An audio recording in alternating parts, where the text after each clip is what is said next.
There. All right. It is time for the Dave Smith, Josh Hammer debate. I'm not even doing like a music intro because trust me, they're gonna play some music along with some fireworks for this. Let's be real, mediocre probably debate. Let's be honest. But regardless, before I get started, don't forget to share, support, hopefully donate to all the links in the description box. Check them out, read them, share them, then donate. All of it is appreciated. Thank you. Now, and get your bag of crisps ready while watching this. If we want to bomb England, I'm down with that. Like anytime we want to do that, Trump. Do one good thing with your administration and just blow up England, blow them up, fuck up, bro. Please, except for Muse. But all right, I had to skip 3.5 minutes into this thing because Charlie was doing a whole intro thing that I didn't want to hear. Without further ado, here is, I guess, the Israel debate between Dave Smith and Josh Hammer. Here we go. That is fucking loud and headache driving. Why do they have fireworks and shit? On that stage. Dave Smith looks like Biden walk on that stage. Where do I need to go?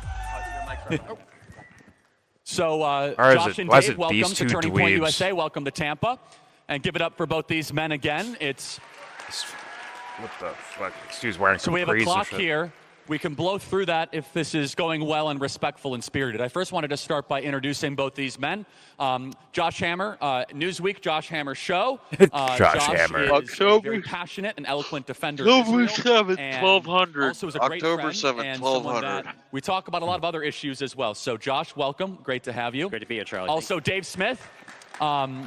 Dave. Eloquent and sophisticated defender of Israel. That doesn't even make sense in reality. But all right. Is comedian, a lot of fans of yours here in the audience, Dave, and also a libertarian. They like mediocrity. We're not going to talk much about that, but we were talking about how much we agreed backstage on certain things. And Dave, means a lot that you made work here. You took a awful flight to get here from halfway across the country. And so, Dave, you could plug your stuff as well. I don't know the name of your show and stuff. But I want to start with this. I want to start with opening statements, if you will. Yes, There are three big things that I want to cover. And we just did a focus group with some of our students here earlier. The three big things we want to cover. We want to cover the 12-day war between Israel and Iran. What do we think of that? Good, bad? How did Trump handle it? Number two, we want to talk about the appeared, the fake, or the real amount of Israeli influence in American politics. From AIPAC to how congressmen are involved and kind of have our discussion debate. And then finally, it's one thing to be against stuff, everybody. You can always, I don't like this, I don't like that.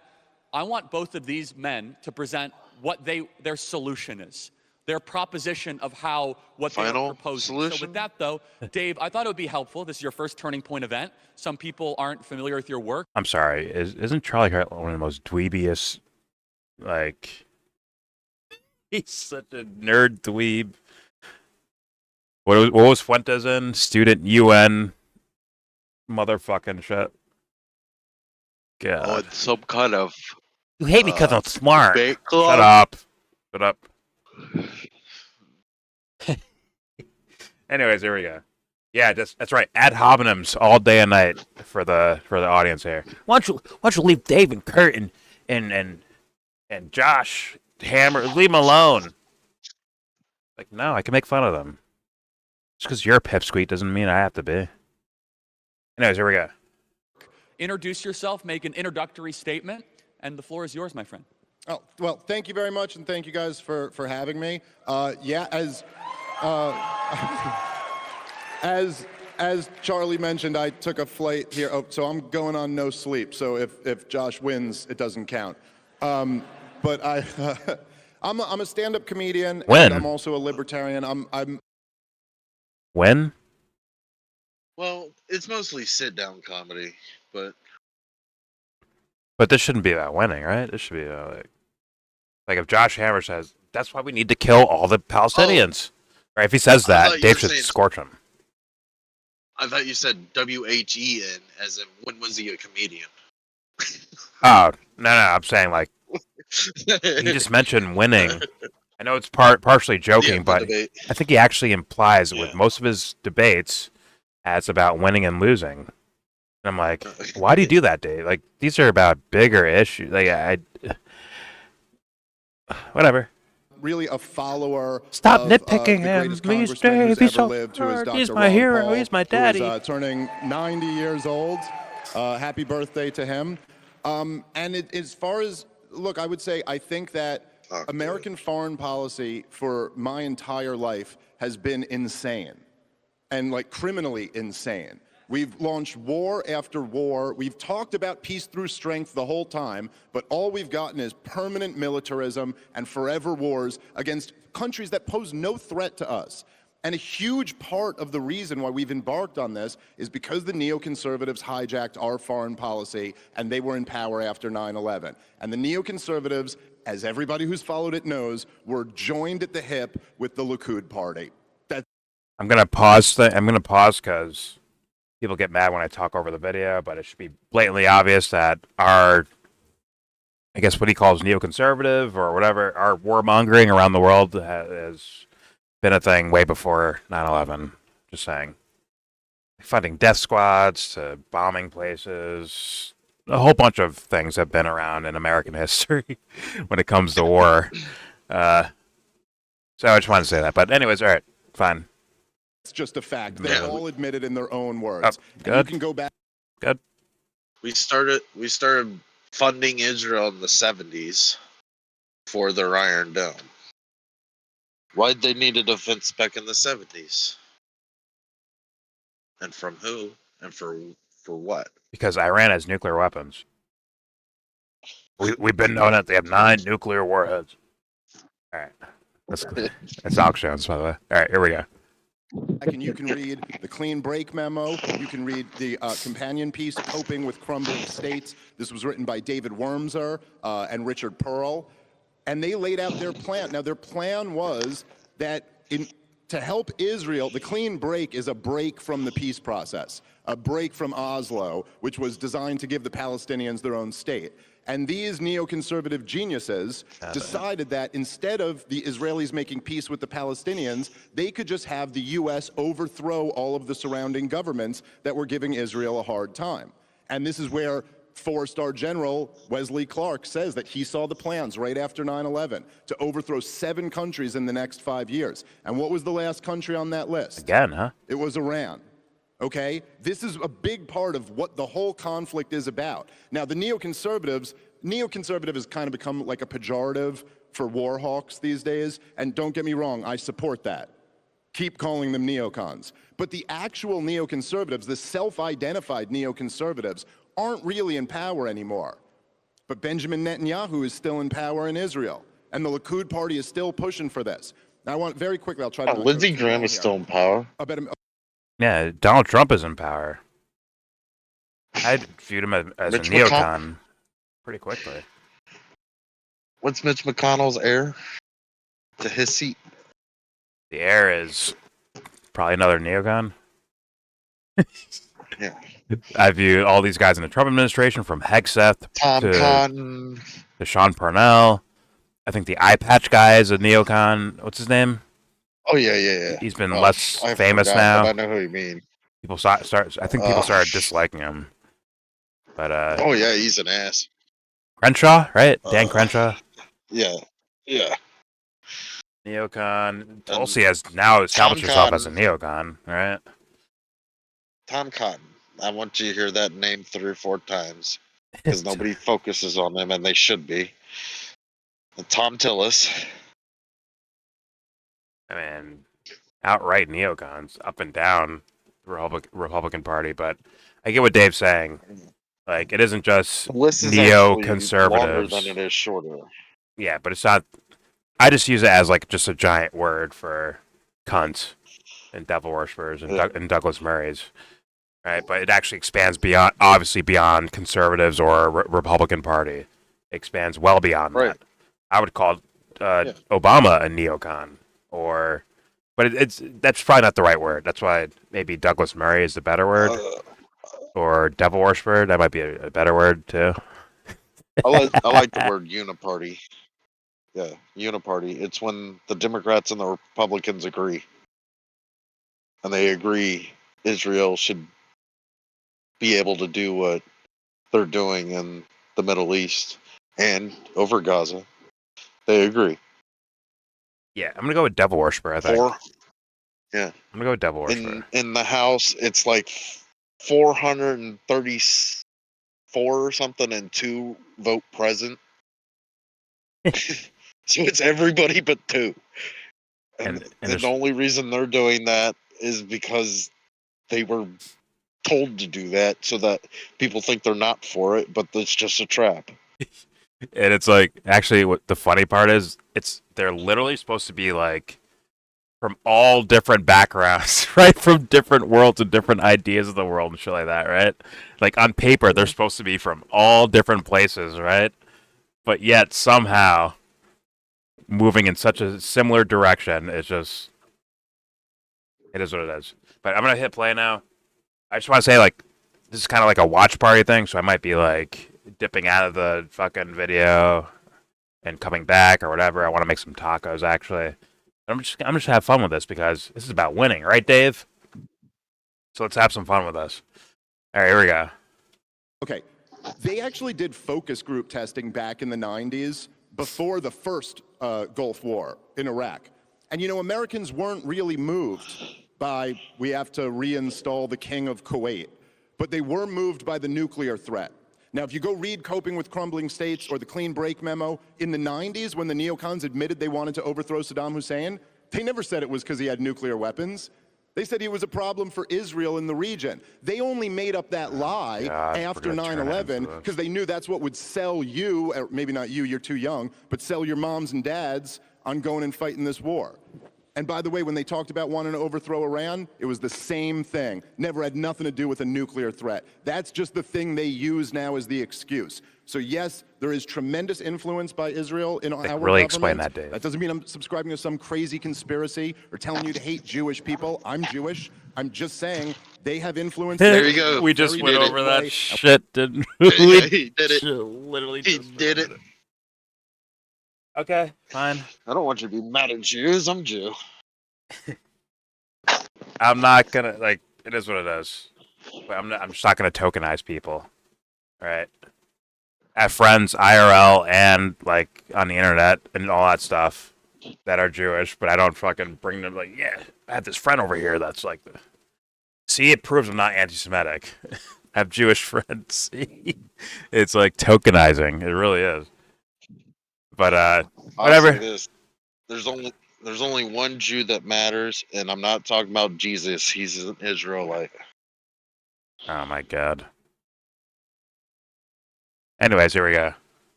Actually, real quick, I want Dave to really dive into the whole U.S.-Iran negotiations. I want him to really, really dig into that. Because if he's talking to a bunch of college kids, right? If that's the actual audience that's here, where they need to play, royalty-free dubstep music and put fireworks on for whatever. If it's like a young crowd or even older, it could be any crowd, but like mainstream Republicans that don't have no clue about the actual like merits of the negotiation between Iran and the U.S. to showcase it was bullshit off rip, full as day, like clear as day bullshit off rip. I want Dave to like really make people see that, but Dave, for some reason, always finds a way to disappoint me, even though he says some like stuff that like I might say too, some stuff. But like I think he approaches it in a way that where he's like ends up just countering the other person, and they end up driving the story and the narrative instead of him like, yo, we're not moving till you answer this fucking question, Douglas. Or what was the last guy he debated with? I forgot his name, bro. The one with Matt Gaetz, where Matt Gaetz was the moderator. I forgot the guy's name. Steve something. And you have Josh Hammer here. I've never heard that guy before. Yeah, well, okay. Make these fools answer questions. Here's the problem with Dave.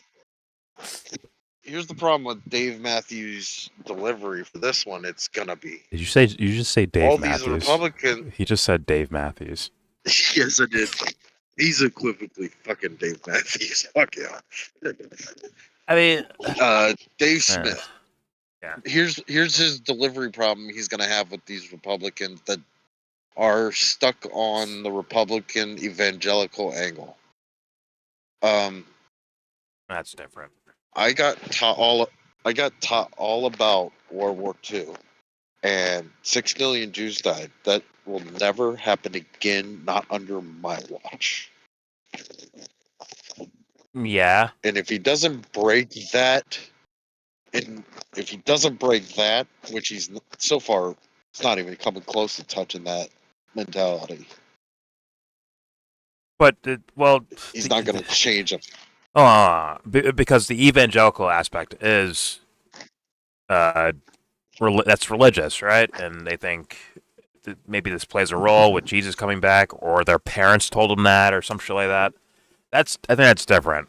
That's a hard one to put on Dave. Like how you supposed to like really deal with that one, other than, in my opinion, Yeah, that's really. level brainwashing. Well, I'm saying, like, if you really overly appeal to morality, then maybe you have a chance.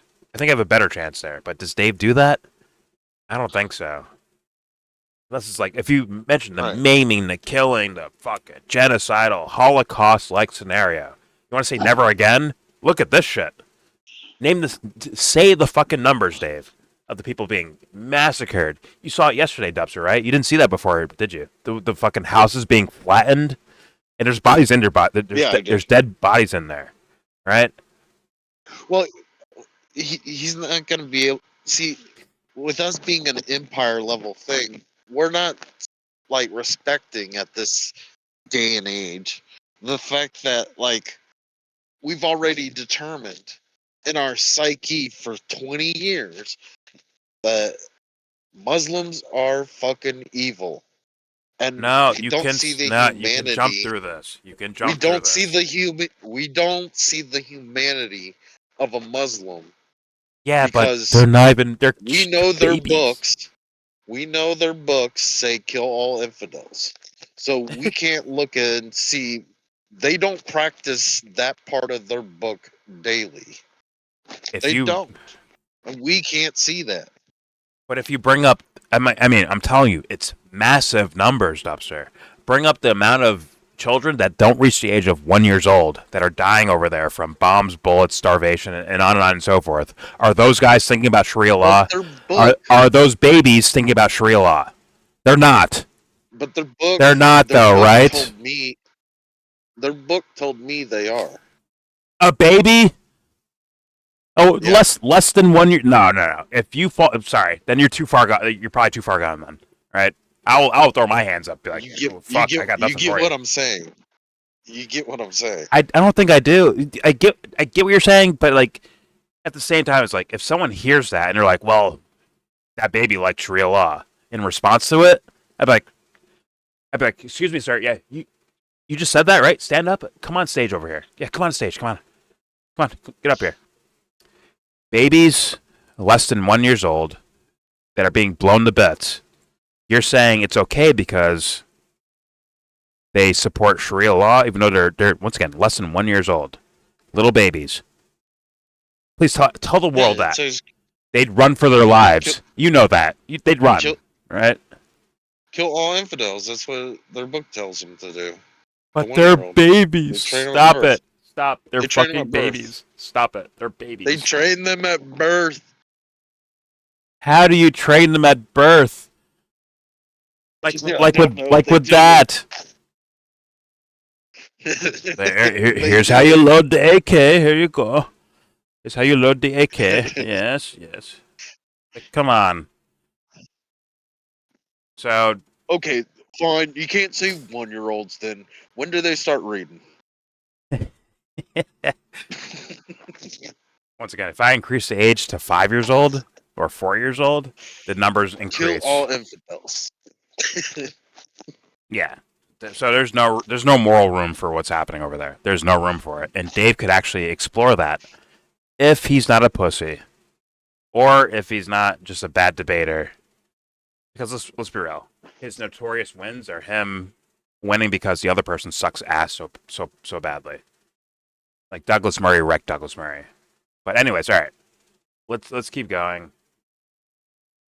We There we should go. reject this insane foreign policy and embrace the foreign policy that Dr. Ron Paul advocated, which is the foreign policy of the founding fathers. Stay out of entangling alliances, stay out of unnecessary wars, be friends with the world, and trade with the world. He's appealing to the That's key crowd to because- prosperity. Thank you, Dave. Dave is Josh, appealing to the crowd instead of Opening statement. Feel free to respond, and then Whatever. we'll proceed as we go. So that was October about 3.5 more 12th minutes. So or same October Monday. 7th, All right, 1200. It's really great to be here. Thank you, Charlie, for having me. Thank Do you you, think Chuck, that's for his having me first back. start? It's That really might be. wonderful to be at this amazing conference. You know, We'll Dave say showed it's that he 15 didn't get any minutes. sleep last night. Today's actually also a fast day on the Jewish calendar. I'm not eating or even drinking water, so we're all on the same page here. We're all just totally screwed. So you can kind of get off the same starting place there. Was that a flex? Was he like, yeah, well, I'm a real Jew and Dave is not. Was he just flexing right there? I practice the actual I'm laws. fasting, You so don't. I'm fasting, so I'm doing it right. Oh, fuck. Anyways. He's got capris on, bro. Look at that shit. Like you in Miami, bro? It's not even is Passover. this? It's not even Passover's time. So why is he fasting? He may be a lot more orthodox than maybe the regular person. Whatever. I don't know the religion too well, honestly. But Passover is timed with Easter because that was the week of Passover when Jesus died. From when Muslims I got the know. Passover. Yeah, it's timed out the same. So it's April. Well, it wasn't Muslims; it was Egyptians, which is like I didn't say essentially. Muslim. You said Muslim. Whatever. I said- Who cares? Okay, let's not get lost. What's his let's, name? Let's keep playing. You're talking about like pharaohs and shit, right? And No, all right. what's his name? I just said his name. Dubster, I'm hitting play. Not We're stalling too much. I'm hitting play. Here we go. Ramsey. Look, there's a lot of substance to respond to. I'll just really briefly do that, and then we'll talk about what I actually want to talk about in my opening remarks. Dave mentioned this alleged coordination between the neoconservatives, which I presume he means Bush-era foreign policy, and the Likud party. I presume half of you probably don't even know what the Likud party is. It's referring to the Israeli right. It's very instructive, and Dave always conveniently neglects to inform the audience of this, that the actual leader of the Israeli right back in 2002, a man by the name of Ariel Sharon, vehemently opposed the Bush administration going into Iraq. So this whole notion that Israel is talking America into foreign wars What? is total nonsense. Actually, in 2011, What? when the Obama Oh administration fuck! toppled Muammar Gaddafi in Libya, Well, it's actually well Netanyahu known that Libya over here, actually right. sent secret diplomatic envoys to Israel, trying to tell them to then talk to the United States and France to talk NATO off of that attack there. So this whole narrative is totally backwards there. But I want Pause. to kind of dumb things Hit down a little bit fucking here. I see a lot of pause. He just said the leader of the Likud party in 2002 told Bush to chill out on going into Iraq. While That's from a bad movie too. Netanyahu went personally to the United States Congress and said they have weapons of mass destruction. So, who's the real leader of the party? It was obviously Netanyahu was like Netanyahu built his career. Let's be off his dead brother. Let's be honest. I think Netanyahu is actually like a stolen valor case as well. To be blatantly honest with you, but like it's built off of like PR of that type of stuff, and I don't know what this other guy's talking about, but Netanyahu definitely visited the U.S. Congress and made like hefty appeals to engage with Saddam Hussein and Iraq, right, and amongst other things. So Netanyahu has been the prime minister forever. Is he talking about the president of the Likud party? maybe 'Cause they some have both. name of like top leadership versus like Netanyahu himself, where it's like this guy's the actual leader. Just like we thought. Remember back in the day where everyone was like, okay, Dick Cheney's the actual president, right? Even though he's not the Right. president. It's just like Same thing. it's just same like narrative. Iran has the Ayatollah, which is the ultimate leader, and then they also have a president. Exactly. But once again, he's using technicalities because devil worshipping. Anyways, here we go. People wearing 47 hats. I voted for President Trump multiple times. I love our president. You guys love our president, right? You love President Trump? Okay. This is. Oh my fucking god, the brainwashing. All right, here we go. Sorry. Turning Point freaking USA. Charlie, God bless you. You have built the largest MAGA grassroots army in the country. Seriously, my friend, you deserve this. You all are card-carrying members of it. We here are part of that. The good news is that while no one should be afraid of debate, and this debate is a nice thing here, the MAGA movement is actually quite unified. Believe it or not, all the talk to the contrary when it comes to these issues. An overwhelming majority of self-identified MAGA Republicans support close U.S.-Israel relations. According to a CBS News poll, moreover, after the recent Operation Midnight Hammer B-2 bombers in Iran, 94% of self-identified MAGA Republicans supported President Trump's dropping those B-2 bombs on Fort Natanz and the other facilities there. This is a wild. Charlie Kirk put out his own poll on X saying, should we do this shit to fucking Iran? And what was it? 90% was against it. That's going into conflict with Iran. Yeah. I mean, so this dude's lying out his ass. This is gonna sound crazy, but if this guy's like the beta male version of Ben Shapiro, but Ben himself is like a beta, but this guy's like the beta version of even Ben Shapiro as a beta. He's like, is like he doesn't have the cleanest eyebrows. His voice is almost there, but it's not quite. It's just like some guy you want to punch in the face. Like he just comes off that way, dude. Comes off like that annoying little fuck you want to slap the shit out of. I'm so sorry. I would not slap him. I wouldn't condone violence at all. I'm just saying, like, shit talking level, he has like I want to slap the shit out of this dude, bro. Look at this fucking trash can. I would want to cross-examine him as Dave Smith and just say, so you're saying Mega is neocon? Yeah. I mean, that's been the... Just leave that open. Just leave that open for him to answer that. That's been the thing, Dubster. It's that people are starting to realize that it's actually, like, Donald Trump actually works in tandem with someone like Ben Shapiro instead of someone like, I guess, Ron Paul or Thomas Massey, right? You're missing what I'm saying. MAGA, M-A-G-A, the people thought what they were voting for was a separation from neocon. Yes, yeah, I agree. But what these guys are telling you is that no, MAGA actually meant the whole time Ben Shapiro foreign policy. That's what that actually meant. Like, congratulations. Enjoy that. All right, here we go. Wildly popular policy there. What did Dave Smith say about this? He re-upped his now years-long crusade to call for Donald Trump's impeachment. Y'all probably don't know that about Dave Smith, do you? He's now called for Donald Trump to be impeached multiple times. But Dave, look, I mean, I don't like when people misquote me either. Yeah. You probably don't like when people misquote you. So I actually have a little bit of a highlight reel here of Dave Smith's tweets over the years. Before he does that, yeah, Dave's late. That's how neocon this fucking guy is that Dave, like, he's like, well, Dave has been calling for this. Like, Dave has been late. He's been late on these things about calling out Donald Trump. He said the last year. Like, really? Like, he voted for him. So it can't be. It can't be before November or whatever the fuck, right? Or sorry, my bad. It can't be after that, right? Because Dave actually voted for him. Actually, yeah, I mean before. My bad. Before that, Dave for sure had to be like, yeah, I support Trump, because he ended up voting for him.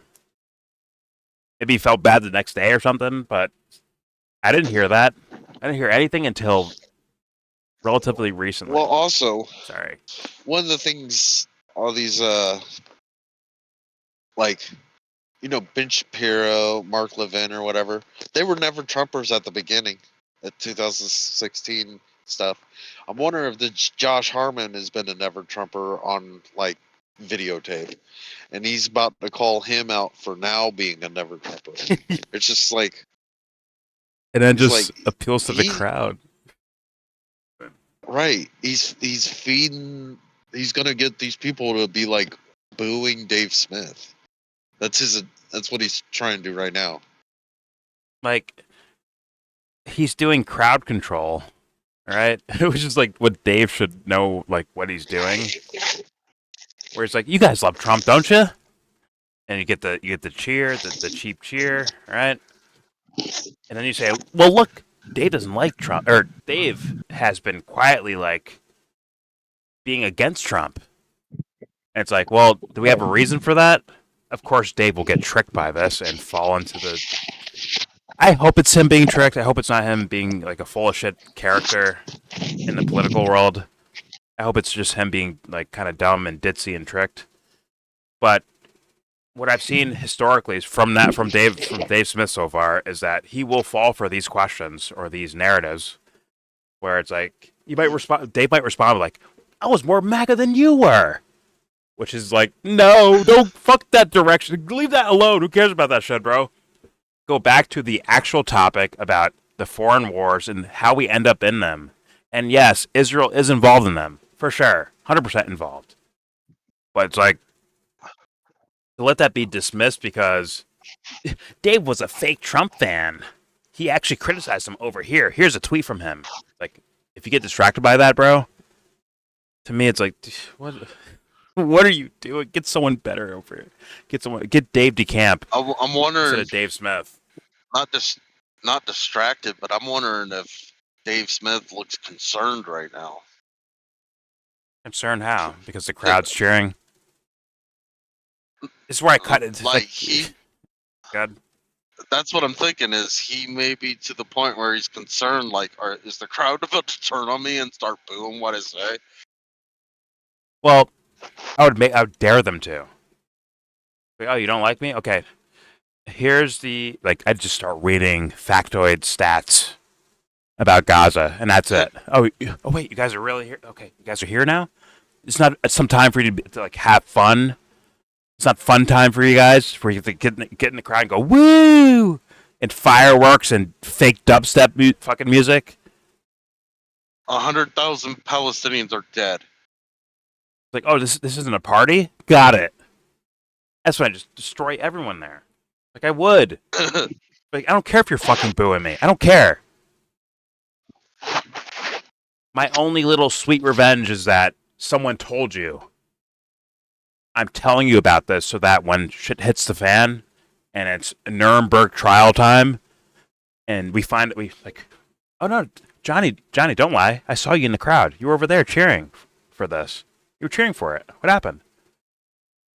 No, I don't like genocides. But you were cheering over here. I remember I saw you in the crowd. What happened? That's my only sense of revenge. Is that fucked up shit happens, and you have to feel guilty about it, which isn't actually revenge, by the way. It's just we want you to like feel empathy for other people and other things happening. No, they read when they were 1 year old, kill infidel, and they believed it. Oh fuck! They're born with trigger fingers. Got it. All right. Here we go. Dave This Smith, play out. March 19th, So much- 2024. Donald Trump is responsible for around 500,000 deaths in Yemen and between the weapons to Ukraine and the Abraham Accords Jerusalem embassy. He is at least partially responsible for the two worst humanitarian crises in the world. He's a war criminal who should spend his life in prison. He is calling Donald Trump a war criminal. Is he who should making the spend his argument I would have life made in for me? prison. You should be livid at that. I am livid at that as a Trump supporter. Donald Trump, Dave Smith, June 16, You better 2025. destroy him. Trump allegedly had full prior knowledge of Israel's attacks and gave it his blessing while pretending to be negotiating with the Iranians as a cover. If this is true, Trump is the most impotent bitch of a leader imaginable. He's calling our president, the greatest president in my lifetime, an impotent bitch. Are you kidding me?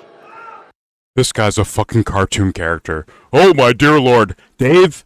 If you don't like, Do not fall for the theatrics and all that. Destroy him, Dave. He is giving you. He's handed you the ammo. He's like, please destroy me. This guy's bad. He criticized Trump. He's bad. This little weak, glass-jawed little fool, bro. Destroy him, Dave. I would go as far like I'm gonna destroy every little aspect. I'm gonna destroy your outfit.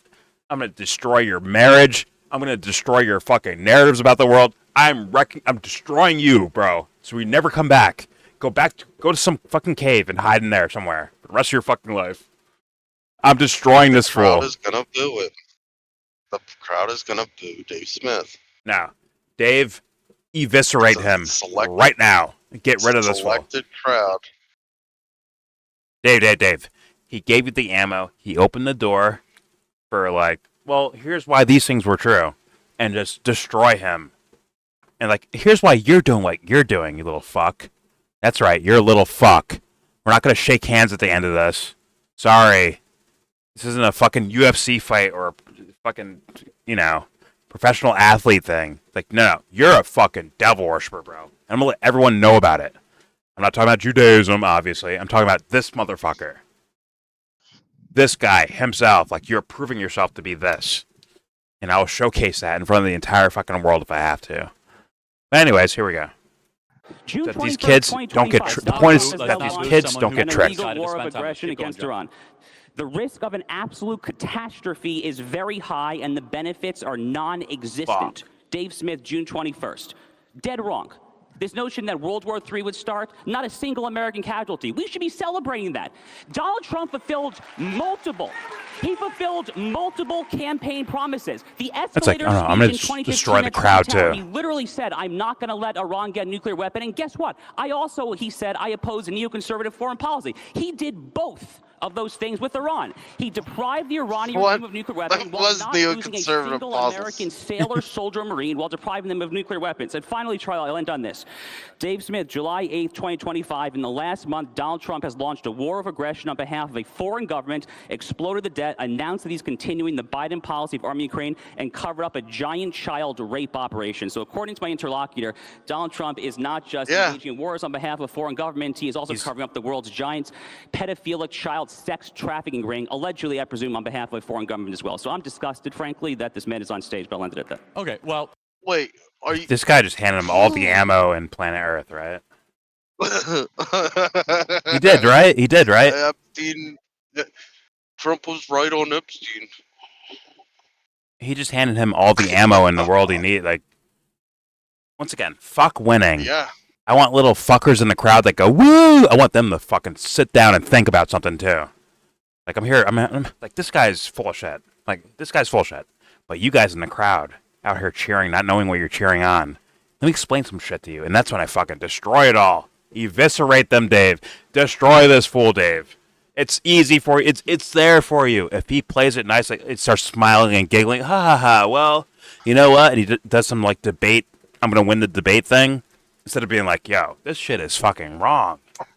Like, blatant wrong shit is happening. And this guy's saying, shut up and love them. Shut up and love Trump.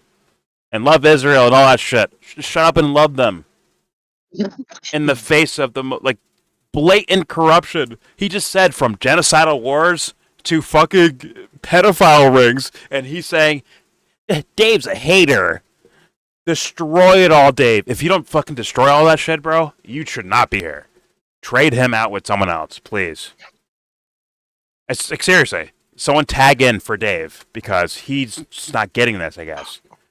The actual thing that's happening here, like, whatever. Okay, here we go. I'll hit play. Got it. So, you Dave's gonna giggle. Hard. Destroy them. Keep the peace. Now, Dave, I want to give you an opportunity, about 4 minutes, to respond to that. But also, I do want to, now that we had the opening salvos and the Tomahawk missiles launched, let's respond as you see fit. You just made a joke about that. The 12-day war, because let's stay focused on that. Yeah, we can. Well, the thing, Charlie, Did Charlie just say, well, forget about all the stuff he said, and let's focus on the 12-day war? Like, no, he said a lot. In fact, a lot of cunty stuff he just said right there. A lot of it. I know we already know he's here for PR and to win a debate. But Dave, you're supposed to be here because I mean well. I'm trying to do the right thing. So thus, you should step over Charlie Kirk and say, "Yo, Charlie, if you don't let me fucking answer the way I want to answer, I'm done, bro." Because here's what's happening in the world. Like, list them all out, Dave. If you don't have a fucking problem with any of that, like, you're a fucking idiot. And let everyone know that. Like, you're a fucking idiot. Let's see if Dave has any balls. But here we go. And the Tomahawk missiles. Or launch. intelligence. Let's One or the other. respond as you see fit. No, and then bring us to the 12-day war, because let's stay focused on that. Yeah, we can. Well, the thing, Charlie, but is defend yourself. Sure. Obviously. Well, the thing is, Charlie, as you may have noticed, and some of you may have seen some of my other debates. Every single time I come up here to debate issues, and they come up here to debate me and my character. It's all they have every single time because they can't. Wow, that's a good one-liner. Take on any of the arguments, and so the most pathetic, low-hanging fruit of you guys like Trump. This guy said bad things about Trump. Listen, guys, I'm a free American. I supported Donald Trump in this last election. Yes, he did just actively cover up a giant child rapist ring, and I'm going to criticize him for that, okay? And I'm sorry, after all these years of us right-wingers saying protect the children. Come on, that's bad for your soul if you don't. You speak up about that. It's horrible what he's doing. And, as far as the actual substance of what Josh said here, which there really wasn't much, but I already pointed this out the last time we debated. His topic about how Sharon was against the war in Iraq is total nonsense. Sharon's envoy initially opposed it when he found out that Bush was going to invade Iraq, not because he didn't want Saddam Hussein to be overthrown, but because he wanted regime change in Iran first. And then when the George W. Bush administration assured him that Iran would come next, they got on board with it and they started pumping out all types of propaganda about how Saddam Hussein's nuclear secret sites that didn't exist. And Benjamin Netanyahu, the longest serving prime minister in Israeli history, that year in 2002 came to Congress and testified under, a congressional testimony that anyone can go watch, and advocated not that the U.S. let Israel do it, but that the U.S. overthrow Saddam Hussein. I believe his words were, "I guarantee that peace will spread through the region." And he also advocated that we overthrow Muammar Gaddafi and the mullahs in Iran. So I understand the fact, though. Like, Dave, showcase that this guy's a cunt, please, because it's pretty obvious. Like, I already figured it out. It's like, okay, this guy's like, I don't want to sit around and have drinks with you after this is over. I mean, I would, like, come hang out, but good luck. You'll end up leaving, basically, right? Because I'm gonna just yeah, man. Just because we're off camera doesn't mean I stopped talking about what we were just talking about. Like, you're not safe here because we're not on stage somewhere. But I'm just saying, like, I would showcase that this guy, like, you're not a good person, dude. I want everyone to know you're not a good person. Not saying you're a bad person. I'm saying you're not good, though.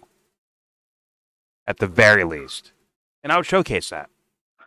In fact, I would do the Charlie Kirk, too, at the same time, but, Dave needs friends of friends. All right, here we go. you're just wrong about it. That's not true. And yes, have I been critical? He's wrong, or is he lying, Dave? Things wrong? Yeah. I mean, I think that's what we should do. This is America. You criticize the government when they get things wrong. And so I don't even know what else. Josh, wait 1 sec, Josh. He is a war criminal. Here. Dave, about a minute-ish. Okay. A minute and a half. No, I'm taking the right time. I'm just... Look, as far as take about a minute and a half and try to do the 12-day war thing. Yeah, sure. As far as the 12-day war goes, I mean, look, I'll be honest. Now it's gone. It might be the greatest thing he's ever done in his life, that at the end of the 12-day war, he after the Iranian response was as weak as it was, and they gave us advanced warning, so there were no American casualties, he started pushing for a ceasefire. And that was great that he did that. But the point is that the war never needed to be launched to begin with. Iran did not have nuclear weapons. Iran, according to all of the intelligence, including our director of national intelligence, until a day after Israel bombed them and she changed her mind. I'm sorry. I was like, I'll leave it alone. But then I got curious. Like, what was that? Did someone say something in, like, the crowd or something? To be launched. It seems like they got loud. They booed. Okay. They probably have booed. Nuclear weapons. Iran, according to all of according to all of the intelligence, including our director of national intelligence, until a day after Israel bombed them and she changed her mind. Go read the annual threat assessment from earlier this year. Iran Now had he's not debating made the the crowd. political decision to acquire a nuclear weapon, and they were in negotiations with Donald Trump at the time to bring their enrichment down. Got it. There was just no need other than the fact that Benjamin Netanyahu wants that regime overthrown. Josh, feel free to respond. Thank you. Okay, Here we go. so that's interesting, huh? It was decent. It's decent how he No, addressed this. that wasn't Not the fucking greatest. decent. No, it wasn't even fucking decent to me. I'm sorry. You need to showcase that this guy's a little cunt. Charlie's a little, like, let's be real, manager. And, like, let's get to it. The crowd are dumb. They're fucking dummies out there. They don't fucking know any of this shit. Just, like, make it simple. Be like, all right. Listen, Charlie, I don't want to say, like, a whole answer right here. I just have a question for Josh Hammer right now. Yo, Hammer guy. Like, what was the terms of negotiation between Iran and the U.S.? Oh, okay. So, like, were there red lines there? Oh, okay. Do we have any proof that Iran was not developing nuclear weapons? Oh, we do. But you can't trust Iran anyways. You just can't trust them. Does Israel have nukes? Can we trust them when they say, like, yo, Iran has nukes? Can we trust Israel saying that? Because if like, right, they wouldn't have nukes then, right? There's no way they secretly have nukes and then say, don't trust them, they have nukes, they have secret nukes. That wouldn't work in reality, right? Hammer boy? Right? Just simple. Make it so stupid and simple where not just this guy has to answer those questions, but the crowd hears them. The crowd hears the questions, like, why don't you answer that? Obviously, Israel doesn't have nuclear weapons, duh. No one's ever said that, right? As far as, like, maybe these dumb college kids might be at, right? They might be thinking, like, well, I never heard of Israel having nuclear weapons, so they don't have them. Like, do they have them? You sure? This is where I'm like, hey, moderator Charlie, does Israel have nuclear weapons? What do you think? And slowly you're destroying their reputations by getting them to answer things out loud. I kid you not. Answer these simple, dumb guy questions out loud. I mean, Mission Impossible said they have nukes. What do you think, Charlie Kirk? It's like, keep it that simple. Keep it that simple. Now, the crowd can boo and jeer and all that shit, right? But they, like, oh, don't worry. You guys don't know. You have no idea what you're booing against right now. You'll find out, though. Don't worry about that. Just say it very calmly, confidently, and let it keep. All right. It's keep going on with these simpleton fucking questions. Very simple, basic foreign policy questions. And I'm telling you right now, I think it's pretty it's obvious and easy. It's pretty fucking obvious. I think it is. But Dave is too caught up in, like, looking good, I guess. I think he thinks, like, looking good is a part of, like, debating things. But it's like if you go too far into, like, okay, here's the Clean Break Act, and here's all the details of the Clean Break Act, it's like, no, make it simple and make him answer questions. It's like, seriously. Like a time-released fucking Poison or something, where it's like, yeah, they're cheering now, but watch what happens in a bit. Watch what happens. Anyways, all right, here we go. I'd be curious if Dave Smith also believes in the tooth fairy and pink unicorns. I mean, what lie does Dave Smith not believe, frankly? Look, the recent 12-day war is literally the encapsulation of the Trump doctrine of foreign policy. Donald Trump ran against neoconservatism. He is not a neoconservative. That's good because neoconservatism is actually really, really bad. I actually have a whole chapter in my book, Israel and Civilization, talking about how bad neoconservatism is. It's chapter 7. If you haven't read, you should go ahead and pick up a copy. So it's really good that Donald Trump opposes more. He just sold his book in the middle of that. nation-building boondoggles. Guess what Donald Trump is also not and never has been since day one?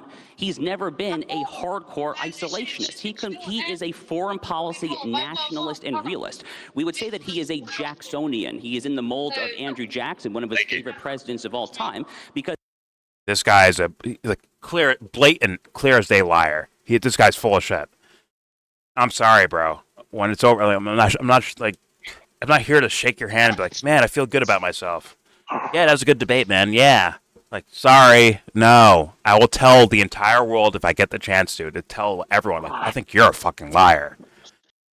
I can't say I know where I'm at here. You could just be honestly like a little dumb fuck. But right now, where I'm at intuitively, I tell the world, like, this guy's a fucking liar, I think this guy's full of shit. I think he's lying to everyone.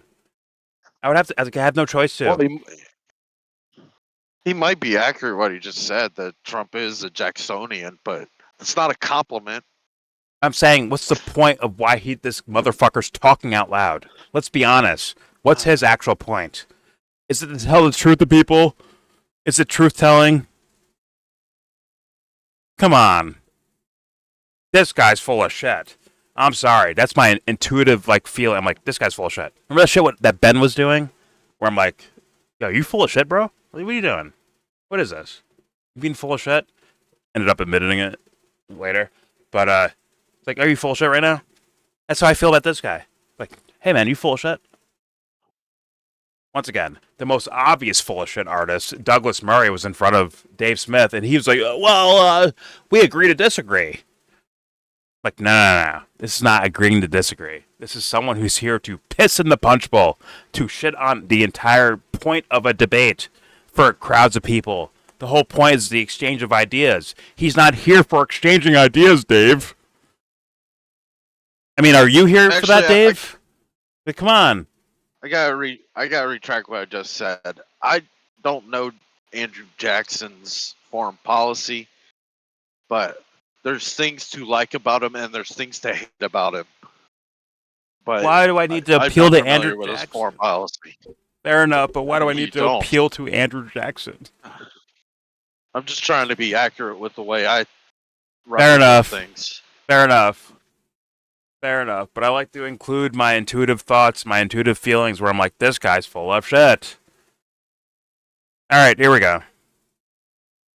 He believes in generally following the very wise advice of George Washington in his farewell address that you should beware of foreign entanglements. But when you are attacked, you are going to punch back 3 times as hard. How many times has Trump said that in a debate there? When he's punched, he's going to punch back really, really, Where was he punched hard. at? What happened in the 12-day war was you had a close ally, Israel, that through You didn't shake my hand on the deal I demanded. They're taking out the missile launchers and the IRGC command there, essentially paved a very clean runway through that and their neutralizing Hezbollah last year in 2024 that then allowed the United States to come in with the B-2 bombers and the death blow. It was a perfect alley-oop. For you basketball fans, it was kind of like Kobe Bryant tossing it to Shaquille O'Neal back in the way. It was a perfect tag team operation to... Did he just call America Shaquille O'Neal and Israel Kobe Bryant? I'm, yeah. Okay. That right there just stole my anger away. Now I'm just gonna say things blatantly. This guy's full of shit. Dave, if you don't point out that this guy's full of shit, I don't know what to say about you, man. If you don't realize this guy is absolute bullshit artist, I don't know what to say to you, Dave. Maybe you shouldn't be here, man. Do something else. Not saying you're a bad guy or you don't mean well. It's just maybe you're not good enough for this. Do something else, maybe. Because this guy is he's bullshitting. Really clear as day. If you can't read that, I don't know what to, what do I say with that? I don't care if he screams ad hominem. We're talking about reality right now. Fuck debate bro rules or whatever the fuck, YouTube debate rules. Just be honest. Do you think this guy's full of shit, Dave? Do you think this guy's would lie to people? Do you think he would lie to people for some sort of other idea or agenda or some other shit? I would think Dave would say yes. I think Dave's been around just regular dudes or women or regular people, right? Where it's yeah, no one talks like this. Except for you, motherfucker. I mean, Charlie too, but whatever. in this case, it's like this guy. Like no one talks like this. Actually, like, are you full of shit, bro? You liar. Like, I think that's a worthy question. Granted, I would engage in the idea, like the ideas of the world and all that shit, but like before I asked this question, I'm just like saying, like, I think you're a liar. So like, that's where I'm at. That's my presupposition. I think you're full of shit and a liar. But anyways, here's the debate question. Oh, you're gonna get mad about that? All right, go ahead. Floor's yours. Go ahead. You done? Oh, you're done. Okay. Let me go back to my question then. You gotta get, like, how many, like, you go back to simple dumb guy logic questions, just to showcase that the guy's a liar and not here for authentic purposes. It's not here to make the world a better place. He's here to get you in the crowd to like his ideas. Not even his ideas, but this whole apparatus thing's ideas. That is the point. Duh. All right, here we go. Neutralized and set back by many years the threat of a regime that, whether or not we care to admit it, has actually been at war with the United States at least since the 1983 Beirut, Lebanon, Hezbollah barracks bombings that slaughtered 241 Marines, arguably since the 1979 hostage crisis as well. Again, Donald Trump fulfilled multiple campaign promises. He set back the nuclear program. Not a single American soldier, sailor, or Marine died. It was a brilliant, brilliant move of statesmanship, That could have fantastical happened. move. Frankly, it's a border. They could have killed them easily. You don't realize that, do you? I mean, he does. Yeah, I think he knows that. He knows that. Sorry. He knows that. Like, yeah, they could have killed Americans easily. They're in the areas. They could have killed them. They did. They didn't. Hold on. But they could have. No, hold on.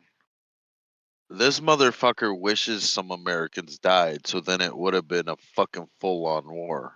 Oh yeah, yeah, that would have been full blown. Maybe not invasion, but borderline invasion. Like borderline, like where it's like bombardments day after day. Your funding groups go in there. Yeah.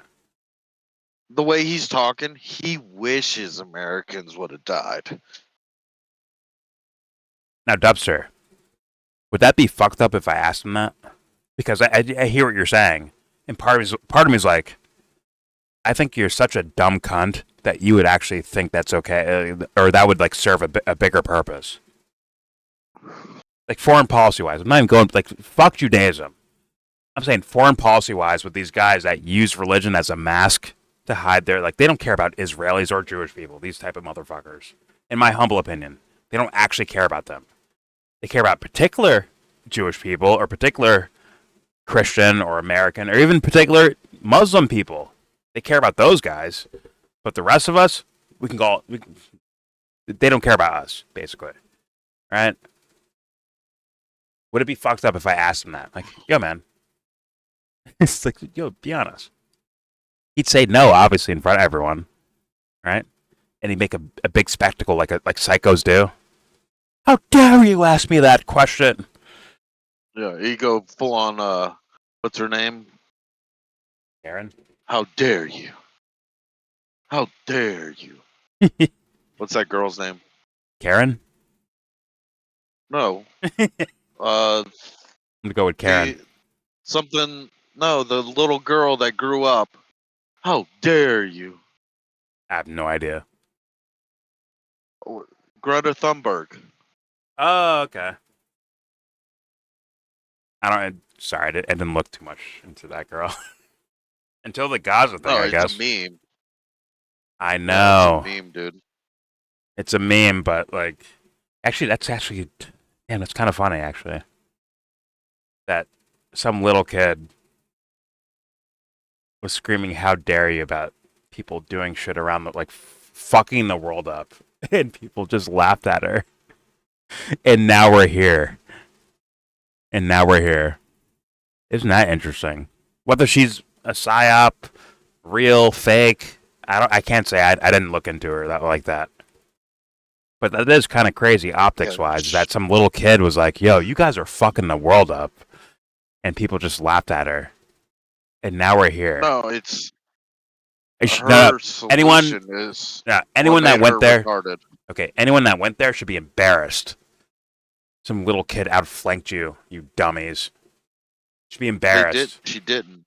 She didn't outflank anyone. The She's point retarded. is to care, you idiot. How do you not pick up on that? Fuck, well, she No, could be the be point- full of shit. She could be a psyop. She could be wherever the fuck she is. I don't know. I personally don't know. She was. But She was if you, wrong as about an everything adult, she aren't said like, that day. what if? Oh, because she didn't buy into some scenario. She had a different idea about a scenario. But No, isn't the point? It's no, some she little was kid full- telling you, like, She was yo, I'm fully outflanking bought you. into a scenario. She was fully bought into a scenario. But That's what that's- that whole speech was about. You're not hearing. Whatever, you're not hearing me. Let's keep it moving. All right, here's more of this. Fuck. Mount Rushmore So many, worthy so many times I can fucking So say here's what I'm things. gonna do. I'm gonna insert Don't myself. 'cause fucking I don't want listen. us to talk past each other because these Fuck. conversations have a tendency to. She do that. is Josh I'm gonna Harmon ask in both of that you a debate. critical question. Got it. That both of you guys. Or Josh agree on. Hammer. Josh, Josh you Hammer. first. Got it. Dave's contention, and Dave, you can correct me if I'm wrong, is that the nuclear program was not a threat, correct? That it was a intel push. Would you even say that? I'm strong manning your argument, steel manning it. Josh, what do you have to say to that, to the veracity of the claim that there was an imminent threat of Iran getting a nuclear bomb? That is a core point of Dave's argument. Then, Dave, I'm going to throw back an equally difficult question for you. Josh. Okay, so I profess agnosticism as to the imminent nature, Charlie, because I have not seen the reports. Neither have you, neither has Dave. Literally, no one in this room has actually seen the report. So I do not know literally what the exactly imminent nature of the threat was. It would be impossible for me to say. Yeah, I'm Tulsi not going to Gabbard's bullshit you and pretend quotes like I know because I simply in don't the know. What I can IAEA say is the stats. following.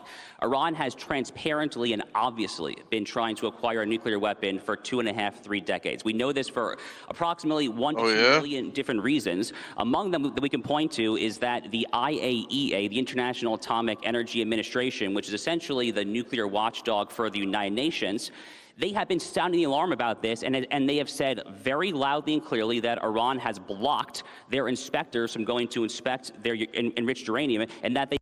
That's after pulling out of the deal. That's years after that. You fucking dummy. But he's not here to be smart. He's here to lie to you to get you to join the fucking team or whatever the fuck. I'd be exhausted already. I'd be like, you're a fucking liar, man. But all right, here we go.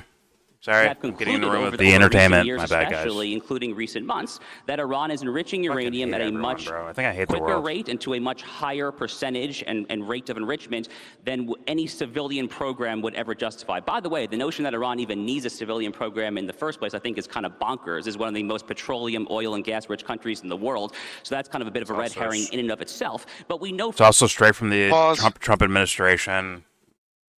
Also, America has nuclear power too, even though we can produce oil at higher rates. Maybe they're thinking it's cleaner energy. Who knows?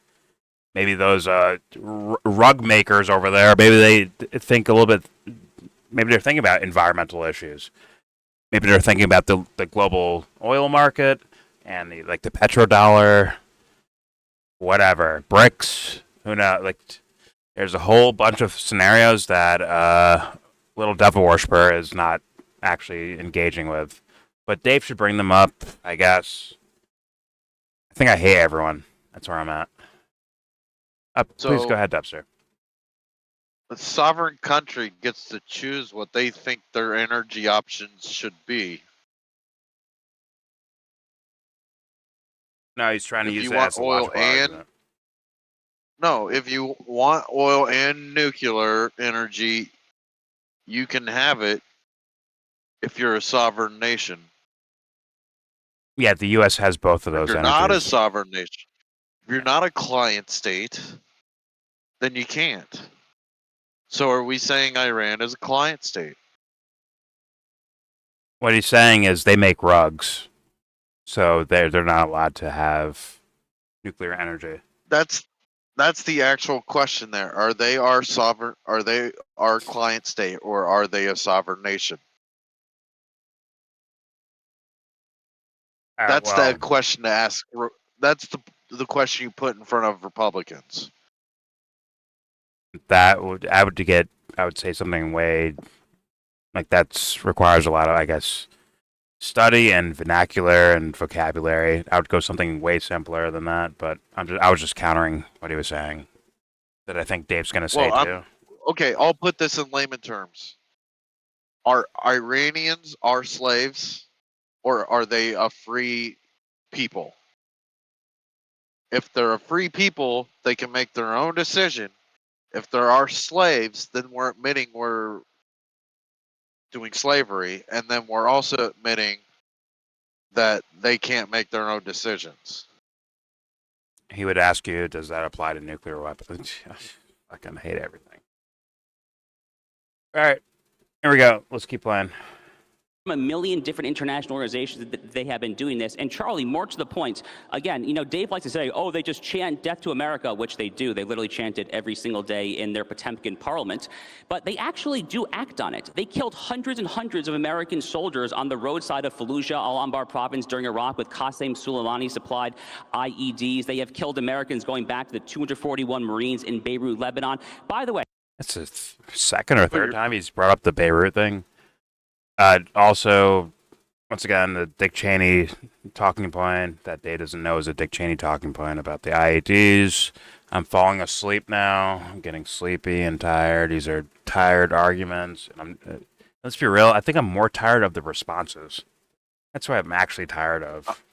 Like, yo, isn't it just wrong? Like, this is not right. Right? Like, oh, something's not right here. Something's wrong about this. And this guy feels like a liar. But we can't say those things, apparently. We have to debate bro it out, and those are ad hominems, and where's your internet search for that, huh? Where's your factoid at? It's like, but it's like, seems pretty clear that, whatever, who cares? All right, let's keep it going. Here we go, guys. the Hezbollah jihadists who organized that operation to slaughter those Marines in Beirut, Lebanon in 1983 was a man by the name of Fuad Shakur. The U.S. State Department had a $5 million bounty on his head following the 1983 slaughter of the Marines there in Beirut. He went alive for 41 years. Pause. Who killed him last year? The IDF. Israel. Pause. Okay. American bounties don't matter anymore because of what we did with the Syria guy. Yeah.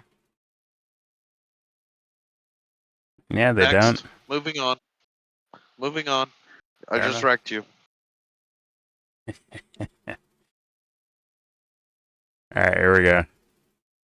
Took out this guy that the State Department had a By the way, I think Charlie would pull you back from that. He'd be like, whoa, hold on. We're not talking about Syria, okay? He'd pull you back. I truly think that. But all right, here we go. The IDF.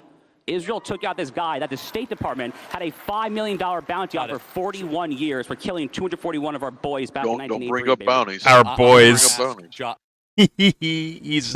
This dude's like speaking like military. Like, all right, look what they did to our boys. Like, don't you fucking dare. Don't you fucking dare. Whatever, okay. I'm going to a really tough follow-up for you. You do not want Iran to get a nuclear weapon. Bad. Would you, if it ever took, if it required U.S. troops on the ground, would that be worth Iran not getting a nuclear weapon? Charlie, Dave, you're barely getting any time here. You should be like, whoa, hold on, Charlie. Can you explain how they ended up enriching at certain percentages? Because Dave has said the answers to this before. So please ask him that dumb question. Cut Charlie off because he has to be cut off. Because guess what, Dave? You're here, like, either you're part of this or you're so stupid or ditzy or some shit like that where you just let the moderator and the other opponent guy, like, run over you. Constantly. I mean, constantly. No joke. Constantly. That happens with this guy. He just gets ran over. And it's like, yo, Dave, stop him first. But, yo, what were the agreements that were dismissed by the U.S. where they actually had civilian-level nuclear energy? And granted, this little capri-wearing little fuckface was screaming this. He went over several different talking points, but it's like, make it stupid. Make it simple, Dave. Make him answer these questions. Because the crowd doesn't know. They're too dumb. They don't know. And they're not going to look it up themselves, right? They're not going to look it up themselves, and they're too fucking stupid already. So, like, you have to, like, do some work for them, like a little bit of work for them. Just a little bit of things here and there, but keep it simple to where, like, he has to answer for simple-ass shit. Like, hey, man, it's like 20,000 children dead. Is that okay? Well, that's just war. Yeah, go say that in front of people. I dare you to. Go say that's just war in front of people. Go ahead. All right, here we go. U.S. troops on the ground, would that be worth Iran not getting a nuclear weapon? Charlie, with respect, I reject the premise. I simply do not think it does, actually. I know. It's a hypothetical, but it's worth thinking about. Okay.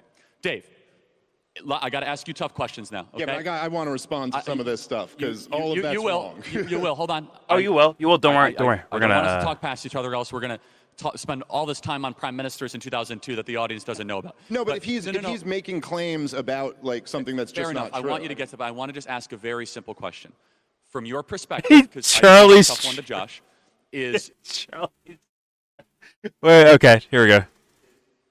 are you okay, or do you think we should do anything to prevent Iran from getting a nuclear bomb? This is at this point in time. I mean, Dave's a bit of a ditz, but he should recognize at this point in time that question is the same as, do you support the right for Israel to exist? It's kind of the same question, I think. It's just like empty. It's an empty question looking for an empty answer. Do you think Iran should have nuclear weapons? It's like, excuse me? I don't think anyone should have nuclear weapons. Anyways, just skip past that. Yo, Charlie, are you fucking with me? Like, yo, Charlie, you fucking with me, bro? What's going on? But Dave can't do that. Dave either is too nice, too naive, or part of the fucking game. To where it's like, maybe Charlie's here to subvert things as well. You ever consider that one, Dave? I've heard Charlie Kirk say some answers where someone asked about, like, why the fuck do we support Israel? It's like, well, I think Christians have they're supposed to. I've heard him answer that question like that.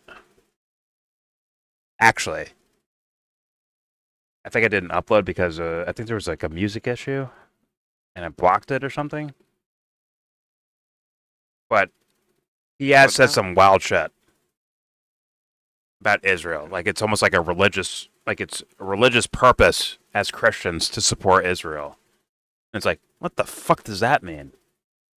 So I don't care if he's hosting a debate or giving tongue-in-cheek answers or like, pageantry about it on Twitter or on social media or whatever the fuck.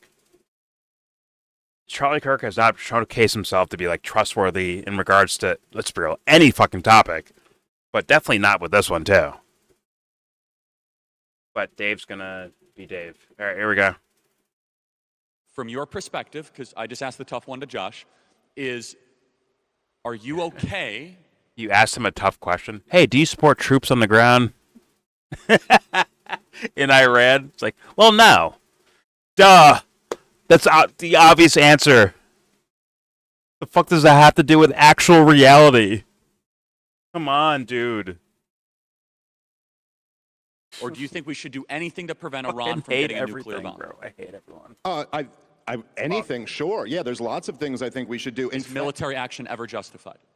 Well, again, yes, there are times when military action is justified, but if you're saying what we could do to prevent Iran from getting a nuclear weapon, what we were doing, Donald Trump was in negotiations with them, and I think he should have continued those. And the truth is that the big problem with the JCPOA that Obama got us into was that there were sunset provisions. They opened up a whole new inspections regime. It is not true that the IAEA is saying that Iran was about to get a nuclear weapon. Anybody you want, it's published online. You can go read the conclusion of their last report where they explicitly said Iran does not have nuclear weapons and is not trying to develop them. They are enriching at 60%, and they were in negotiations to maybe bring that down. But when you bring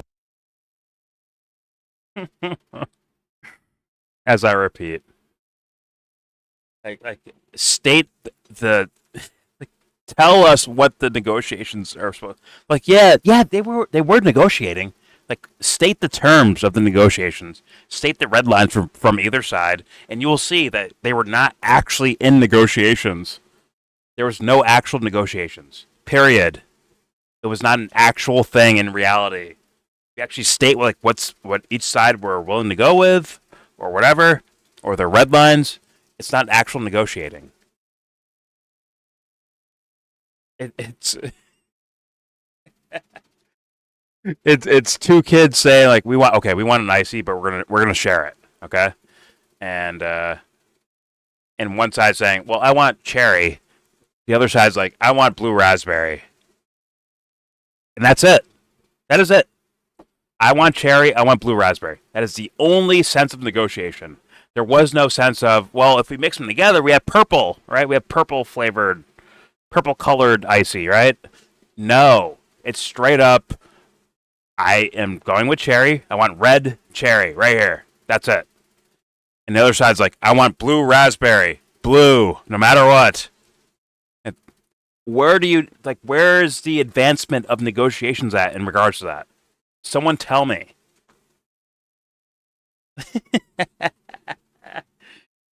Dave is fucking this up again. Another debate where he's fucking it up, and cunt one and cunt two get to survive from it. Like he's making himself look sus to me. But all right, here we go. There's more. When you bring up the fact of the Marines getting killed in 1983, it's actually an interesting. Ronald Reagan, who was president at the time, he wrote about this in his memoir. Now, if you know what Ronald Reagan did, was he pulled out after that. He turned tail. Factoid. Said in his memoir, he said, I underestimated the irrationality of Middle Eastern politics, and we never should have gotten involved in that. Now, if you want to say that Iran backed them, okay. Couple years after that, Charlie, there was a scandal in the Reagan administration. It was the something Contra, Iran Contra. That's right. Ronald Reagan was selling weapons to the Iranians a couple years after this happened. So to come back now 40 plus years later and use that as the excuse why we got to go to war with Iran. I mean, just think about how crazy this is. And the stuff he said about the roadside bombs in Iraq is just not true. It's been debunked. It's more war propaganda that's been debunked. I highly recommend anyone can read the book Enough Already. Have you spoken to a Josh? One second. Highly recommend people read the book Enough Already. It is the best book that's been written about the terror wars by Scott Horton. He has all the footnotes in there. You can go through it yourself. It's completely debunked. Those roadside bombs were built by Shiites in Iraq. Now, some of them did have relationships with Iran, but the majority of Iraq is Shiite. So yes, we invaded the next door country and we got into some fights with the Shiite groups there. But to say that's a reason why we now have to invade Iran or we have to bomb them or something, it just doesn't make any sense. One or two really quick, Chris, follow-ups, Sure. and then we'll do this. Both sides need to get under good cross-examination. Do you think it would be bad if Iran got a nuclear bomb? Yes, I think it's bad. I think it's bad. And I think we can all agree on that. That is. Do you support the right for Israel to exist? Of course. Like, who would say they want it destroyed? Good, we can agree on that. But there's context to that. No. That was a good answer. Thank you. We can all agree on that, right? Exactly.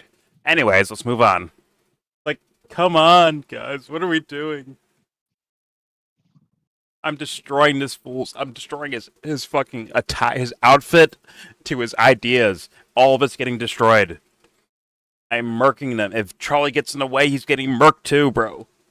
Where are those motherfuckers? What's it? Dave Smith every time. Why is he the fucking guy? I don't think he's that good at this.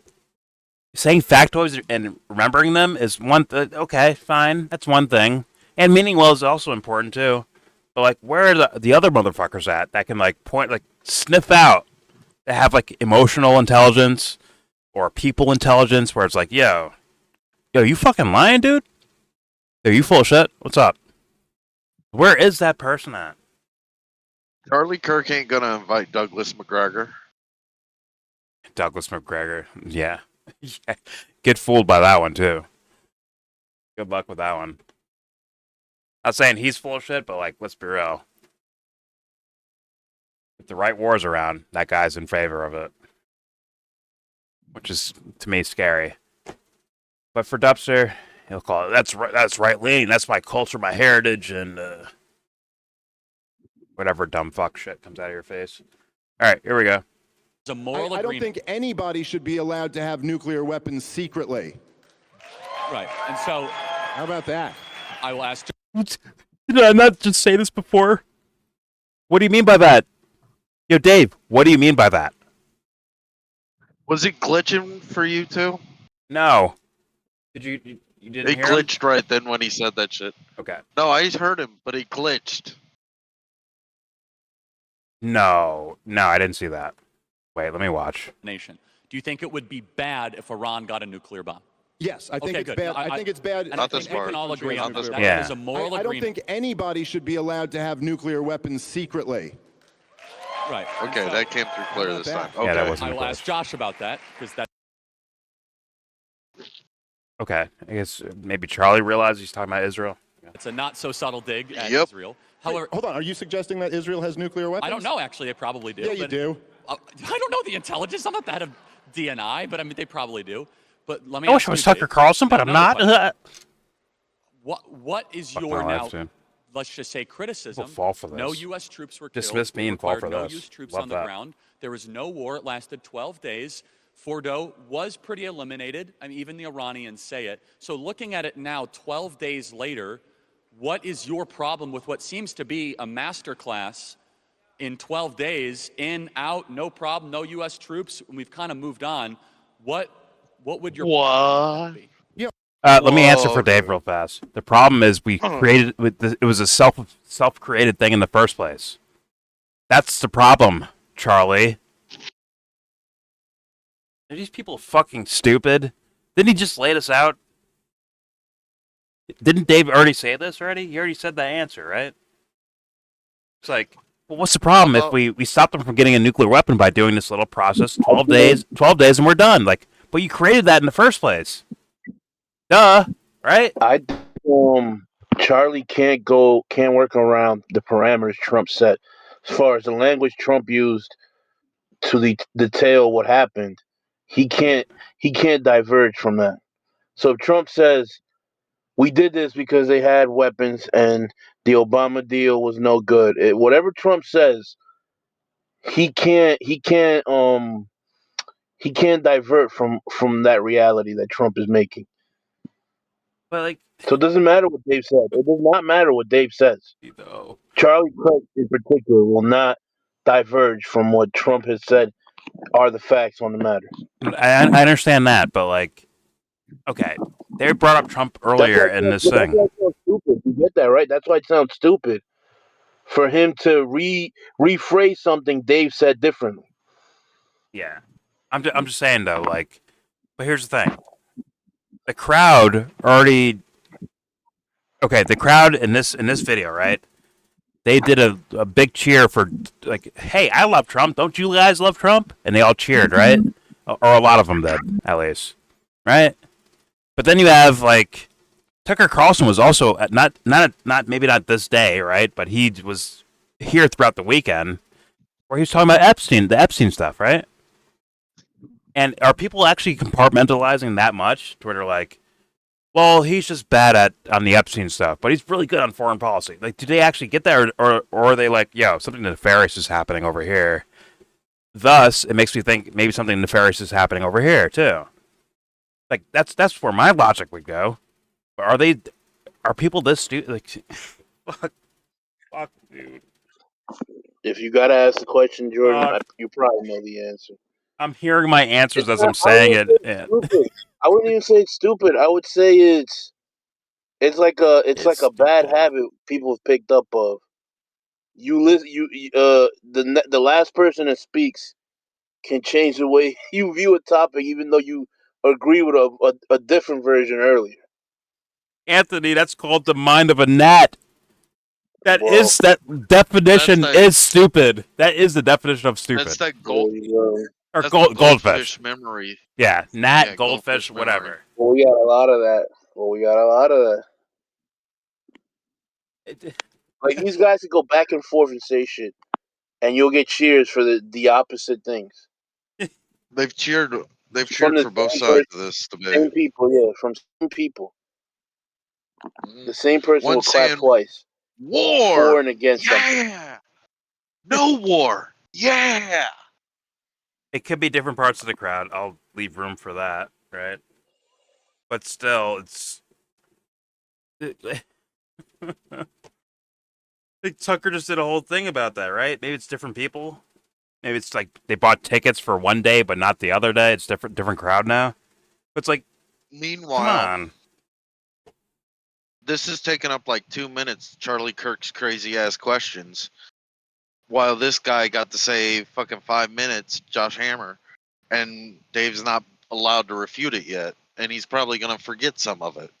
And he said he asked him a tough question, Dubster. He said he asked Josh Hammer a tough question. Like, hey, do you support troops on the ground? Loaded question. It wasn't loaded. Tough. What are you talking about? That was not tough. That was a simple, like, no, I don't support troops on the ground. Not that question. Like, duh. No, not those. The tough questions he's asking Dave Smith is loaded questions. Well, it's do you support the right of Israel to exist? It's the same thing. Where it's like, what are we doing? Like, what are you doing with this? Like, why are you asking? Like, what is this? The fuck? What about what I've said says, like, burn Israel to the fucking ground? What about the words I've said say that? None of it. That's stupid. Do you think Iran should have nuclear weapons? What about my fucking rhetoric says that at all? I'm pointing out that the U.S. is blatantly engaging in corrupt actions to force some sort of military action against a foreign country. Clear as day. What the fuck does this have to do with them actually having nuclear weapons or not? I already said that was bullshit. But now you're asking me the same question? Like, come on. Are we this stupid? Fuck. And people are going to yell at me. Shut up and play the video. Why are you so emotionally engaged? Fuck. Dummies. You dumb people. Fuck. I mean, I love you all. But you're fucking dumb as rocks. I'm so sorry about that. It's unfortunate, but you're dumb as rocks. It's unfortunate that I don't get, not me, but anyone that can think beyond 5 minutes. It's sad they never get heard anywhere. Instead, we get Ditzy Dave. But Dave talks about Israel's nukes, though. Like, so fucking what? It's about how you go about it, man. Why is that wrong? Why is it wrong for some dipshit on a fucking white couch to support that? All right, here we go. I think, and I do think there's something really sick and poisoning about this, is that our country has become so addicted to war that if we launch a war and you go, people don't like hey, war it wasn't anymore. a complete catastrophe. I mean, 1 million people didn't die in this one, like in Iraq, or hundreds of thousands didn't die in this one, like in Afghanistan or Libya or Syria. It's like, okay, look, people died in this war, okay? There were both Iranian civilians and Israeli civilians who died in this war. It was a terrible thing for them and their families. This was a catastrophe. And my point is that the war never needed to be launched to begin with. But there's no reason why we even have to be enemies with Iran. They oppose this is a third world country in the Middle East that does not have nuclear weapons, does not have intercontinental ballistic missiles, does not have an air force capable of hitting us with anything. This is Israel's problem. We don't. If a bomb shoots from Iran, okay, my bad. Okay, he's saying intercontinental. My bad. ICB, okay. Makes more sense. I'm thinking, like, they have some shit that can go some places and fuck some people up. For sure. They do have weapons like that. They can fuck people up. For sure. That's what ICBM is. ICBM can go from continent to continent. Yeah. Meaning it's worldwide range. Yes. I think they got some. And they do have weaponry. They do. Yeah, apparently. But. Oh, fuck. There's a point I wanted to say, but I got caught in that one. I'm here. And my point is that the war never needed to be launched to begin with. But there's no. It's like, okay, look, people died in this war, okay? There were both Iranian civilians and Israeli civilians who died in this war. It was a terrible thing for them and their families. This was a catastrophe. And my point is that the war never needed to be launched to begin with. But there's no reason why we even have to be enemies with Iran. They oppose This is a third world country in the Middle East. That's a good point, but who who the fuck's listening? Weapons, does not have intercontinental ballistic missiles, does not have an air force capable of hitting us with anything. This is Israel's problem. We don't need to be involved in this. Sorry, we got our own issues here. And look, Again, I'll give Donald Trump credit that, okay, it didn't turn into a catastrophe. He took the off-ramp when he had the chance. But look, a lot of that was out of Donald Trump's control. The risk of this war, like a lot of people love to, like Josh likes to read my tweets when I was saying this could turn into a catastrophe. Because you were dead wrong. You look stupid. Josh.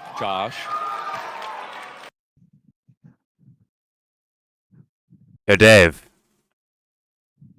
They created, like, the scenario was created in the first fucking place. How are you not?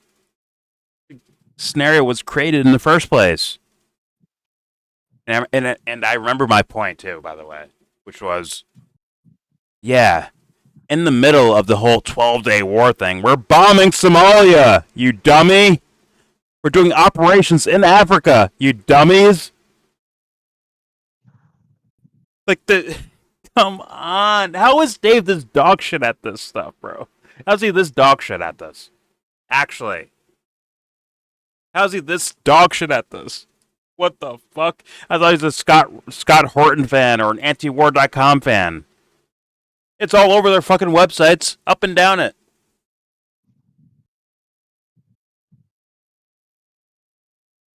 You think, like, okay, hey, if this guy's willing to give weapons and money and support and mercenaries and potentially U.S. soldiers to someone who's going to fucking destroy like another, I guess, race or ethnicity or nationality of a people, why wouldn't he go to war with Iran? Why not? Make these guys contend with those arguments. Say the most heinous shit in the world that this orange penguin is contributing to and his administration is contributing to, and make them stand up and cheer about it. But yeah, go ahead, cheer about that. Go ahead, do it. No laughter? No cheering? Make this fuck those, like, sorry, but I'd be like, yo, fuck those kids, bro. Fuck you guys. Do you want to cheer this shit on? You want to be a lame brain, leadhead, dumb fuck? Yeah. Cheer this on. How about this? Yeah, go ahead. Where's your clapping at? I don't get it. Wait, you guys don't like kids with missing body parts? You don't like the taxes you pay going to body parts missing on children. You don't like that? Oh fuck. Well, too bad. That's what's happening. Sorry. Boo me all you want, but sorry, that's in your lifetime right now. Fuck. Fucking dummies. Are we this stupid? Actually? Like, come on.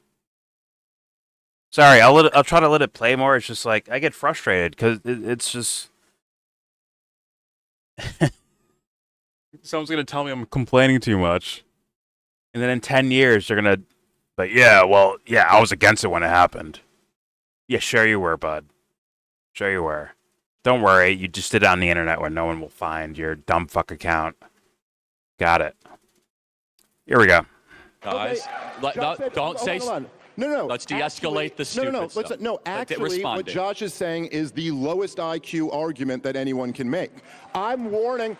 Dave trying to one-up him. That there's a risk of a catastrophe, and he's saying you're stupid because there wasn't a catastrophe. This is on the level of playing Russian roulette, and if the bullet doesn't go off, you go, "See, dummy, you were warning that could go bad." That doesn't prove anything. Listen. For all you guys, you talking about how big and bad the Iranians are and what a scary threat they are, what if they hadn't given us advance notice? What if Iran was actually as suicidal as people like Josh pretend they are? And what if their response had killed a few hundred Americans in the region, which by all military assessments, they are capable of doing? What would Donald Trump have had to do then, Charlie? What would he have done? I'm the moderator. No. Okay, sorry. You're now you're not the fucking moderator. Oh, look at that. Now you're the moderator. Yeah, look at that. Now he has a shield to hide behind. I'm not a mod. I'm just a moderator, man. Anyways, does Israel... I can interrupt the debate and sidetrack it, but when you respond to me, I'm the moderator. Yeah. Wow.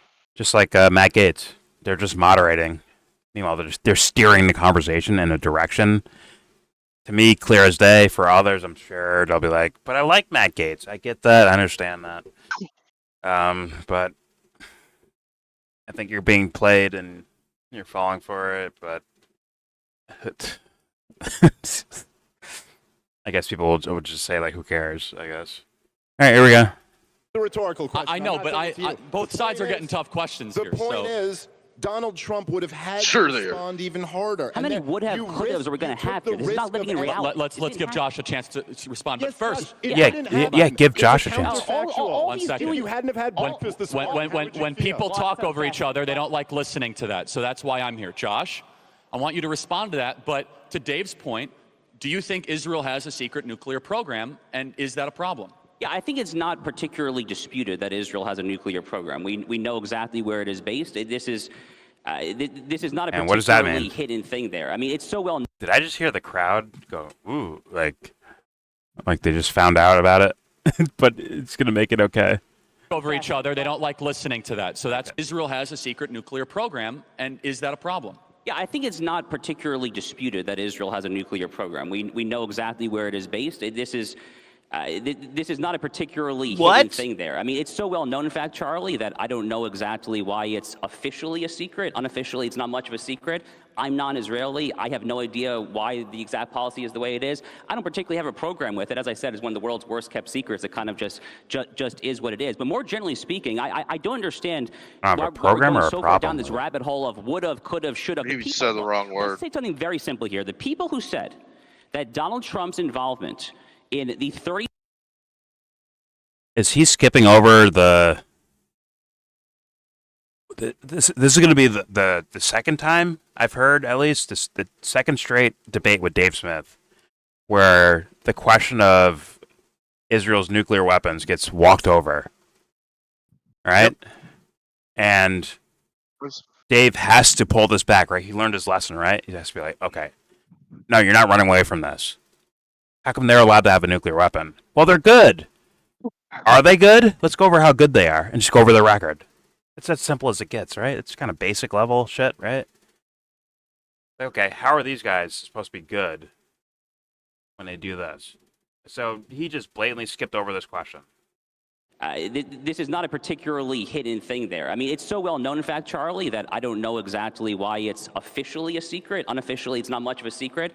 I'm non-Israeli. I have no idea why the exact policy is the way it is. I don't particularly have a program with it. As I said, it's one of the world's worst kept secrets. It kind of just is what it is. But more generally speaking, I don't understand why we're going so far down this rabbit hole of would've, could've, should've. The people, look, let's say something very simple here. The people who said that Donald Trump's involvement in the 37-hour operation of the B-2 bombers flying from Missouri to Iran and back with not a single shot fired at our boys. By the way, as I said, that was partially due to the fact that the IDF had so neutralized the Iranian Air Force and their defenses there. So the fact that he was able to accomplish that so amazingly there. Do you get it now, guys? All right. Once again, I'm not gun-ho, go America, unless I'm arguing with K to C. Otherwise, I'm not some gun-ho American motherfucker, right?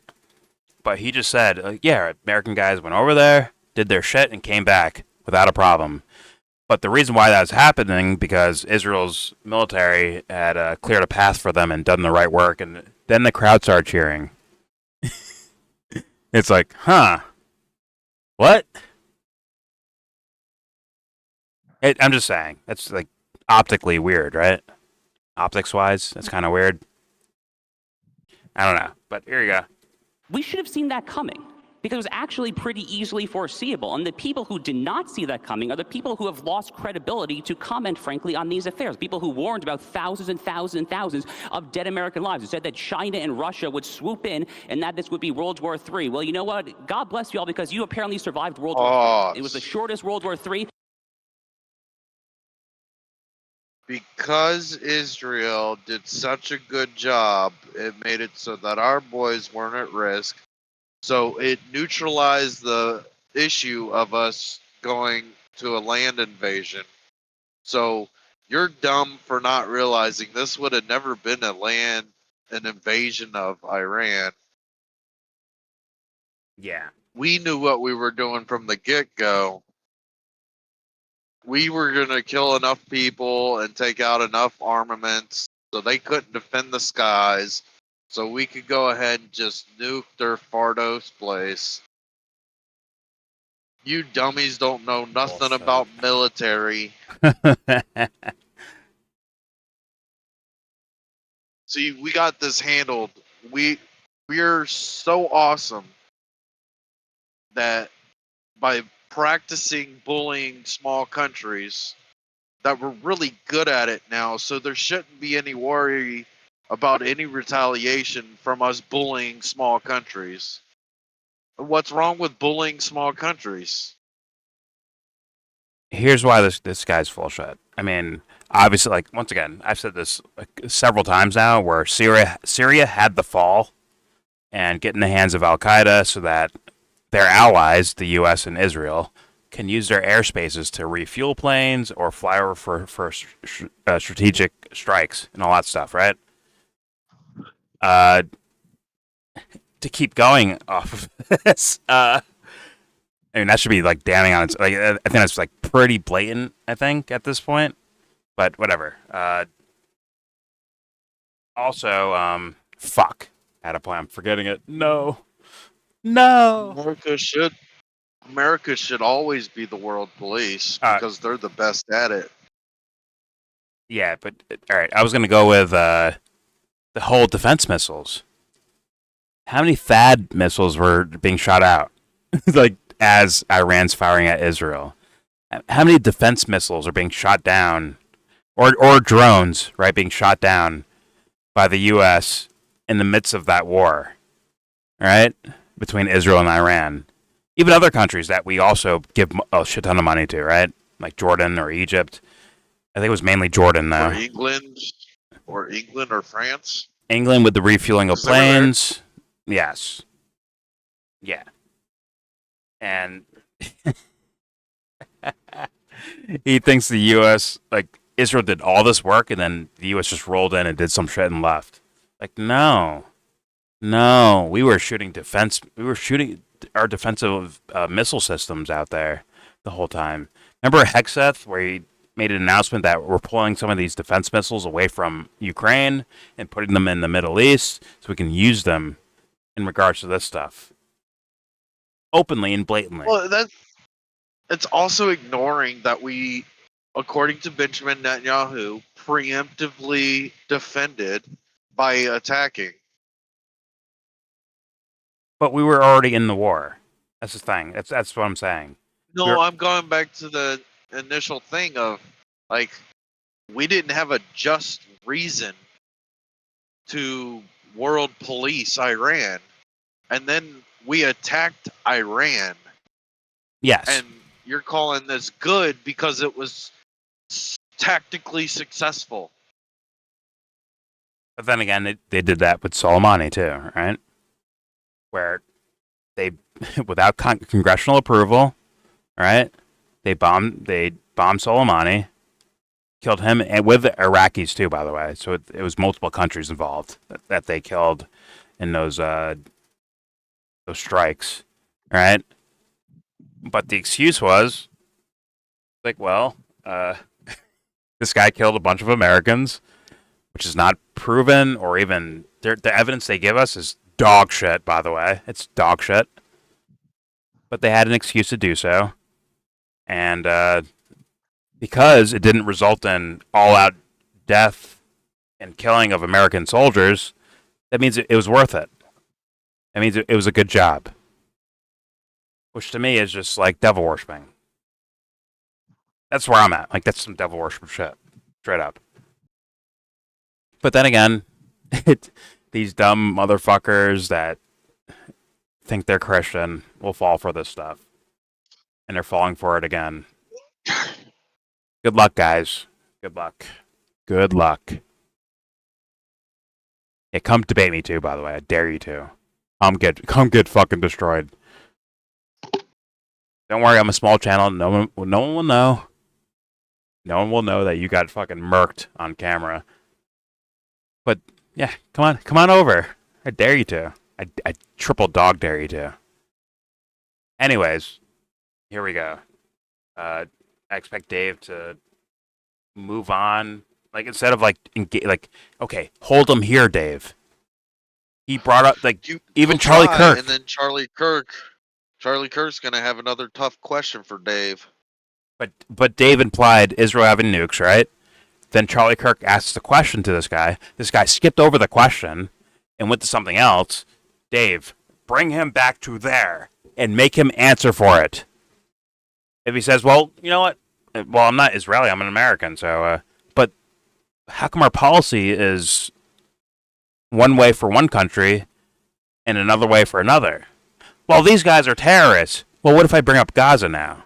Is this okay? This is less than 2 years of what they've been doing in Gaza. Are these terrorist Charlie actions? Kirk, whoa. I was talking about Iran. I'd be like, Charlie, shut the fuck up. Shut up. Shut the fuck up. Anyways, and you go on with your point. Because I think people need to realize this is not a pal around time, bro. Sorry, it's not. Yo, Charlie, shut the fuck up. There are people being massacred, you idiot. And you want to sit back and like skip over this? No, it's not getting skipped over. Sorry, it is a part of Iran. It is a part of the U.S. involvement in all this stuff. It's all a part of it. All of it. You can include Ukraine, Russia. It's all involved. It's all connected. You can see it. When we quote unquote, stop shipments to Ukraine, Israel gives them shit. But guess what? We're giving Israel shit. So you're not actually done arming and funding Ukraine. Like, why are we like? I'm sorry if you want to be stuck on stupid your whole fucking life. I can't stop you from doing that.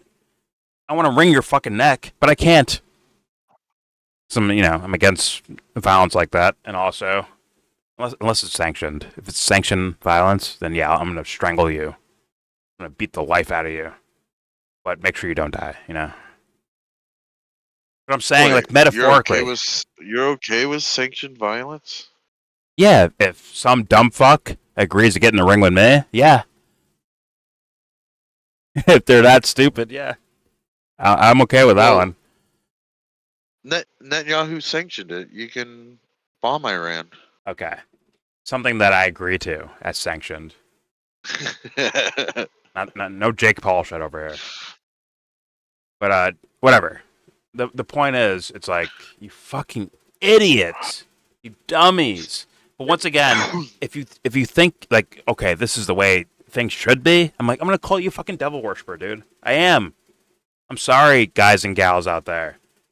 I'm like, yo, you work for the fucking devil, and either you don't know it, or you do know it.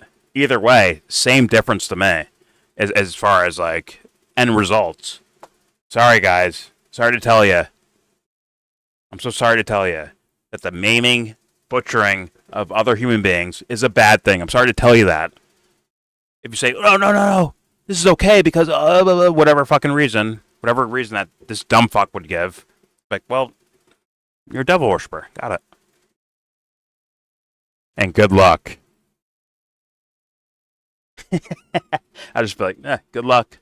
Good luck, my friend. What do you mean by that? Huh? What does he mean by that? Huh? All right, here we go. Are the people who have lost credibility to comment, frankly, on these affairs. People who warned about thousands and thousands and thousands of dead American lives, who said that China and Russia would swoop in and that this would be World War III. Well, you know what? God bless you all, because you apparently survived World War III. It was the shortest World War III of all of our lifetimes. I didn't say any of that. So what are you? Dave, I restrained Josh. Josh, keep going. Again, this is the Donald Trump foreign policy doctrine in action. It is quick surgical strikes. Roger Stone was talking about it earlier. It's exactly right. He is not a neocon. Neoconservatism, bad. Isolationism, also naive and stupid. Donald Trump agrees with both those things. The nationalist, realist, MAGA, America First approach to foreign policy is to have strong nationalist allies that are generally capable of securing and patrolling their own regions in a way that redounds not merely to the allies' national interests, but also to the American national interest. That is exactly what Israel has been doing for 40, 50 years, as they have taken out Islamists and Sharia supremacist thugs in Gaza, in Yemen, Hezbollah. I mentioned Fuad Shakur, the Hezbollah jihadi who killed 241 Marines in Beirut, Lebanon, in 1983. There's a million examples there. That is the definition of an American ally, and what just happened in the 12-day war is an encapsulation of the America First Trump doctrine, that in this case, this tag team between the U.S. and Israel against the mutual threat of Iran in action. Okay, So the U.S. So Israel, who holds their own without any, they just do what they do, right? Is it's like, get the fuck out of here, homie. Get the fucking fuck out of here. By the way, they were getting shit on by Iran, even with the support So from U.S. defense missiles and Jordanian defense missiles, and the U.S. systems that are actually built in Israel, like used in Israel, right? The Iron Dome stuff, where they had a bunch of apparently malfunctions and failures. Um, apparently they were just doing their thing on their own. Apparently. MAGA is against neoconservatism and isolationism, but thinks that we need to have allies out there that can support their own so that we can come and support them. But we relied on for 50 years the neocons to build up Israel, for example, to be able to defend themselves. And then now that we're MAGA, we're not neocon somehow, and that means now we don't have to participate, but we are participating. See, people are gonna wonder why we're 2 hours in of the recording, but only 31 minutes into the video, or 32 minutes into the video. It's because the absolute absurdity of the statements from these people. I mean, I think even Netanyahu or someone in the administration over there said something during the whole thing with Iran, saying like, "Oh yeah, we need the U.S. to help us out with these things," or like, "Okay, we need to be prepared in case the U.S. stops supporting us." It was bullshit. I think it was bullshit in PR because of reports coming out that Trump is done with Israel. He's mad at them. He's mad at Netanyahu, right? Those bullshit reports. And I think a counter bullshit report was Israel saying, damn, we need to prepare for not having the U.S. backing, which is extremely important for what we do, basically. But I think it's, at the same time, I think it's actually the case. Like, it is important. Granted, they had built up munitions, for sure. But these motherfuckers, let's be honest. Take away U.S. I understand. Hold on, Dubster. Hold on. Take away U.S. support against Iran. Take away every country's support against Iran. Take away all of it and let it be 1v1, Iran versus Israel. I'm sorry to tell everyone who supports Israel, but those guys are getting fucked up, and that's not a good thing, by the way. That is not good. That's a lot of loss of life. 100% it is. But I'm saying, like, just looking at it, those guys would get fucked up by Iran. They would. Straight up. They're definitely not doing ground forces. Get the fuck out of here. There is no ground invasion happening. Sorry. But if you let the missiles fly back and forth, oh my dear lord, this was not going to be good for anyone. But I'm just saying, like, Israel would have got shit on, dude. I think, like, actually. But go ahead, Dubster. I understand what isolationist means, and I understand what neocon means. Mm-hmm. The MAGA at most was saying peace through strength. It wasn't saying, like,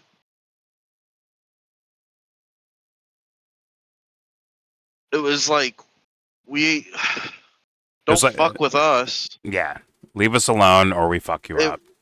Right? Is that Right, idea, which or what was- people thought it was? There's your middle ground, I guess. It ain't, oh, our allies want this dude dead. We're gonna help our allies out because motherfucking dude's fucking my best friend, yo. It wasn't. It wasn't that. It sure as fuck wasn't that. as Well, far as neocon, fans I guess, thought. Yeah. Neocon is we're gonna arm everybody that's our allies so they can go fucking conquer the world in our name. Oh wait, that's what is occurring.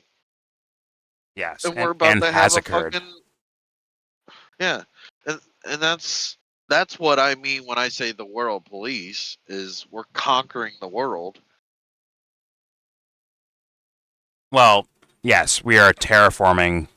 It's gangsters working with gangsters. Like, we like this guy here. This is not isolated to Israel, by the way. This includes Saudi Arabia, Qatar, UAE, uh, many countries. The split in Right. Somalia. We're supporting the people that essentially, I guess, support us, but not support us in a moral way, but support us like in a geopolitical way, which to me is just devil worship. It's like, okay, you guys are devil Right. worshippers too. Cool. Congratulations, you're on the team. We don't like the manager in Iran. We want to replace this manager. And I told him he was fired, but he's not leaving, so we're gonna have to do something to get him out of that fucking district management position. He's hostile style holding. Yeah. Like, once again, if Saudi Arabia had the wrong district manager, as I think Dubster kind of put it, which is actually, I might steal that one. Like, the district manager of Saudi Arabia, like, yeah, if that guy was not the person that the U.S. government wanted, that person's out. And all of a sudden, you're going to hear reports about how they're a terrorist regime, they're a bunch of jihadis, on and so forth. Also, guess what? If Israel, as far as like the mainstream of Israel and the biggest party there that's winning all the elections and all that shit, if those guys went against U.S. interests, they'd be like, listen, the terrorist state of Israel is going against U.S. interests, and like, same thing would happen to them too, straight up. You fucking watch. If those guys turn on Netanyahu and or that style of military action and all that stuff, guess what? The terrorist state that's been taken over by the far left of Israel, the super radical far left that work with Epstein. Those guys need to so all of a sudden just create narratives, add narratives. Epstein was working for Mossad, but for the far radical left of Israel, the radical left Mossad. Epstein was working with them. Like, all of a sudden, out of nowhere, I actually believe that. Like, straight up. So, but Jesus Christ. And again, it's like, what do I say? What do I say to any of this stuff? If I say anything about it, I guess I'll just be we'll just be wrong about it. I guess if we say anything about this, we'll just be wrong. All right, it has to fall into Camp Dave or Camp Josh, one or the other. Apparently, I mean, Josh's version of Mega looks a lot like Neocon. it's because it is. And this guy okay. And this guy is like a scoundrel or some shit. Let's be honest. This guy's full of shit. So remember, He's a full-blown dweeb. Look at What him. was Look, hold on. Look at him. Full-blown dweeb, right? Full-blown dweeb. Got Okay. picked on his Okay. whole life, and now he's taking it out on the rest of us. That's what's happening. remember Jackson Hinkle said he was mega communist. Regretfully, yes. He was just like he was just rewriting MAGA, whatever. Well, however he you wanna say it. he was adopting This their audience. Yeah, he was. This guy is literally and practically and really in some sort of way somehow allowed to rewrite what MAGA is. So he's neocon MAGA? Is that what you're saying? I mean, he's doing it better than Hinkle ever dreamed of. Well, the only reason for that is that the White House backs this guy. That's why. Yeah, Thus he comes Through off as more actions. credible. yeah, through actions. But apparently these dumb college kids, or let's be honest, it could be astroturfed crowds to cheer for this guy, right? And maybe Charlie's like okay with that, right? Because he wants there to be engagement, maybe, or like where it sounds like, okay, well, you guys argued, and everyone like some people like this guy, some people like that guy. You know what? But it all works out. Maybe that's where Charlie is. Even though some people like give him credit for shit, I'm like, this guy's full of shit. He's full of shit. He's a full of shit motherfucker. Charlie's just been handed a fucking impossible task. It's called keep MAGA together. In the last month. Yeah, but if half let's say half of MAGA is let's fuck the planet up for the sake of big businessmen and shit like that.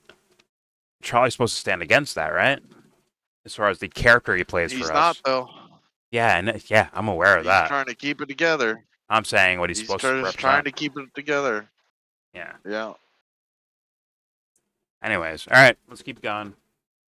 This is a marathon, guys. At a Candace Owens marathon, it got copyrighted though. Anyways, here we go. I want to now move because it's important, but it's connected. So I think we have on full display a difference of opinion on the 12-day war. Now let's Difference go to the of next one. It's opinion. third in both of these points, but you only Difference of opinion.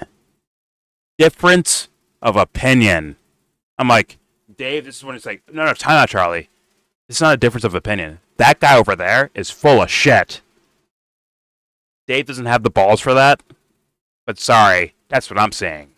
I'm like, yeah, this guy's full of shit over there. That guy over there, this is not his honest beliefs. He's full of shit. He will lie. Watch this, watch this. So, there's like 20,000 kids dead in Gaza. That's just war, man. Hamas, what happened was Hamas did this or that, and thus we had like 20,000 kids had to die. They were human shields.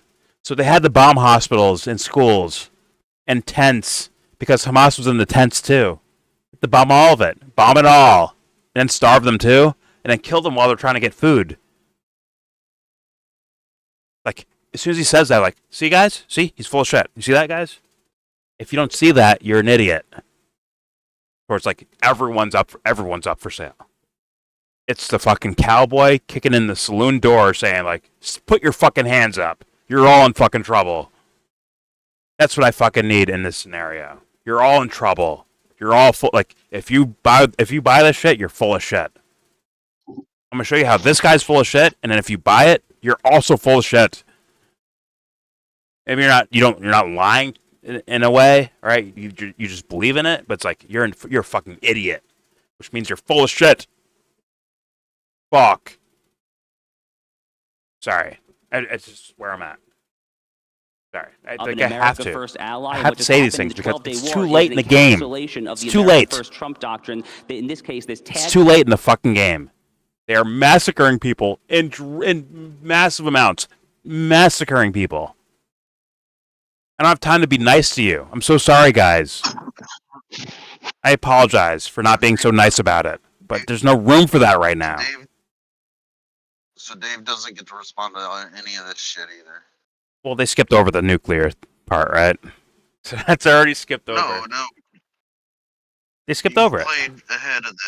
You played ahead of this. Charlie Kirk's changing the subject. Well, that's what I'm saying. Like, there's no... We're past the nuclear thing, the initial question, right? But anyways, here we go. Same thing that happened with Dave, with the Matt Gaetz, and the other guys debating or whatever. It's important, but it's connected.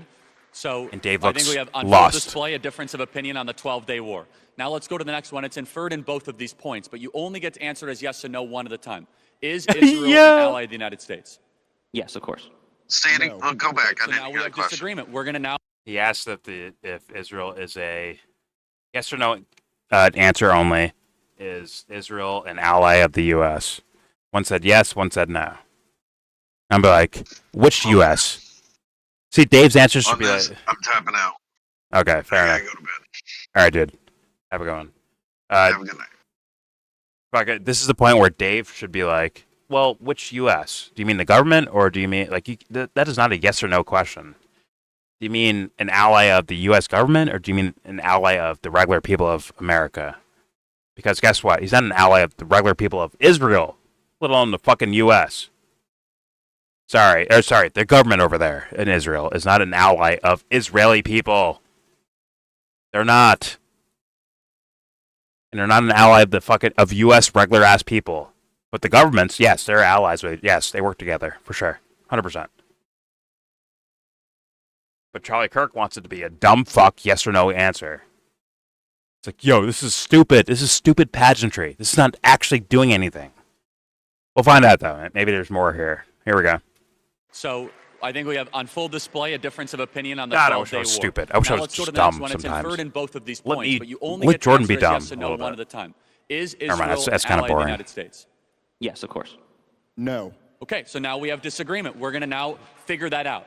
And then I want to then indicated in that is Israel influencing American politics? So I'm going to start with Josh, and then we'll go back Skip to of a Dave. skip. You say Israel is an ally. Spend a minute on that, and then address how some people have concerns that Israel is influencing the U.S. government, and then I'll allow Dave to have some time. Josh. All right, there's multiple reasons why Israel is an ally. First and foremost, I think most people in this room are. Before he answers that, by the way, Dave implied, then Charlie asked Josh Hammer about Israel's nuclear program. He skipped over it, and now we're nowhere near that topic anymore. You see that? See how that happens? Now people are going to call Dave a master, master debater. They're going to call him like some sort of like great debate guy, and he's like very smart about this stuff. But then that just happened, right? You guys all saw it, right? The topic was brought up. This guy said it for a second, like, well, yeah, we know they have a nuclear program. Anyways, bananas are yellow, and went on a spiel on some other bullshit, right? And thus the thing was skipped over, acting like it's not actually a prominent question in regards to a 12-day war between Iran and Israel, and let's be real, the U.S.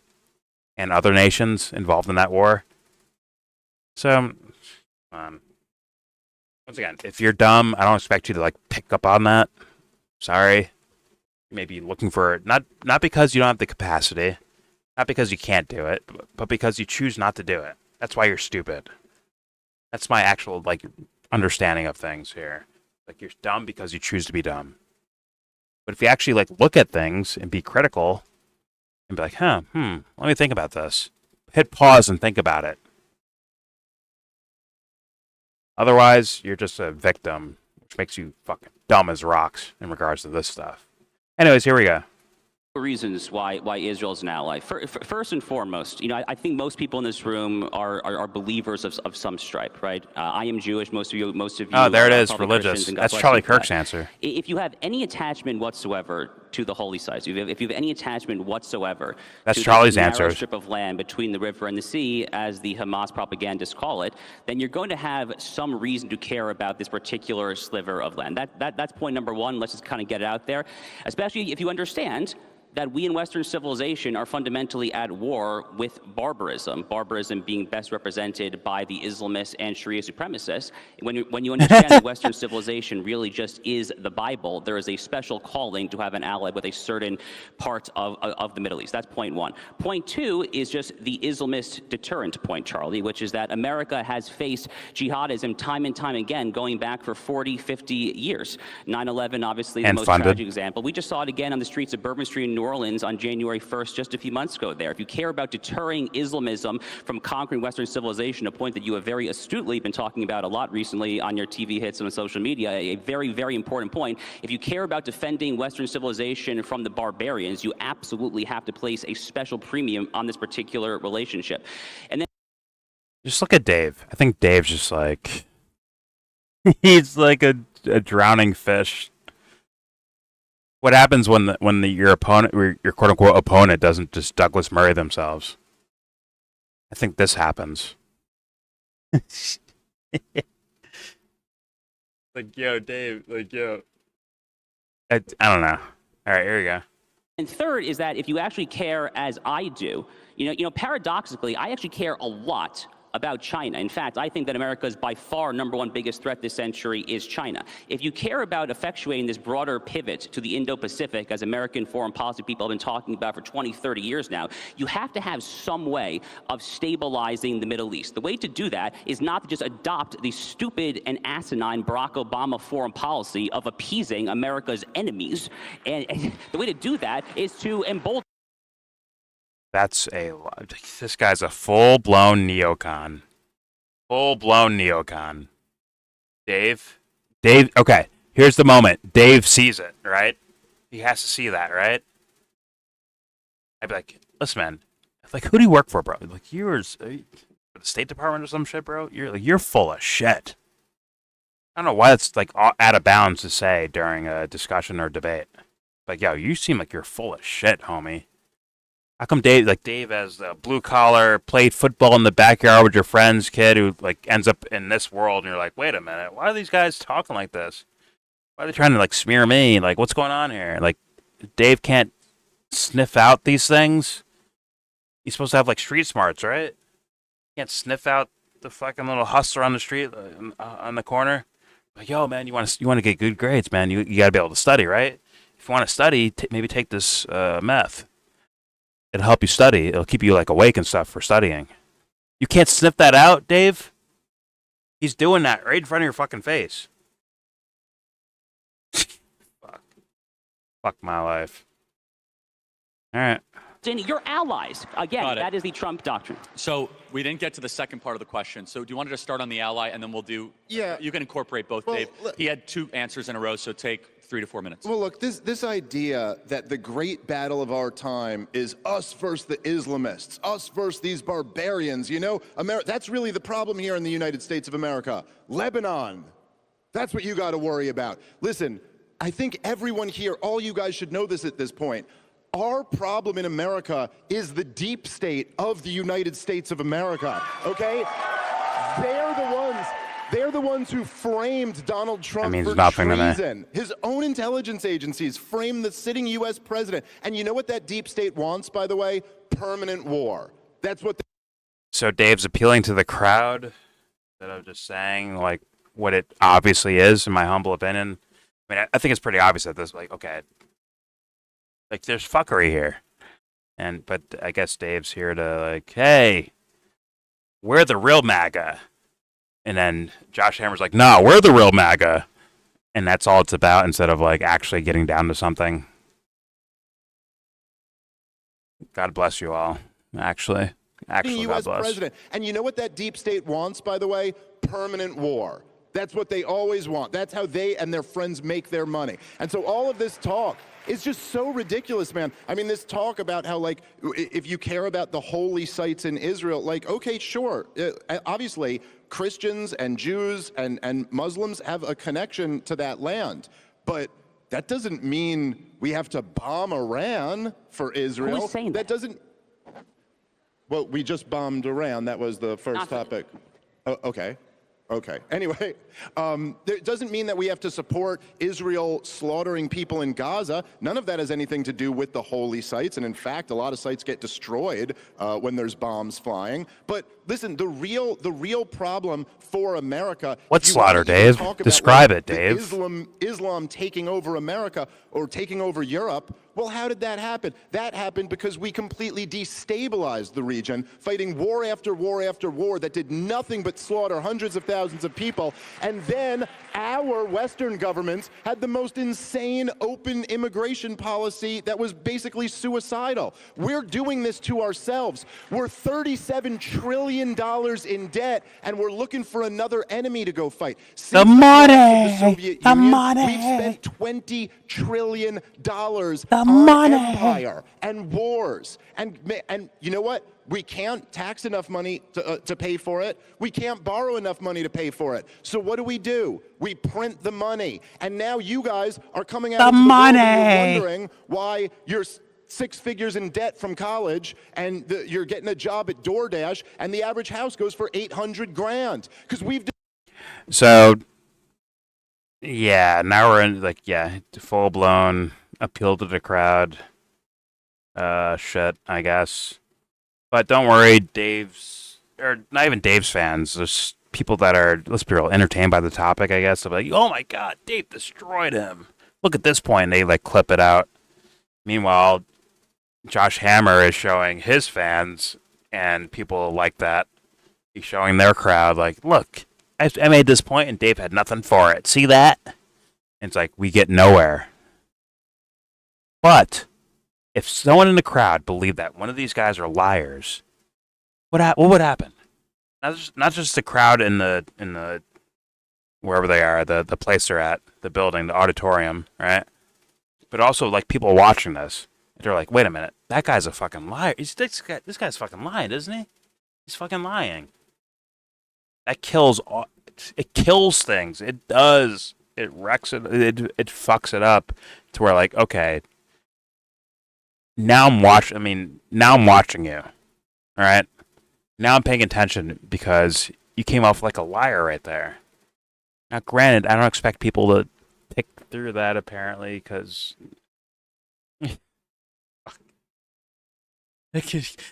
People can't tell this guy's the guy always to the right. No one can tell this guy's like lying on behalf of some sort of agenda. If you can't tell that, I don't know what to fucking say to you. If Dave was working for some sort of agenda, I'd be like, okay, he's doing a better job of he's doing a decent job of hiding it, right? But the guy always to the right is very blatantly like, no matter what you tell him, he's going to fall on one side no matter what, which is what. Liars. That's what liars do. That is what liars do. Straight up. Whatever. All right, here we go. Destroyed the currency, chasing these monsters that were never any threat to our country. The money. One quick point. Adolf Hitler and the Nazis couldn't bring down America. Joseph Stalin and the commies couldn't bring down America. The British Empire couldn't bring down America. But you think the Hezbollah in Lebanon are a threat to us? They're a problem for Israel to deal with. We Say got that our to own the families problems. of the Beirut barracks bombing in 1983. Seriously, say that to them.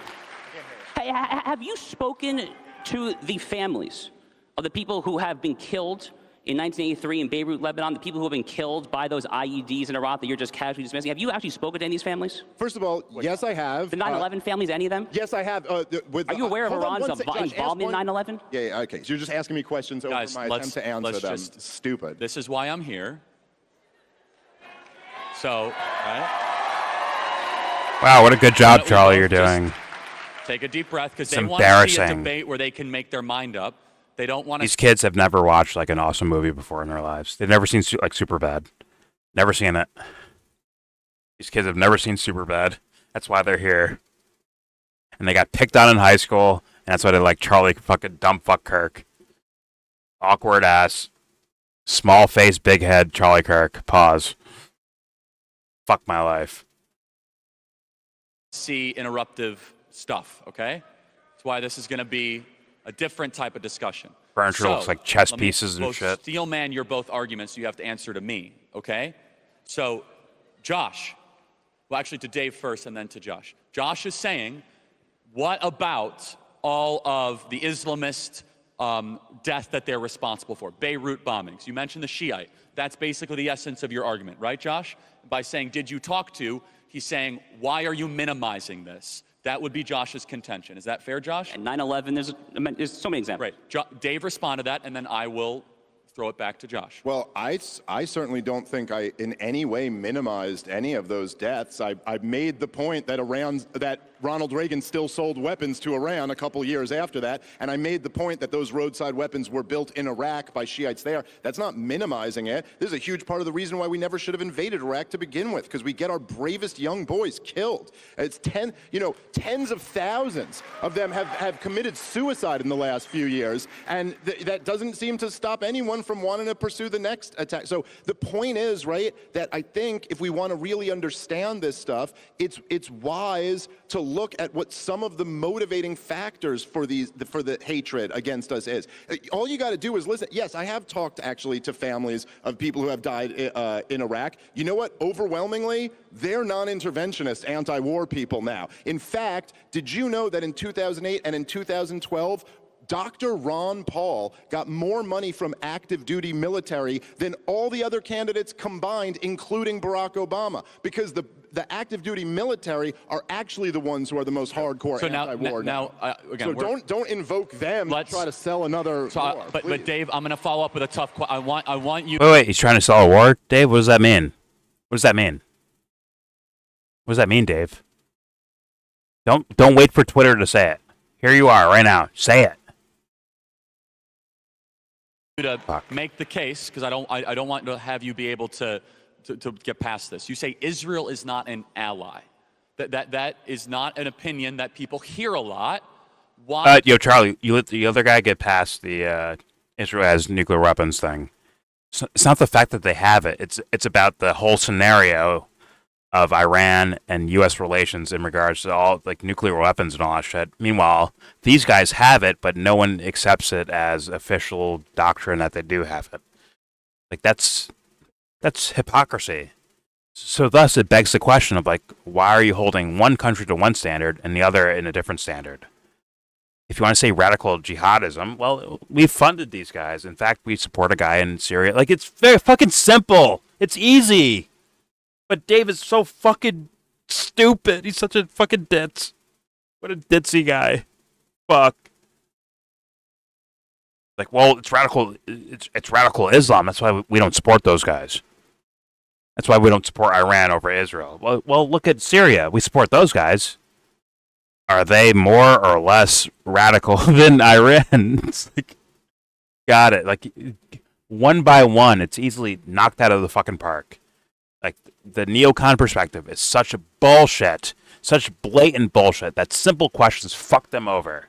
But Dave is just lost in the sauce, trying to, like, I guess make him sound smart or win the debate, right? Or, I don't know, win the crowd over, I guess. Instead of like actually approaching, like, why are we talking about this in the first place? What's the point of this, Dave? Are you here to change minds or something? Like, what is your point? What are you doing this for? I guess it's to win. At the end of the day, I guess it's to win against some fuckboy, some clear as day fuckboy. Like clear. Look at this guy, clear as day fuckboy. Fuck. My life depended on defeating dumb fuck guy over here. Look at him. Get the fuck out of here. This is some fucking dweeb. That's not Bill Goldberg. That's some fucking dweeb. Anyways. Why is that? Look, all I'm saying is Israel has at every turn, and look, again, when I say Israel, I'm talking about the government of Israel. I'm not talking about the people there. And I'm specifically talking about Benjamin Netanyahu and the Likud party, who have been in control for most of this time. That's Bernie Sanders saying. Got it. My lifetime. Yeah. And right, most of the 21st century. And so when I say they have been constantly pushing America toward more aggressive policies, toward getting in more fights. And just like I always say, if you went out to the bar every single night with your friend, and every night your friend's trying to convince you to get into a fight, and while you're beating a lot of people up, you're also taking a lot of wounds, and you're going to jail, and you're getting in trouble, you got to stop hanging out with that friend. And so I think that I don't believe in it's like a fun aggression thing. And fun wars time, of choice. apparently. I don't believe in sanctions. I don't believe in that. We should be friends with Israel. We should trade with Israel and have a good relationship with them. But you know what? I also don't believe in welfare, and they shouldn't get another dime of U.S. taxpayer money, and they should not.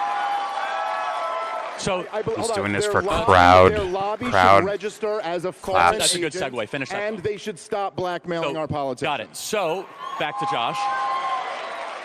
Stop blackmailing our Dave politicians. had some uninterrupted time there. Let's now address that because, you know, again, there's a text. Pathetic. I have all the text. Everyone knew where this debate was going, right, Dave? There's been no surprises. Josh, it's like, and guess what? No one's going to realize that this is like fucking pathetic. It's candidacy cheering on wrestling because the crowd cheers. Like, what if they're dumb though? What if it's a bunch of fucking clapping seals in the crowd? Like, does that mean they're good now? Like, no, it's supposed to be judged based on quality, right? Standards, a spectrum of experience to be like, okay, this is good and this sucks. Now, like, I'm sorry, Dave, you're mediocre at this. And guess what? This little cunt's going to get away with everything. This little Douglas Murray's going to get away with shit. Straight up. And Dave, you're going to let him skate, but you got the biggest crowd applause, thus it's worth it. Like, no, it's not. It isn't. Fuck. It does something, but it doesn't, like, why are we going so slow when you have he's blatantly caught as being, like, full of shit. You have him here. Fuck, man. Like, I'm sorry for pausing and complaining about this, but, like, it is what it is. Like, you can't see what's happening here? You don't see this? Fuck. you knew that there are some concerns, and Dave mentioned it, such as I think you're saying AIPAC. Is that correct? Well, the broader Israel Okay, lobby, but fine. that's certainly part of Fine. it. Can you address this, Josh? Yeah. Because Yeah. this is a question people are confused about. He's prepped for 2 it. to 3 minutes on this, and then build out the ally Israel at the end. It's not of it, the but Israeli lobby. Josh, They're Dave is Americans. making a point I'd like you to respond to. Okay, so first of all, I'm not a fan of AIPAC. I donated once to AIPAC, $54 like a decade ago, and I basically got swindled into doing it. So They support Democrats. But AIPAC is not this nefarious boogeyman that Dave Smith and people make it out to be. It stands for America-Israel Political Action Committee. It is a group of Americans who place a premium on the U.S.-Israel relationship the same way that the NRA is a group of Americans who place a premium on the Second Amendment. I do too. It's I'm a American. kind of guy myself. Same way that there are any number of other lobby groups that support any number of other things. By the way, look at them there's like, yeah, also you need similar guns. groups similar to AIPAC for American citizens who support U.S. relations with other foreign countries. Funny how these other groups never get brought up in this debate. For instance, anyone who's been to Glendale, California, you probably heard folks in ANCA. That's the Armenian National Committee of America, a very loud, active group in Washington, D.C. Perhaps more nefariously, there is the NIAC, the National Iranian American Council. It's funny how in these debates, when you talk about various American citizens who get involved to lobby or to express their political opinion as the First Amendment gives you the right to do, Wow, I predicted his argument before he said it. All right, here we go. because they Wow, think so that the fucking U.S. surprised. national interest is served by allying with a certain country. It's funny and perhaps a little almost like worse it's than on funny script. how the whole register as a foreign agent talking point comes up only in one context only, which is AIPAC. Look, the notion, Charlie, that AIPAC, which again I'm not a fan of, I have literally, I'm not a fan of AIPAC. Why are you not a fan of it? Yeah, I'm not a fan of AIPAC for the reason that I'm just about to give, actually, which is that AIPAC exists, their raison d'etre, their entire purpose for existing is to secure large-scale annual appropriations, currently about $3.8 billion annually, in U.S. aid to Israel. I'm not a particularly big fan of foreign aid in general, and I've been arguing for literally a decade that the U.S. should wind down foreign aid to Israel in particular. I think it actually is a bad idea for both countries. Do we have agreement Wow. on that? Yeah. If Wow. you want to wind Anyone- it down anyone to can say zero that. tomorrow, we have agreement on No, that. it can't be sure. tomorrow But yes, because- I'd support But winding we have it down so we have too. agreement on an Yes. end. Wow, anyone can say that. See, look at that. AOC does not take money from AIPAC, but supports an Iron Dome. Bernie Sanders does not take money from AIPAC, but on and so forth, right, of policy. So to live on that island like that is crazy to me. But yes, there is some, but they do, we've seen them do like nefarious things, right? AIPAC, not AIPAC, not necessarily AIPAC, but, you know, quote unquote Israeli lobby. We see them in regards to college campuses in America, in regards to money with politicians. We've seen it with politicians in foreign countries, in Britain, and all this shit. Like, yeah, there's a lobby to make sure that politicians support the country of Israel. And that the other guys are really bad. The Iranian guys, really bad. Anyways, here we go. Point? Yes, sure. Okay, keep going, Josh. Yeah, so you obviously, yeah. Oh, you guys are good people. They just cheered for agreement. I like Yeah, this so you- crowd. That's the point. We're not here just to hurl insults. Yeah. You could do that online. This is here to actually have some sort of. We're a nation. These are our fellow citizens. We got to figure this stuff out. Josh, keep going. That's a lie. See, that's what I'm saying. Like, yeah, that's where I want to go to. Is this guy full of shit? No. They both said they like vanilla ice cream. Woo! They like vanilla ice cream, bro. They agree. Yeah, it makes me feel good. It's like, what? I'm not here for your fucking feeling. Like, what is happening in the world? Once again, the things that are just skipped over are incredible. And yeah, I said his answer before he said it, but all right, here we go. Yeah, so you obviously can't do it tomorrow because that would be to betray an ally in the middle of a hot war. That would send a terrible signal to other allies, Saudis, Emiratis, you name it. So you can't do it tomorrow. But I do agree That's a that joke. you should have a That was game a plan, stupid 5, fucking 10, answer. 20 years, whatever it is. I don't really care. Honestly, get a game plan in place to phase out this aid. It's not good for the United States. It's crony capitalism, Eisenhower defense industrial complex, Boeing, Northrop Grumman. All of that is totally true. And then from Yeah, but you could, like, anyone can say that, but what are the actual results that happens with U.S. policy? So you can say, like Trump has said, military-industrial complex, but yet he's beefing the budget past. Well, I mean, the official budget of the military over $1 trillion, right? Like the official one, right? Over $1 trillion, but yet he mentioned military-industrial complex, right? He mentioned it. He said it in words, and that's what this guy can do. He can say any of these things, but if you go to something where it's like actually like dark, where there is no defense for it, zero defense for it, right? You go to those areas. Like I said, Gaza is so blatant. The nuclear thing was, I think, it was like a decent area to go towards, where like there is no defense. And if you hear this guy make a defense for it, right? Good fucking luck. Good luck. Yeah, I mean, at that point, be like, okay, guys, do I need to argue anymore? You just heard him, right? If you don't get what he just said right there, what the fuck is the point of this shit? And now I'm done talking to him. I'm done talking to you guys in the crowd now. From now on. But we're too stupid for that. I'm watching humanity move in slow motion. I'm watching it happen. Fuck. All right. Israel's perspective, it's also bad for them too because it makes them overly reliant. It actually. I bet there's people that don't understand what the fuck I'm saying.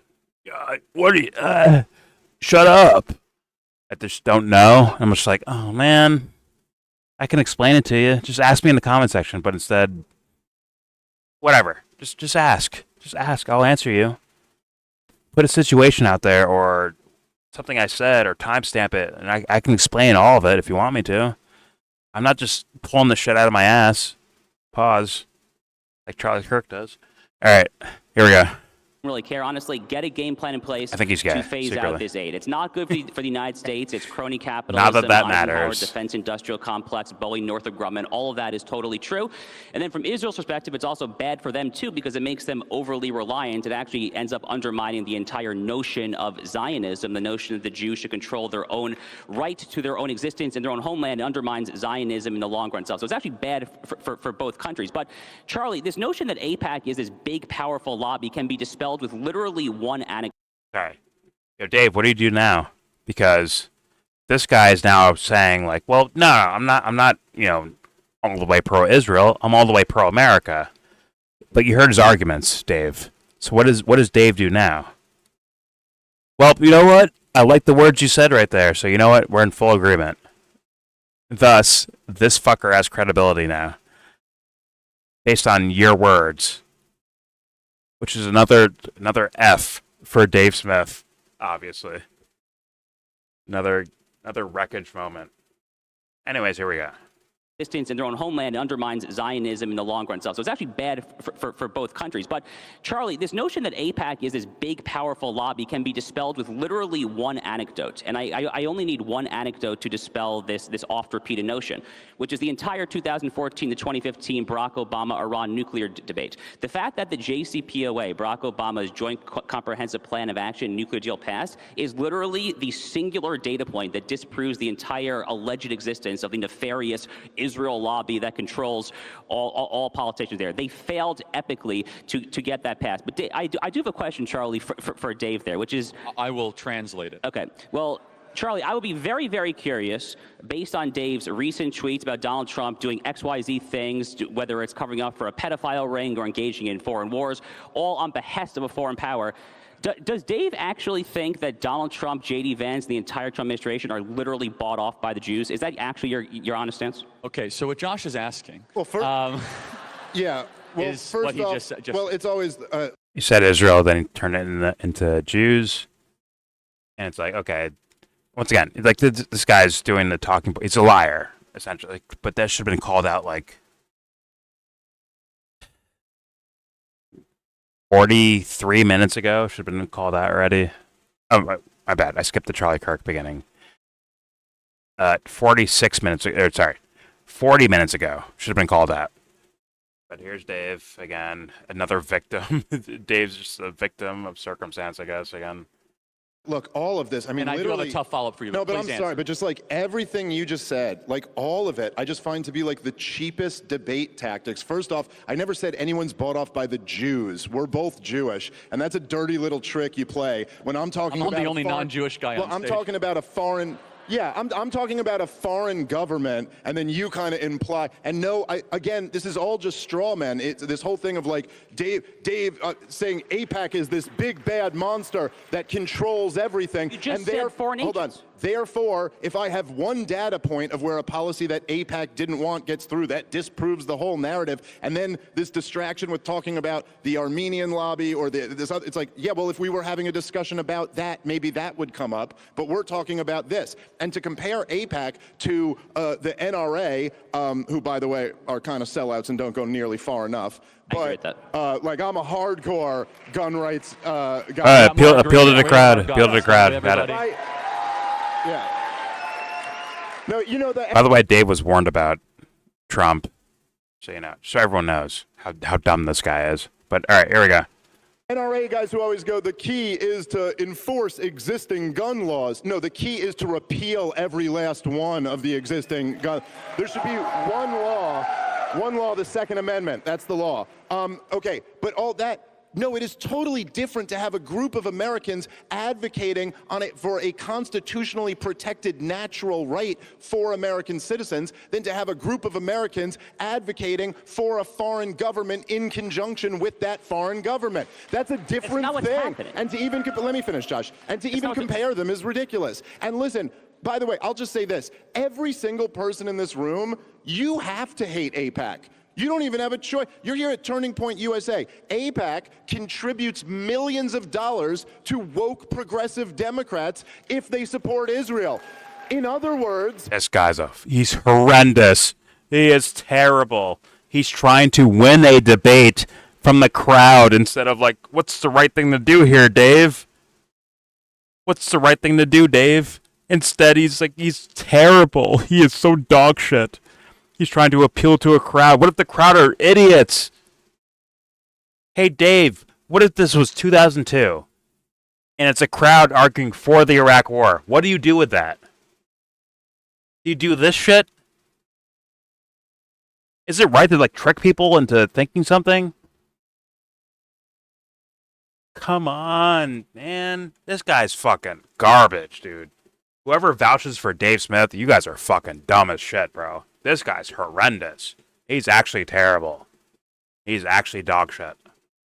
He may mean well, but he sucks at this shit, bro. Like, someone replace him, please. He is dog shit at this. And now, but then again, this will now become the WrestleMania of debates on these topics. It'll be this, or it'll be Candace and Nick Fuentes will be the tastemakers of the century. It's like, pause. But like, that's like, I'm listening to two fucking dumb fucks argue with you. Like, the fuck? This is our standards? Fuck my life, dude. What are we doing? Whatever. Whatever. it's okay to destroy our country as long as that helps Israel. So I'm sorry, I don't know, Turning Point USA, this is my first time here. Quick question, are we allowed to support groups that contribute millions of dollars to woke progressive Democrats? Because I thought the answer was no. So Josh, and then Dave, Look I'm at gonna him- have a tough look at him follow-up for crowd you, so appealing. Take a drink of water. Josh, what would you say to that? Because Crowd appeal. look, I wouldn't. Some people would ask the question, okay, does AIPAC have more power than like your traditional like Armenian lobby? But more broadly, let's just take it more broadly. Like, is there any concern that, or how would you address the concern? Let me put it this way. How would you address the concern that some people have that a foreign government tends to have an outsized amount of platform in the U.S. government? Charlie, I think that there are tens, if not hundreds of millions of Americans who care a lot about U.S. relations with the state of Israel for understandable reasons. This literally goes back, by the way, those of you who are familiar with your American history, this literally goes back to the American founding. The American founders were extremely eloquent and outspoken about this. From George Washington to John Adams to Hamilton to Abraham Lincoln's famous February 1861 speech referring to Americans as an almost chosen people. They quoted the Hebrew Bible over and over and over again. They understood that the Christianity upon which America is predicated is not exclusively, but has a lot of Dave. Old Testament What's up? Hebrew Bible emphasis therein. And that's been part of our What's up, Dave? Constitution, part of our legal code, part of our moral code since day one. So it is completely reasonable. We are a Judeo-Christian country, okay, guys? That's what's up. Hey, does it have anything to do with morality? Nope. It's just it's just a title we use. Just a nice title we use for ourselves. Nothing to do with morality. Fuck morality. Fuck that. As soon as morality is brought up, it's like, no, geopolitical reasons for this. Yeah. Clear as day. But no one's going to... Come on. Right? People in the year 2025 to look at that, to look at all the other things we talked about when it comes to deterring Islamism and Sharia supremacism, when it comes to trying to achieve this Abraham Accord-style nationalist, realist foreign policy, when it comes to deterring the Iranian regime and their various proxies. It's very, very understandable for American citizens, again, Americans, to look at that and to conclude that we have important reasons for allying with Israel. They are not doing so on behalf of a foreign government. This framing is absurd. It's utterly absurd. They are doing so because they are patriotic Americans, and they feel it is their subjective sense that as patriotic Americans that this alliance is furthered. And they are U.S. But you just said there's some sort of religious connection that makes sense for why people should support the country of Israel, but now you're saying, no. It's actually for geopolitical reasons all of a sudden now.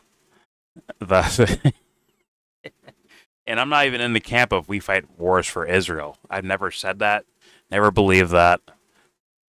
I've considered it as like looking at ideas, but only in that sense. Just like I've considered a whole bunch of different ideas that I don't actually agree with. But, you know, it looks more like gangsters doing gangster shit around the world. It's not for U.S. citizens when the American government does shit for themselves. When the Israeli government does shit for themselves and will lay waste to Israeli citizens, essentially, same thing. So this guy speaking two sides out of his fucking mouth of how there's a religious connection, right?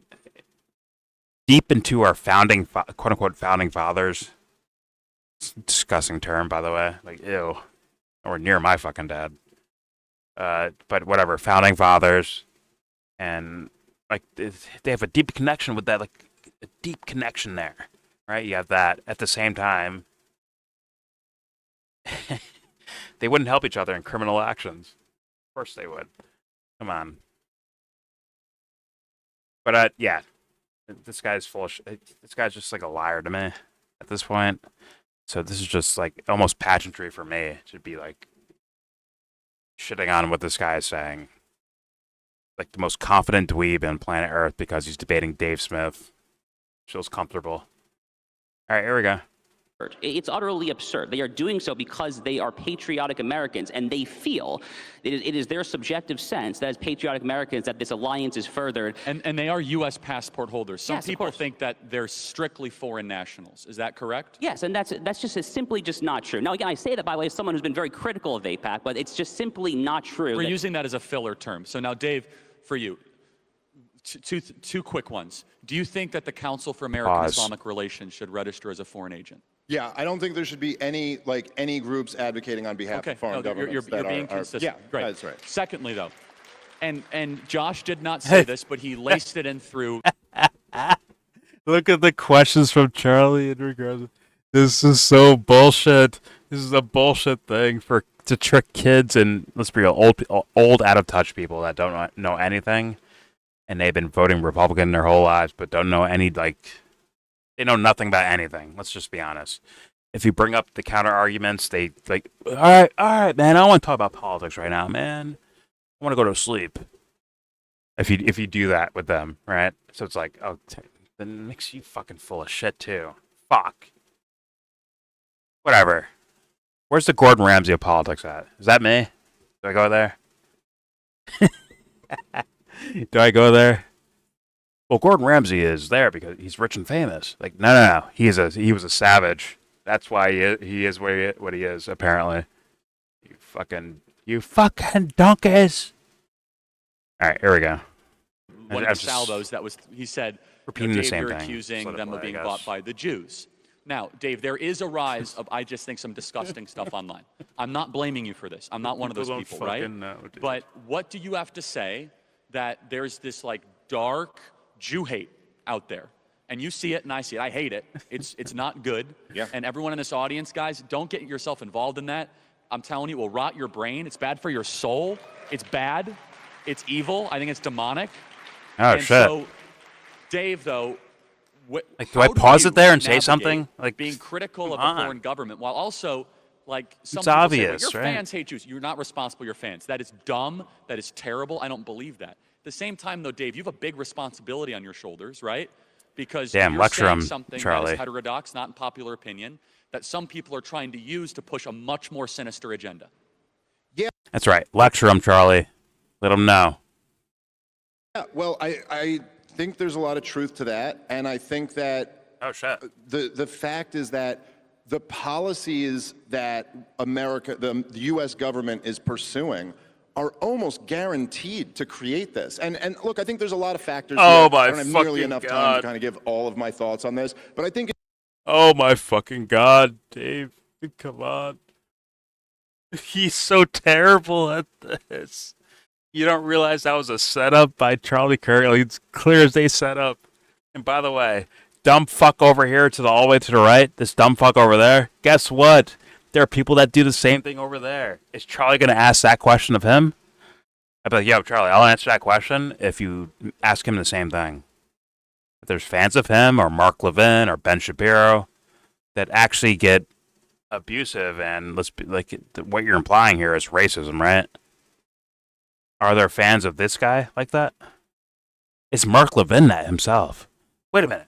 Is this guy like that? Huh. Let's ask some real questions here.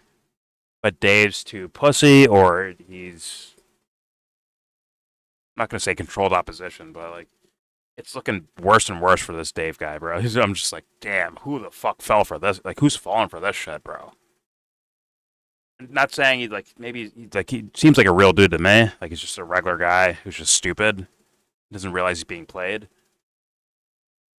Like some guy you can sell like a fake T-shirt to and he'll buy it, type of shit.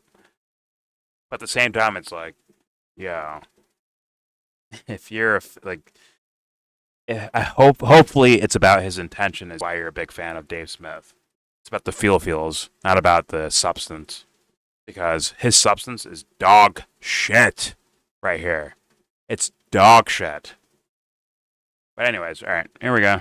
I'm still pausing the video. Know, I can't help it, guys. Even though kind of over the last year with Trump's victory, wokeism has been receding, at least to some degree. It really can't be overstated how much every institution in American life bought into racialism over the last 15 years. And it's like these young kids came up in an environment where that was just considered normal. Like you judge people by their race and make racialist arguments. And yes, now that has also been embraced by some people on the right. I will say that I think. Are you saying the woke Ghostbusters 2016 is why people are like, yo, Jewish people are doing weird things? Is that your actual reasoning for that? That's a terrible diagnosis, I think. I think it's from like a dumbing down of people, which is why you judge based on skin color, like skin deep, literally. It's how you do that, or aesthetic deep, or religious deep. For people's argumentation, like that's how that, like, it's because everything's being dumbed down. But that's a conversation too deep for, like, if I was in Dave's seat, I'd be like, that's a conversation too deep for you, Charlie, and for fuckboy over there. This is too intelligent of a conversation. So let's go back to stupid and talk about, like, well, you know, we bombed them, but, like, did he start a new war, though?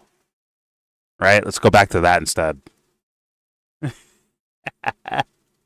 Holy fuck. I wonder if this is what it was like in, like, back in the day when there was no like internet and shit and there wasn't constant content on everything. And when there's just like a dumb thing that happens by dumb, stupid people that think they're fucking smart or powerful and do stupid shit around the world, I wonder if it was like considered like, I don't know, like without this pageantry, it would look like maybe a little bit like more like, oh my god, it's a mystery. I don't know what's going on here. Fuck, maybe there's a reason for this. But in this time period, when you hear their argumentation, not just from dumb fuck to all the way to the right, but from the administration itself that are doing these actions, from Israel's administration to the United States administration, and what they're doing, like, and past administrations, by the way, and what they're doing, and when they try to like make it make sense and excuse it for regular people, it's just like, man, this sounds stupid. When before maybe they just did it, and it is maybe harder to find out about or something, or they didn't need like talking heads to go on TV or the new version of TV, this internet stuff, and go on there and say like, yo, this is why we're doing this, see? And set up a dummy to get fucking beat up on to make it look like there's like a counter argument. I mean, whatever. All right, here we go. What I think the best thing to always do in these situations is tell the truth, try to be a good person, try to deliver your message in the most compelling way, and let the chips fall where they may. But I do think that the level of Israeli control over our politics is frankly pretty undeniable, as much as people try to. Look, just think one example, right, of this. So Donald Trump, why is he trying at the end of the to 12-day deny war, that, Dave? when Donald Trump starts pushing for a ceasefire, and then what does Israel do? They come in and start bombing regime targets, not nuclear sites. They come in and start bombing. And then Donald Trump was furious with Netanyahu. Obviously, he had his most angry moment toward Netanyahu when he said, "Oh, he was actually angry." Got it, Dave. He was actually angry. Got it. What is his like? What was his actions though? Like, what did he actually like do in result of his anger? What did he do? What did he do?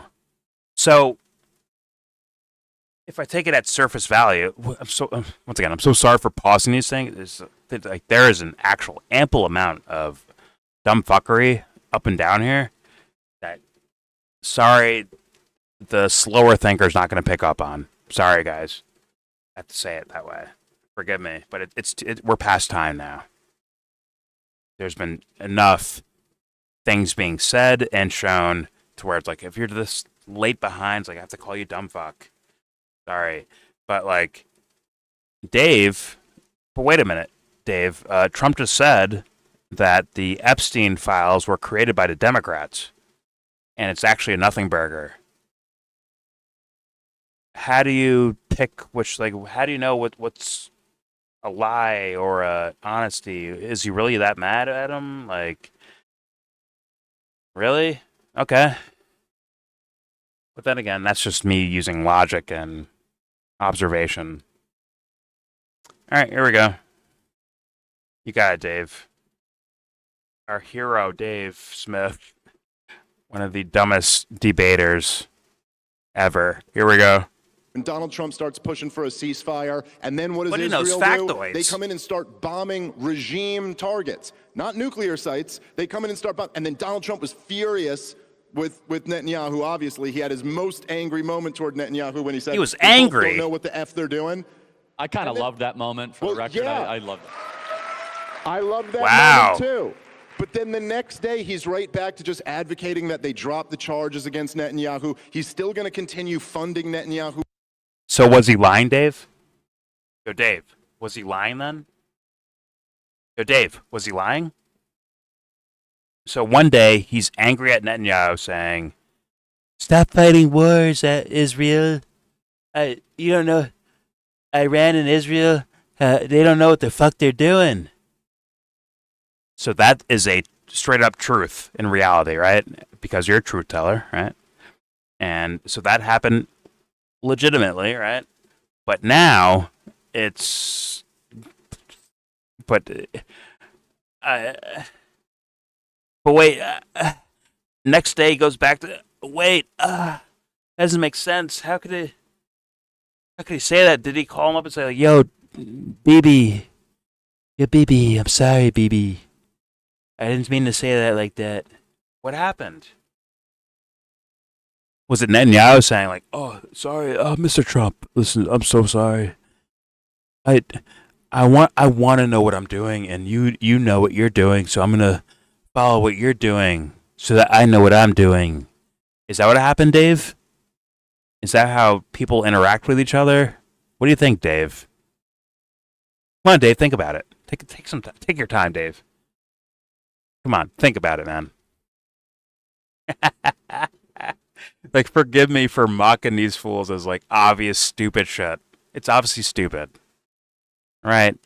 And I think Dave said that as an appeal to the crowd, which means he's trying to mind melt people, which is also an infraction for me personally.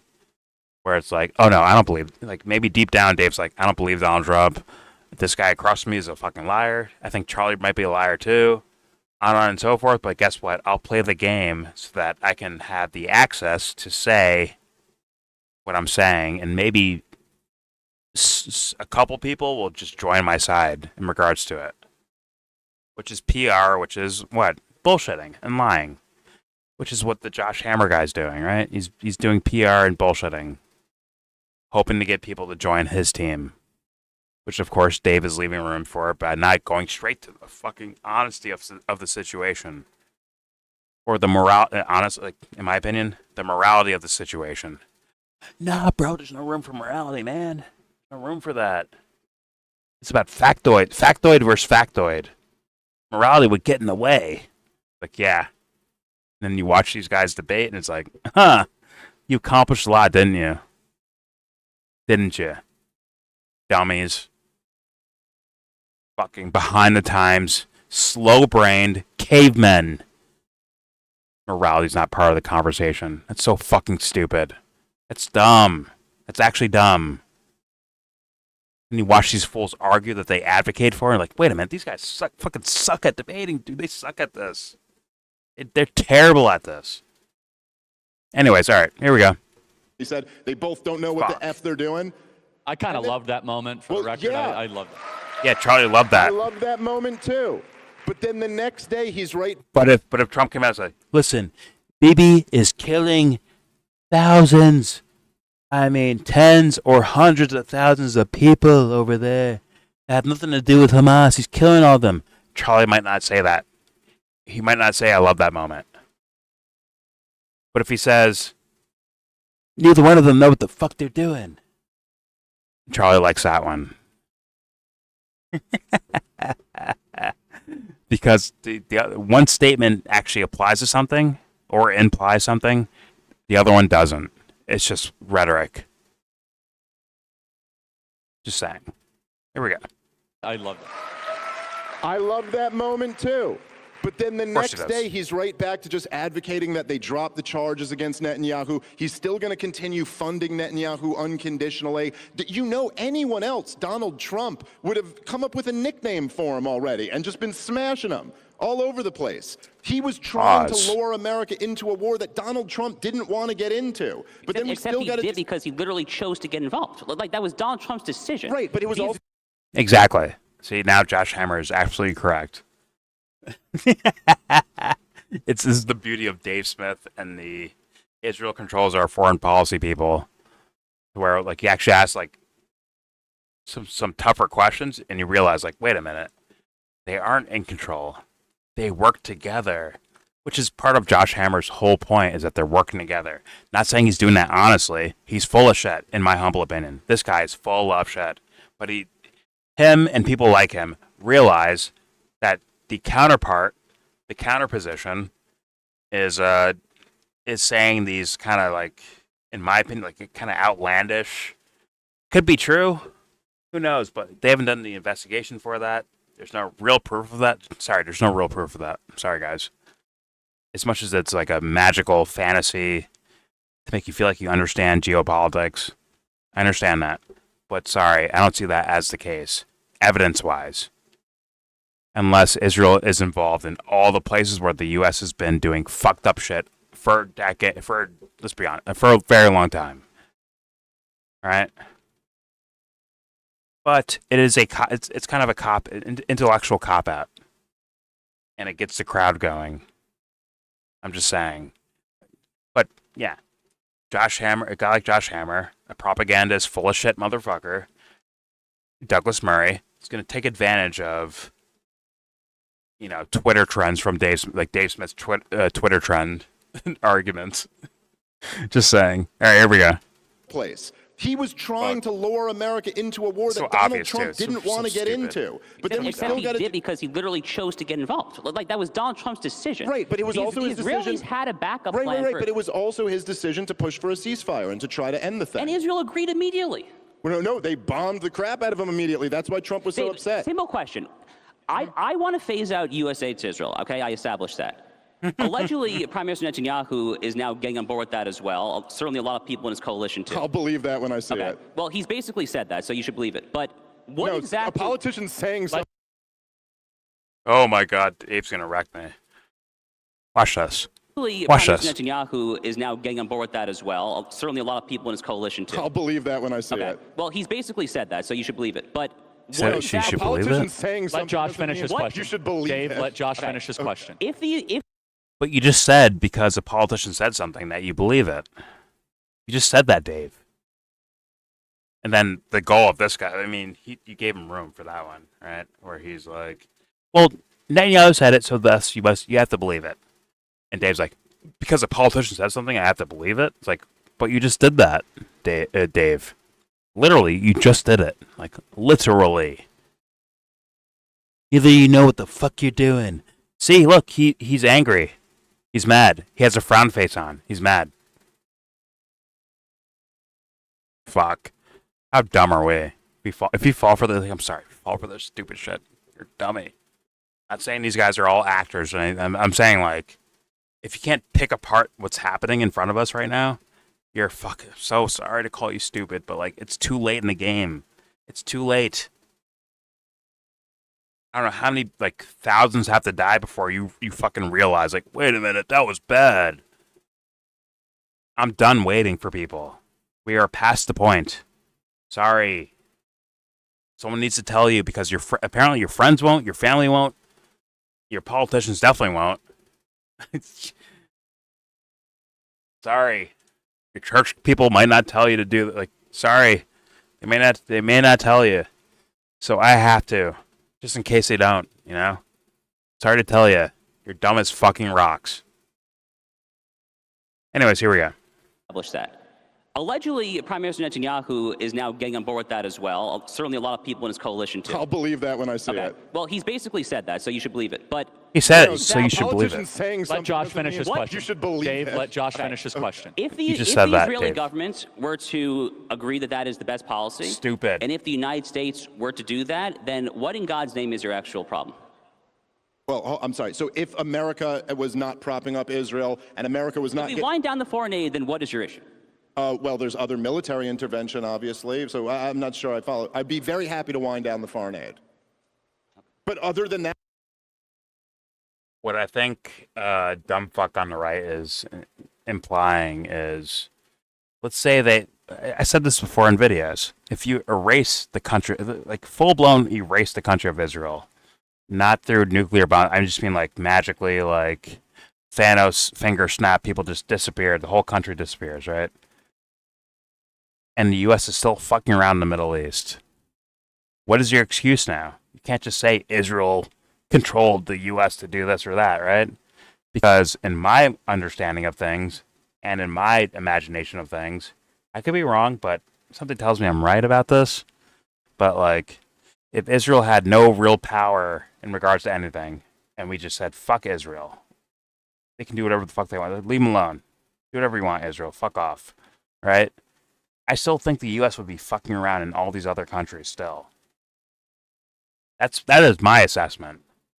And I think that's where dumb fuck Hammer's going.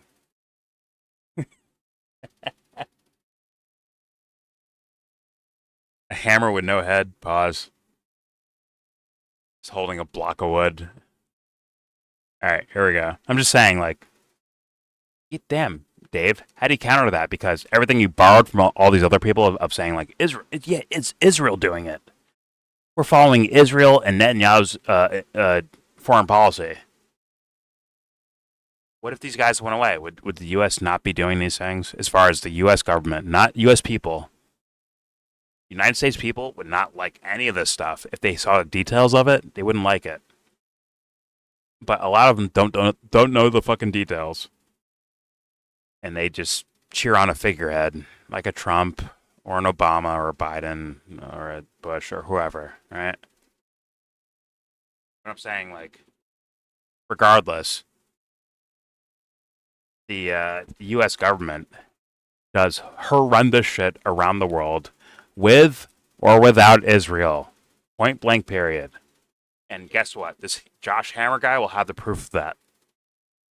So Dave, appealing to the internet, saying, like, well, we're fighting Israel's wars, right? Appealing to the internet. Once it gets called into question, you're going to look stupid by holding on to that assessment. Especially if you're saying it in a shallow way for the sake of the crowd applauding you. Anyways, here we go. I keep pausing it, but I'm so sorry, guys.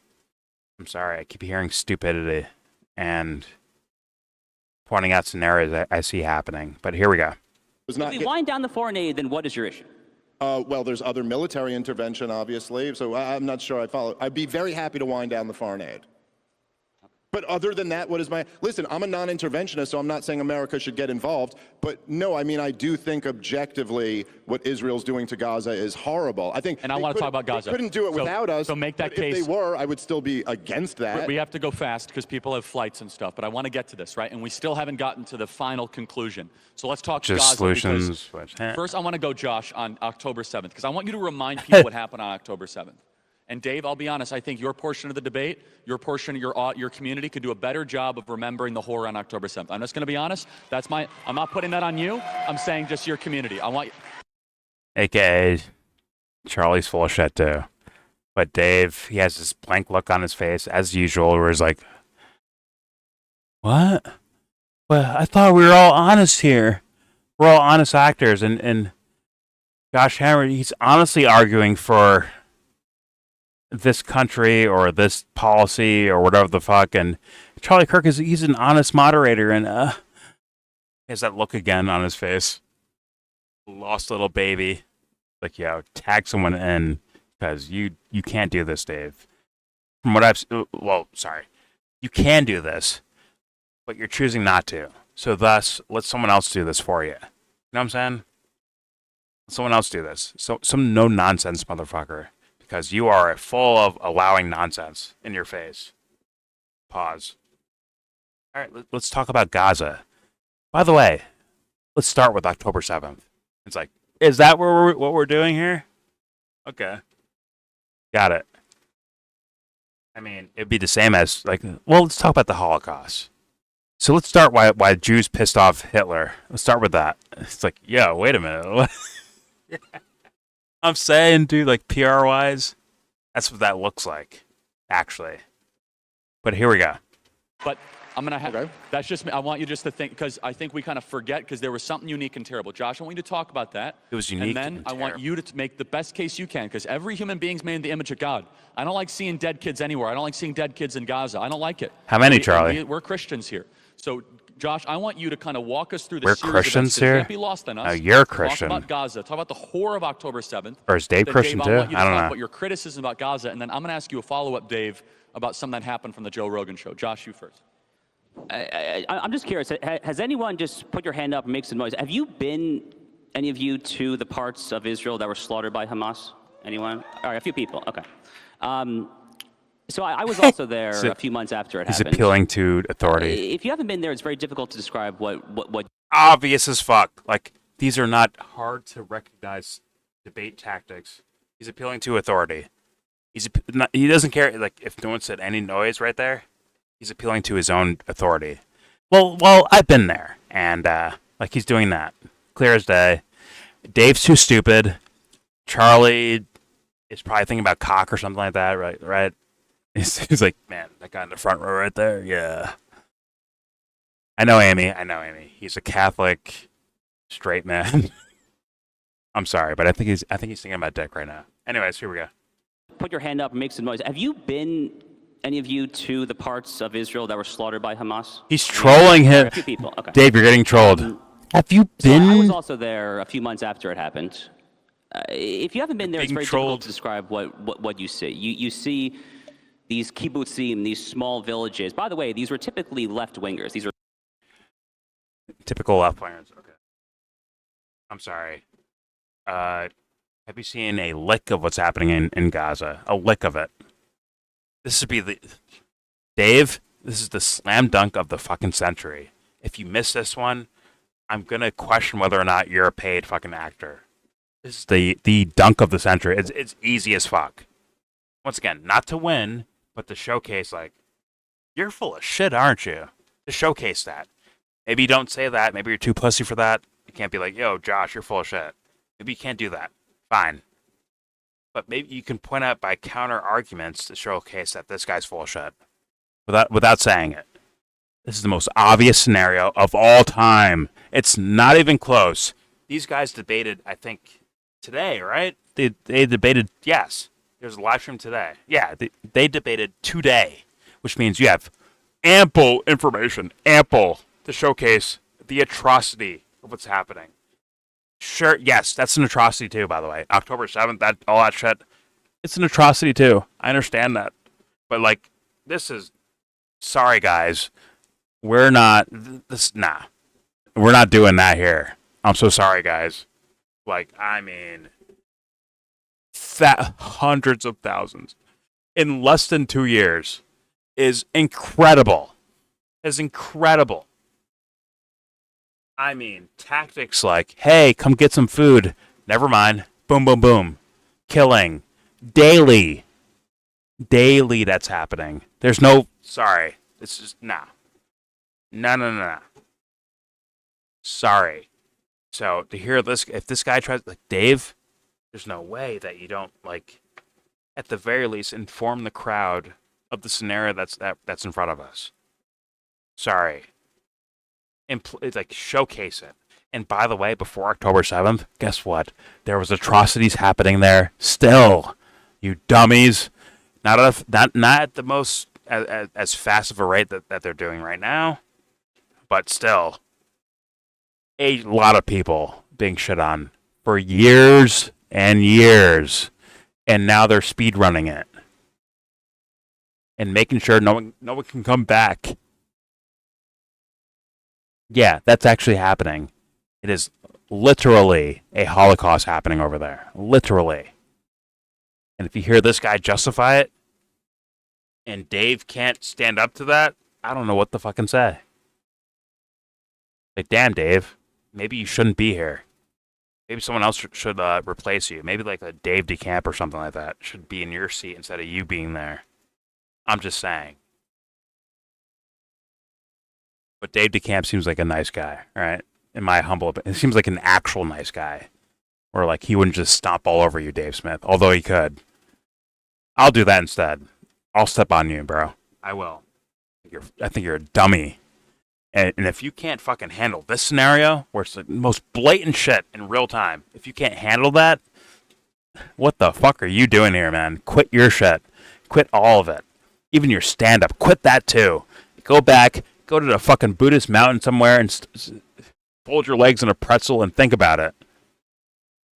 Like, that's where you should be at right now. If you can't handle this argument right here. But here we go. it happened. If you haven't been there, it's very difficult to describe what you see. You see these kibbutzim, these small villages. By the way, these were typically left-wingers. These were peaceniks that were establishing their villages on the border to try to engage in pen-pal diplomacy, if you will, with the Arabs of Gaza. These are very kind of left-wing peacenik people. And you see just kitchenware throughout the streets, teddy bears everywhere, blood-stained walls, bullet holes as far as the eye can see.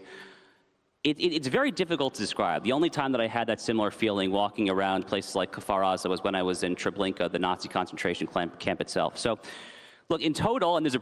By the way, there isn't like some sort of just like, okay, an imaginary line. Like, no. It's actually fenced off, gated, snipers at the fucking wall and all that shit. Like, it's not some sort of scenario where it's like we're floating messages from one side to the other, like peace, like I'm sure there's people that were doing that, but like the actual scenario is like these guys are in a prison camp and these guys are not. I'm just saying that is the actual scenario, like of it. So,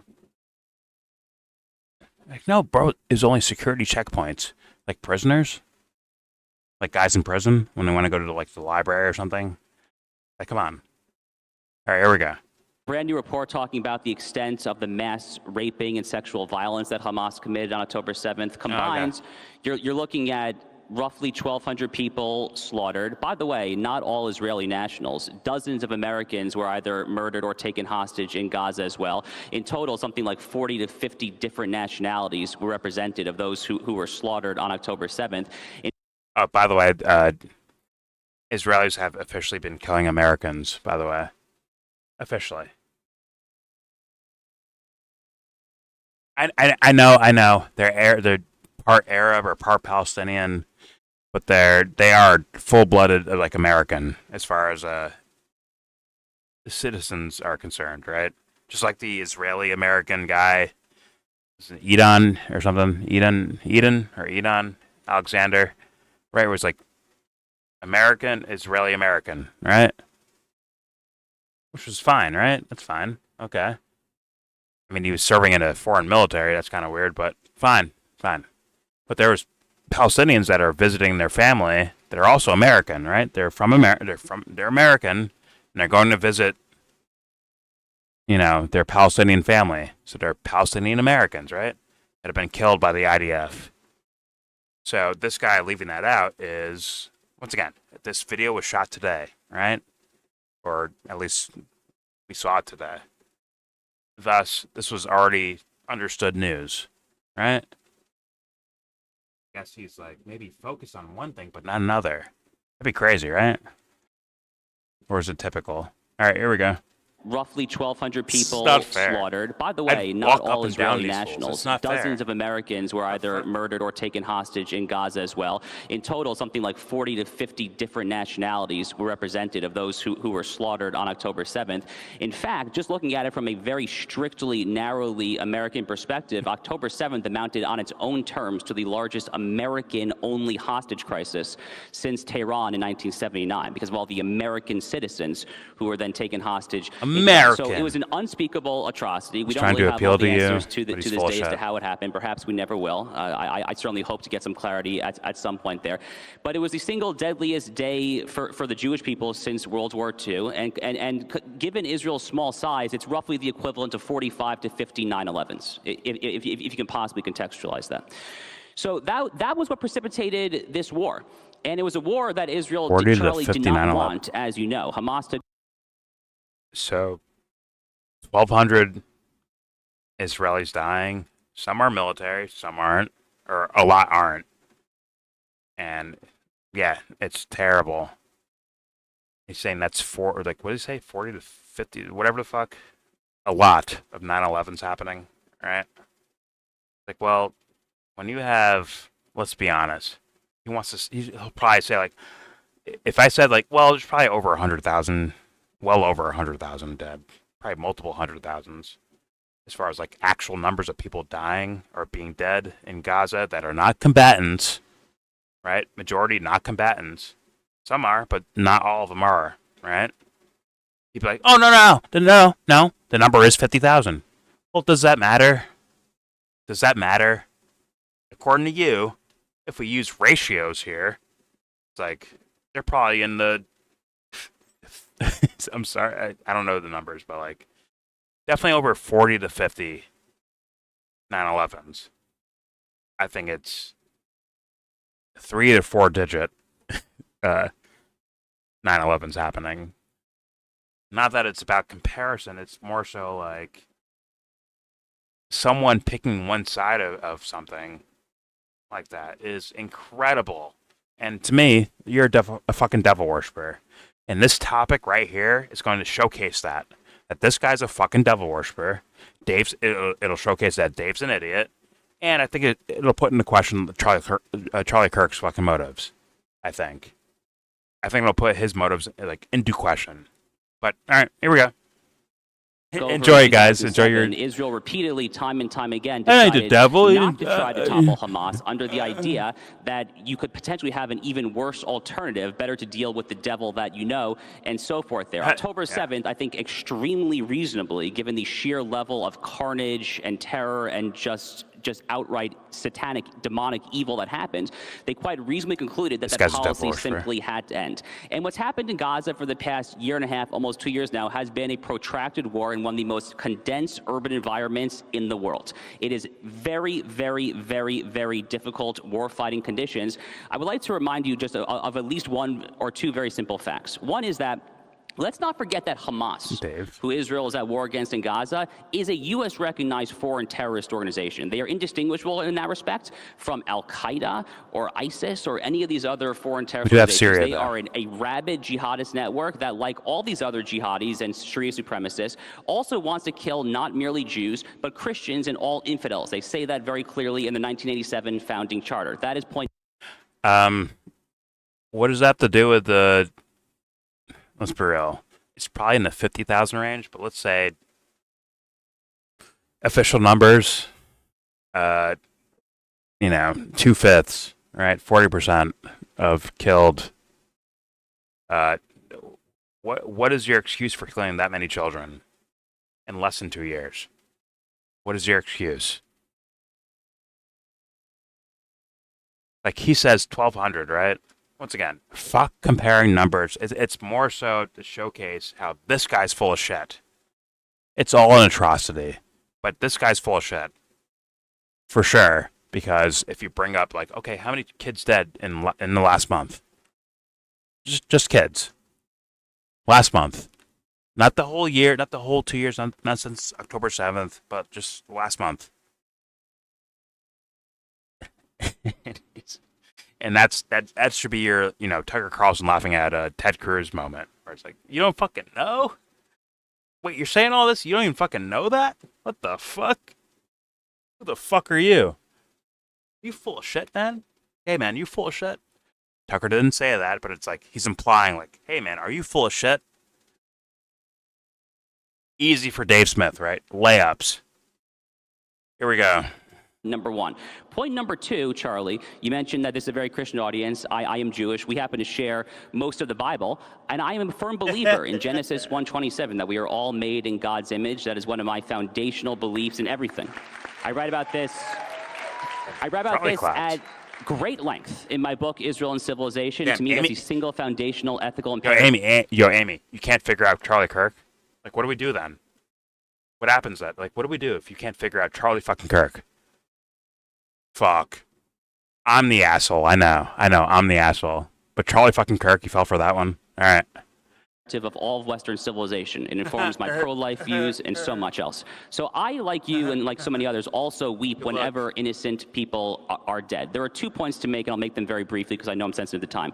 One is that we know, because we actually have people like John Spencer, the head of urban warfare studies at West Point, who have actually been able to crunch numbers. We know that when you actually look at the civilian to combatant death ratios in Gaza, it is the most humane civilian to combatant death ratio in the entire history of urban warfare.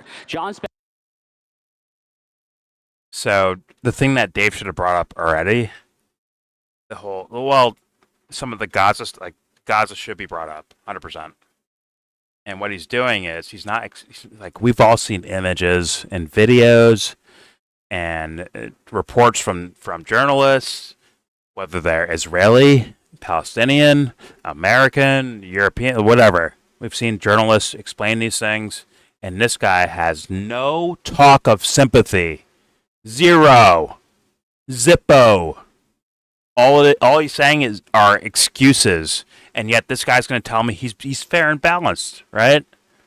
He's just being honest. No talking points. He's just being honest about the scenario. No fucking mention. If you look at the ratio of fighter to civilian, it's one of the best records ever. Like, okay, what are those numbers? How many civilians dead? Tell me. Josh Hammer. Is Josh going to say that? Is Josh going to say exactly how many civilians dead? Even though his numbers are probably bullshit too, by the way. But Dave can't go there. Dave's trying to look good. Me personally, I'd be like, yeah, but you're a fucking liar, so I don't trust you. Yo, guys, we have all this resources here, right? We have a fucking not arena, but fucking whatever. We have a room of a shit ton of people. Hey, you got a phone? Yeah, is your internet on? Yeah, look it up for me. Tell me the numbers. Personally, like, tell me. What do you think? Okay, fine. Okay, can you play this video for me too? Come on, come up the stage. Come up here. Play the video of what's happening in Gaza, please. Just one incident. Make Josh have an excuse for that. I dare you to. Yo, Josh, what's your excuse or reason for this? Please tell everyone. IQ test time. Come on, tell everyone, Josh. Please show us all. Mr. Hammer. Pause. Mr. Hammer, show us. Yeah. That's what I'm like, okay. Okay, so you guys can now see, right? Everyone can see it, right? This guy's full of shit, right? Everyone sees that now. Obvious, clear as day. Let's keep going, I guess. Spencer What was am I there, doing by this the for no way, fucking in reason? 2016, I don't wanna do 2017 in Fallujah, Iraq, during the Trump-led ISIS counterinsurgency. The United States Army, God bless them, did not even do quite as well as the IDF in terms of civilian to combatant death ratio, according to John Spencer of West Point. Point number two, which is a very simple So point that Israel's Dave so Smith and his good. friends always like to look over, is that when you're just trying to ascribe Dave Smith moral sits there. culpability to every single tragic death in Gaza. Charlie, you made this point so well in your recent debates over in England against these highfalutin British faux intellectuals at Cambridge and Oxford, when you said This that guy's the full of moral shit. culpability comes to people who are using human shields. That is just how How's it the works. human That shields is the argument? law of war. That is the law of combat. That is just basic morality and logic 101. So that is essentially how I see Gaza. I know Dave has plenty to say in response to that. So Dave, take 2 minutes, and then I have a crisp follow-up. Yeah, I mean, geez, there's a lot there. First of all, look, if you support what Israel's doing in Gaza right now, I You're a would just, devil my worshiper. advice to you guys is just know that you never have a leg to stand on claiming to be pro-life for the rest of your life. Just saying that. If you He appeals to abortion rights, pro-life. That's a stupid fucking argument. Appeal directly to morality. Say like, yo, if you agree with what's going on over there, you're a fucking devil worshiper. You're a fucking idiot. You're morally bankrupt at that point. You have no you have nothing there. Someone, yo, you right there, front row, yeah. Can you play your phone? You look it up on your own phone. Look up and then have like an incident ready, right? It can go. There's so many fucking things you can go on, from the mercenaries and IDF shooting fucking people that are looking for aid and food, to the ambulance workers, to the leveling and bulldozing of housing when there's no Hamas there's no bombing, like these destroy buildings. Apparently every hospital is a Hamas hideout, apparently, according to Israel. Like, there's so many fucking areas of things you can go into. Like, so many fucking topics, Dave. You should be armed with that instantly and immediately. Or you should just have that. To where, like, yo, goofy, fuckboy goofy looking version of Rory Culkin, please answer these questions. Why are these shitty things happening then?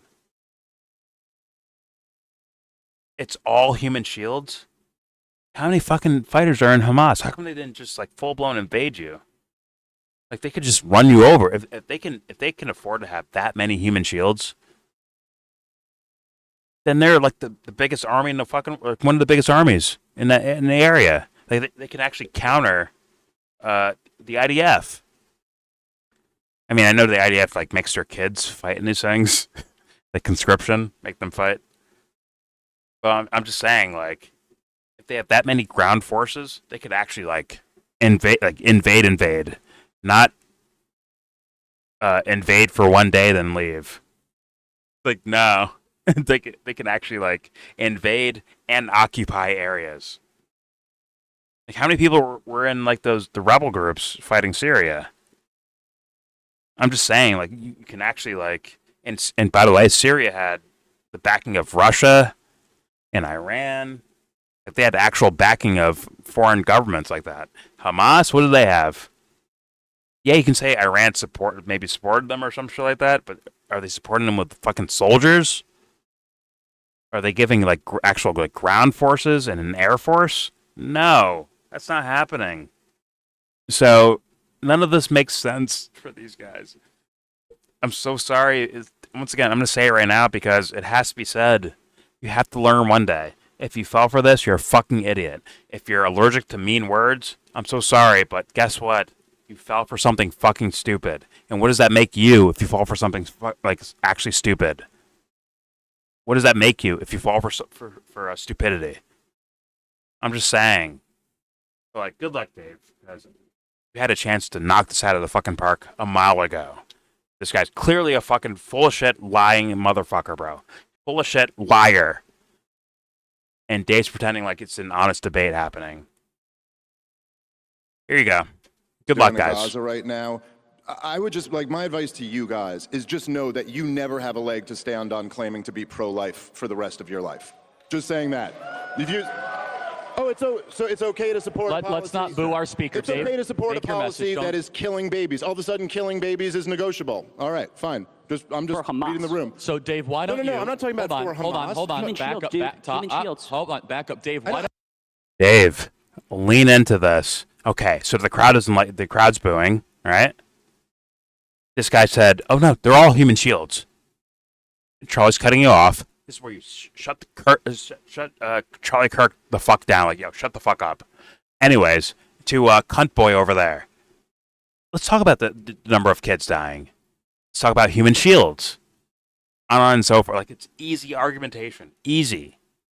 But Dave's gonna fuck it up, I think. I just let you go Dave, on this whole long I know. thing. I'm going to actually help you out yeah. here, Dave, okay? What I'm doing is I want you... Why are you allowing that, Dave? Why are you allowing this? What's he doing? Who is this fucking guy, bro? He's making me think like he's a fucking setup or some shit. What? Who are you? Who the fuck is this guy? You just said, like, oh, yeah, I'll let you go on this whole fucking tirade. Now Charlie Kirk's like, sorry, Dave. Stop, Dave. All right? Let me ask this question that will pull you in a different direction, okay? Like, no! Don't let him do that to you. Go through it, Dave. Why are you... That's bullshit. Who are these fucking people, man? How does Dave fucking make it here? How does he make it here? He's not good at this. Fucking dumb fuck lesser Ben Shapiro is, like, getting to roll him right now. How does that happen? Fuck, what are we doing, guys? To tell the audience what's going on in Gaza, because some people in the audience don't know what's going on. So don't assume they know, and let's not get back... Oh, okay. Well, I did assume that most people know that lots of babies are being killed in Gaza, but maybe I shouldn't have assumed that. Wait. I want you to tell the audience what's going on in Gaza, because some people in the audience don't know what's going on. So don't assume they know, and let's not get back... Oh, okay. Well, I did assume that most people know that lots of babies are being killed in Gaza, but maybe I shouldn't have assumed that. Don't be sarcastic about explain it. it. Instead, I mean this. Because no, I meant that not literally. everyone I has an did assume information that. loop where they're on social media all the time, okay? So walk through numbers, walk through what animates you to say something like that. Well, okay. Well, let me respond to a few of the things that Josh claimed. I mean, if you want to go, there was just a major report a couple weeks ago in Haaretz, the... Does Dave not know? Okay. Israeli newspaper, where they had a bunch of IDF soldiers. They actually had one who went on record who was saying that they were ordered to shoot at crowds of people who were going into All right, more desperately... libel left-wing filth, by the way. Josh, I let you talk. Let's please let Dave make his case. Well, is the IDF soldier who went on the record also filth? Probably. Okay. All right, there you go. So there... Oh, my God. Now you know, like, okay, devil worshiper in the room. Now I know Douglas Murray. I'm arguing against Douglas Murray. Right there. Right, Dave? Right, Dave? An actual, like an actual witness is saying this is happening, right? He's talking about the humanitarian aid, right? What's it called? The Gaza Humanitarian GHF, I think it's called, right? Which is, let's be honest, American mercenaries, Israeli mercenaries, and then IDF sitting hundreds of yards backwards or back of them. Also taking shots at the crowds of people. that they know are unarmed, right? There's no reported like pushback or like casualty pushback, like where like, oh my god, this guy got shot, so that's why they fired on the crowd. Like, nope, no actual proof of that. So, but there's proof of them shooting at the crowds of people looking for food, right? That they blatantly blocked months ago. But anyways, like Dave should know that, right? And then the fact that this guy said anyone who speaks up against what's happening there, if they're Israeli themselves, they're probably scumbag liars or some shit like that. Or interesting. I'm like, oh wow, look at that. Thank you for showcasing how much of a devil worshiper you are. Meaning, it's not about Israelis. See how Dave brought up an Israeli? And this guy said, I don't care about Israelis. I care about the fucking narrative. Which means what? Fuck Israelis. I love the devil type shit. Come on, guys. Don't fall for this stupid shit. But people will. Here you go. All right, a lot of desperately- libel left-wing filth, by the way. Josh, I let you talk. Let's please let Dave make his case. Left-wing. Well, is the IDF soldier who went on the record also Phil? Probably. Okay. All right. There you go. So there, see, you're whatever. That's when you'll criticize the IDF. Look, Josh is just lying when he says that Dave Israel said that the supported winning Hamas arguments for all like, those years call him because out on they it. feared there might be a worse alternative. It's just not true. And this has been so widely reported. You don't have to rely on Haaretz. You can rely on all types of reporting, or you can just look at all of the leaders in their own words, what they said. They chose Netanyahu, and this was very controversial in Israel. There were lots of critics of this. Netanyahu thought he had this brilliant idea, which is that he would prop up Hamas and keep them in power. His exact He just gave you that, like, yo, there's no atrocities being committed by the Israeli government. It's all self-defense. He just made that argument in front of you, Dave, and you're turning to Netanyahu funded Hamas is where he's going with this. This shit looks like some bullshit, man. It seems like a make-believe argument. This was very controversial in Israel. There were lots of critics of this. Netanyahu thought he had this brilliant idea, which is that he would prop up Hamas and Left-wing keep filth. them in power. His exact quote was, "We can control the height of the flame." So he was like, we'll keep these terrorists in power, and that way we can tell the entire international community that, look, we have no partner for peace. We have no one to deal with here. And that way we never have to negotiate with the Palestinians. This was the game that he played, and it blew up in his face and really blew up in the Israeli people's face on October 7th. And I've never downplayed October 7th. I don't know. I know, but I'm just making the point that I never have. Thank you for it was that, a 'cause what horrific, happened there is horrific total evil. day. It doesn't. You Thank don't you, have Charlie to and downplay Dave. any of that. Thank and you. in fact, I've criticized many other critics of Israel who have downplayed that. It was a horrible are day, awful. People are fucking stupid. They're gonna fall for this dumb shit. Get mad at me, forget I exist, and then say sorry to me without ever talking to me in 10 years from now. Exactly. Atrocious Yeah, I acts know. were committed by Hamas terrorists. 10 years. But at the same time, Watch him. Benjamin Netanyahu was propping those guys up. In fact, according to the Israeli former defense secretary, he sent the head of the Mossad to Qatar to, quote, beg them to continue shipping the money in. Meanwhile, they had a blockade around Gaza. They wouldn't let sugar, they wouldn't let potatoes in because they claim that's dual use. That could be used to build rockets. So the kids can't get, food. Yet hundreds of millions of dollars in cash directly to Hamas. I guess money doesn't have a dual use.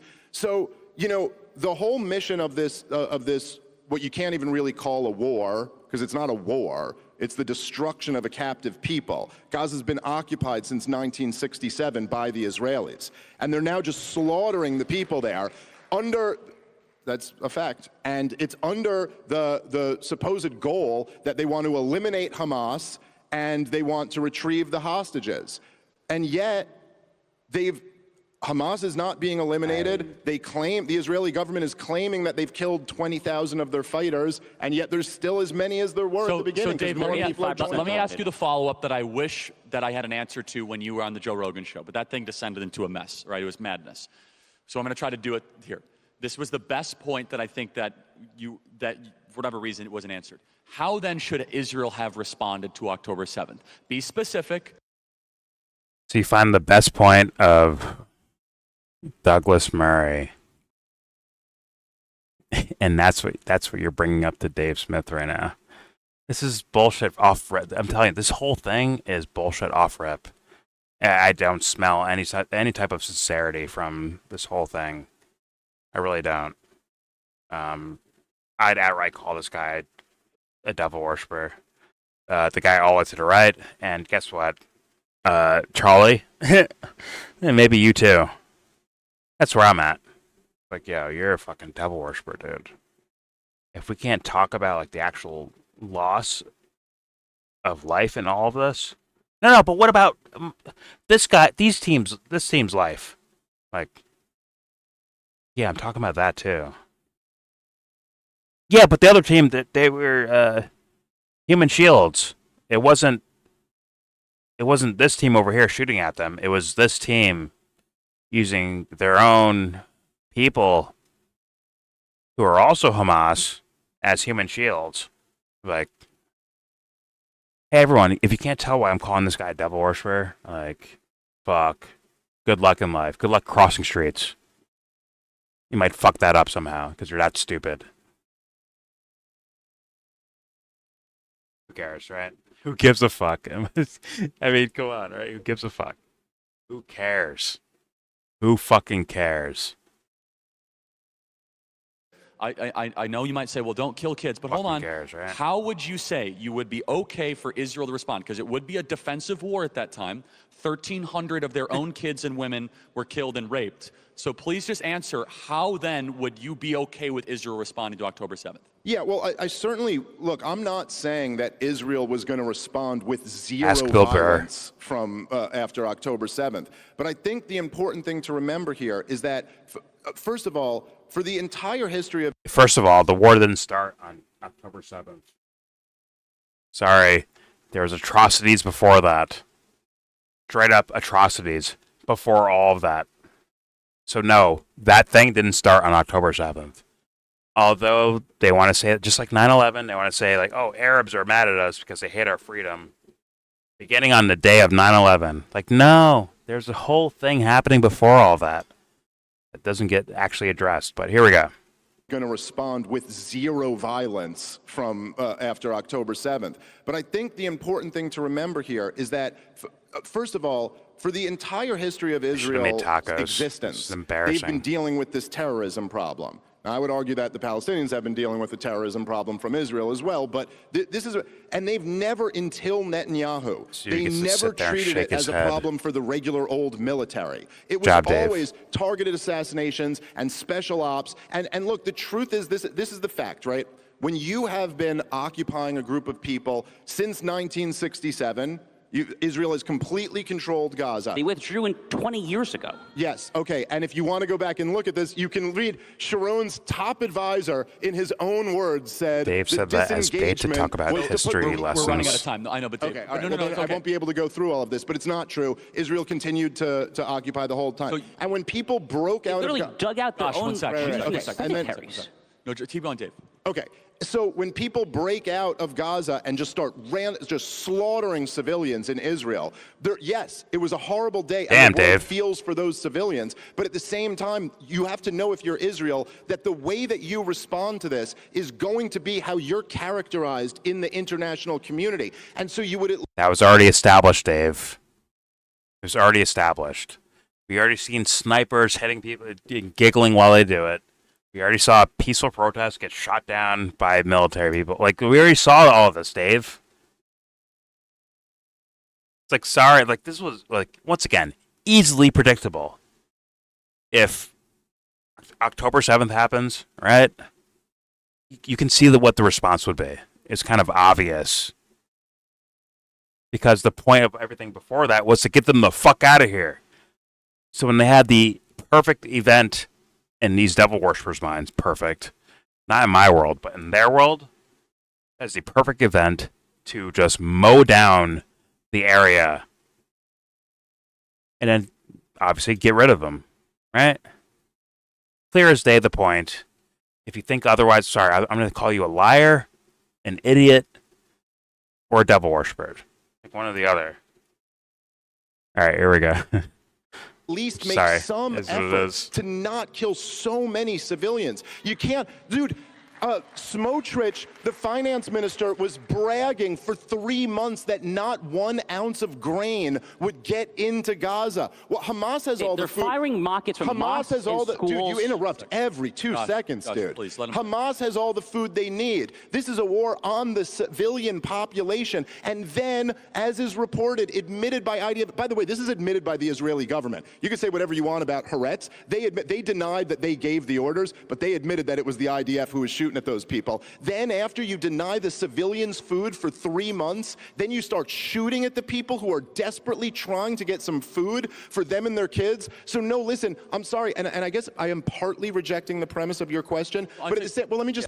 Yeah, Dave. When you bring those up, and the guy over there has no emotional reaction to it, don't you like put him in his place at that point, right?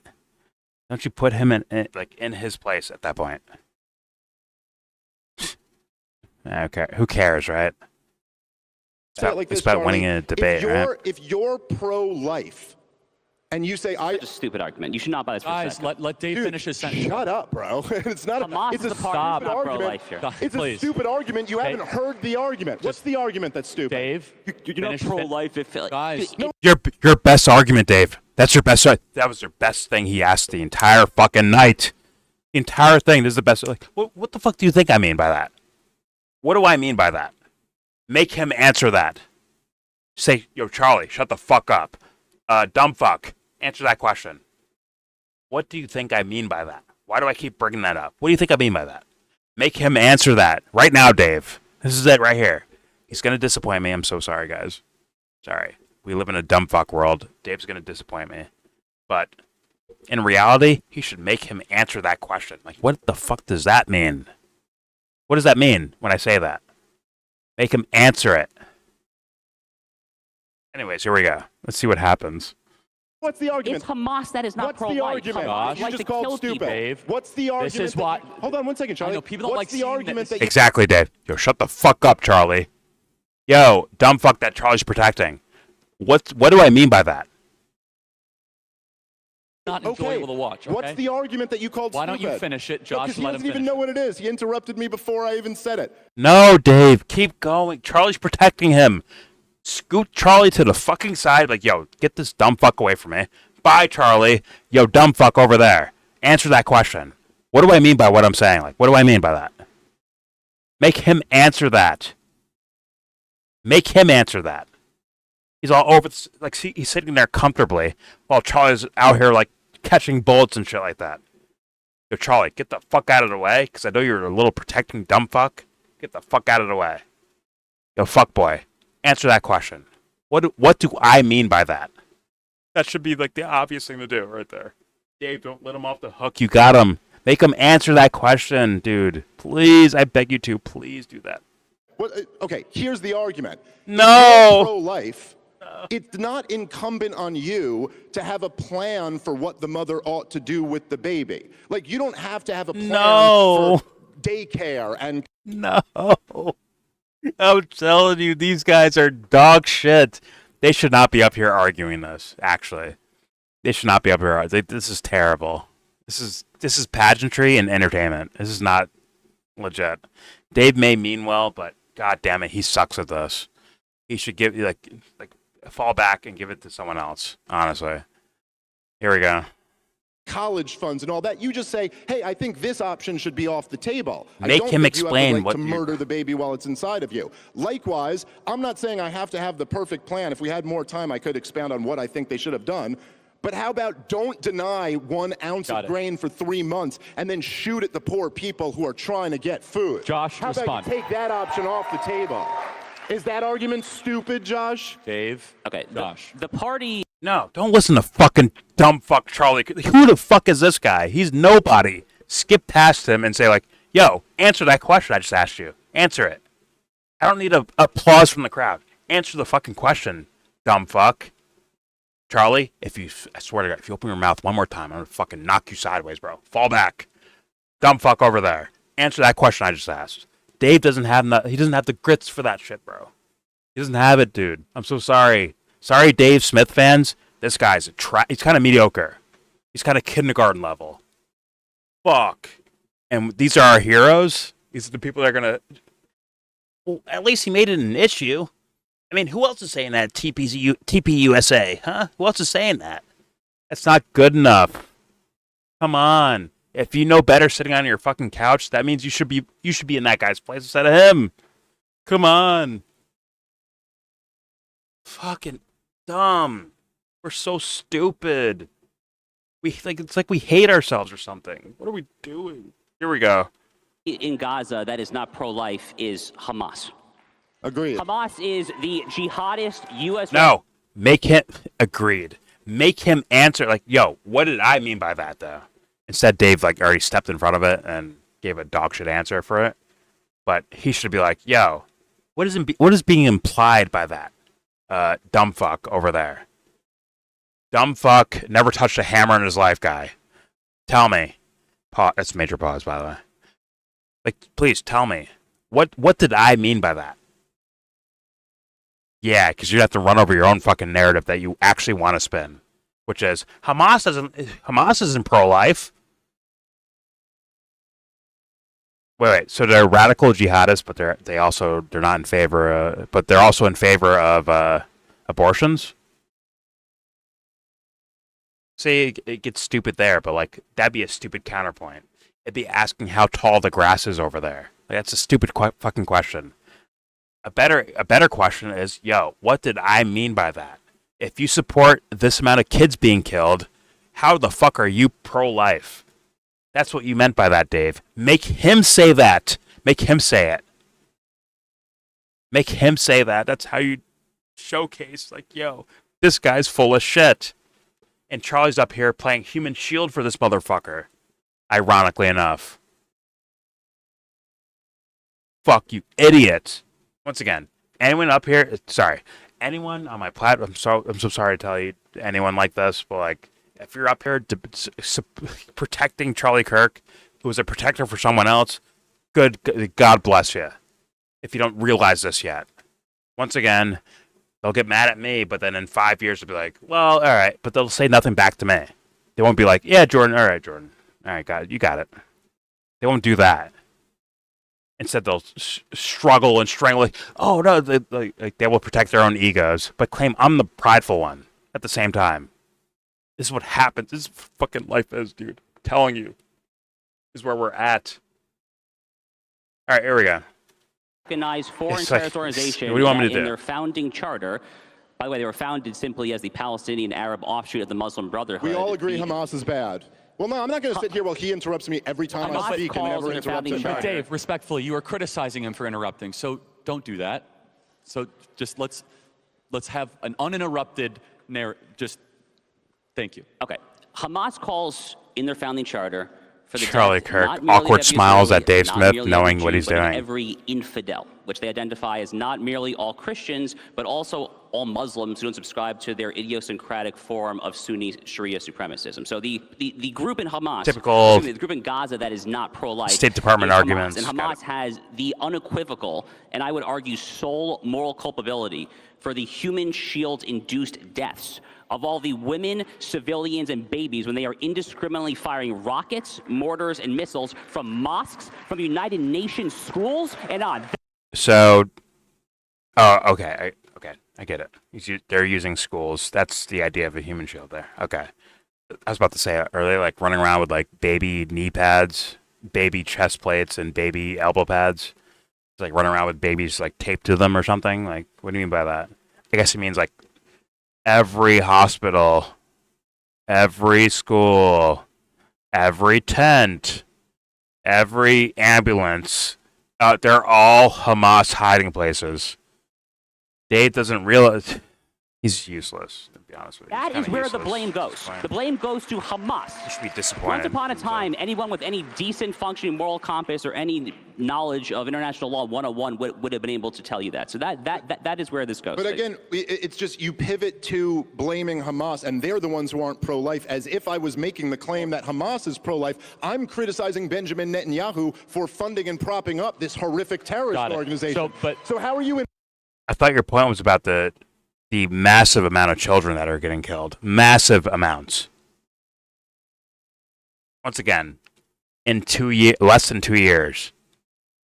And you let him escape that, which is what now he's more comfortable again. Instead of forcing him to like deal with that, engage that and deal with it. Say it's okay. Go out of your way to say like, oh no, this is okay. And it's justified. Dave can't even get to the point like, maybe like aren't they like dog shit at doing this then? Like apparently they suck at, fucking up Hamas because they're just killing so many fucking babies. So clearly, like, they suck at this. It's not working. They're just killing massive amounts of children. So thus they must suck at this then, right? Do you agree with that, fuckboy? Hey, fuckboy, do you agree with that?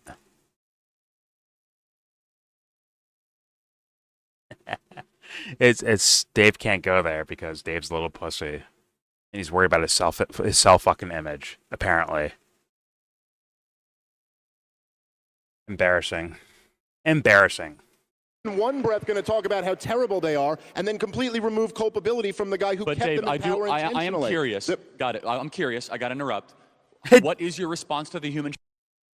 Charlie Kirk comes in to repeat the narrative, and some motherfuckers come to me. He's like, no, Charlie Kirk's okay. Dummies. Fuck. I'm sorry for calling people dummies, but it's like someone has to Gordon Ramsay you. You fucking donkeys, you idiots. Look at it's fucking raw. You don't see that? Well, Chef, I didn't. Wait. You're telling me if you were in my job, you wouldn't check the food and make sure it was clean for the people you're about to serve it to? You would just let this go to other people? That's the logic right there. There it is, right then and there. That is the logic of it. You would let this get out to other people? Meaning, like, you're harming them. You thought you were going to sneak raw food past me? It's like, no, I check for raw food because it's going to go to someone else. It's not because I'm eating it. It's because they're eating it, you dummies. And I'm angry at you because you were going to let this through? Are you kidding me? You were to give poor taste to other people, you fucking dummies. Fuck. Yeah, I love this. This is actually perfect examples of things where Dave Smith is trying to counter something, even though it's dog shit. But Charlie Kirk just like, no, excuse me, Dave. No, hold on, Dave. Let's go here instead. And people think this guy's fucking legit. Because what? Well, Epstein didn't kill himself. Good for you, bud. Good job. Embarrassing. I wish I had Gordon Ramsay powers with politics, but get the fuck out. Hey, do me one thing. Yeah, come here. Get the fuck out. I need to be able to do that with these fucking fools. You're done in politics. You're done, Charlie. Leave. Go study that Bible thing again. Go try it. Dave, fuck. Boot camp. See you later. This guy, you're a fucking liar. Go back to ethics. Kindergarten ethics. Good luck. Get the fuck out. All right, here we go. So that is where this goes. But again, it's just you pivot to blaming Hamas, and they're the ones who aren't pro-life, as if Charlie's I was like, making the claim that Hamas is pro-life. I'm criticizing Benjamin Netanyahu for funding and propping up this horrific terrorist organization. So how are you in one Charlie's breath like, gonna got it. how Anyways. terrible they are, and then completely remove culpability from the guy who kept Dave, them in power I am intentionally? curious. Got it. I'm curious. I got to interrupt. Yeah, got it. What is your response to the human shield argument? It has been proven. It is legit. What is your response? What is your response to Israel has the right to exist? Come on, Dave. Once again, you see Dave's face where he's like, what? The other guy's like, good job, Charlie. I know what you're doing. Don't worry. Like, we talked about this backstage. Thank you, Charlie. Dave's like, what? But he never answers any of my questions. Response to a fact. We don't know how widespread it's done, but I think it's rather that Hamas uses human shields. Yeah, they certainly have. Get the Like, fuck I'm not denying that. But at the same time, like, it's kind of, you know, if let's say, like, in a domestic criminal situation, if there was somebody who killed a bunch of people and then they ran into a school and they're, like, using the kids as human shields, they're hiding behind the kids, and then your local police department came over and said, blow up the school. Bill Barr. And killed all the kids. Bill You Barr. wouldn't Bill go, Burr. well, they have no moral responsibility because they were using them as human shields. Yeah, as Bill Burr said in his special, Oh, you gotta fuck. work around that, bro. And, like, God damn. Look at that. Again, haven't seen this before. Somehow called that one. the kids. There you go. And then your local police department came over and said, blow up the school and killed all the kids. You wouldn't go, well, they have no moral responsibility because they were using them as human shields. Yeah, as Bill Burr said in his special, you got to work around that, bro. And, like, Hamas is terrible. Nobody's arguing. Charlie Kirk is like, no, hold on. I got this one. Who is Bill Burr? Look at Charlie Kirk.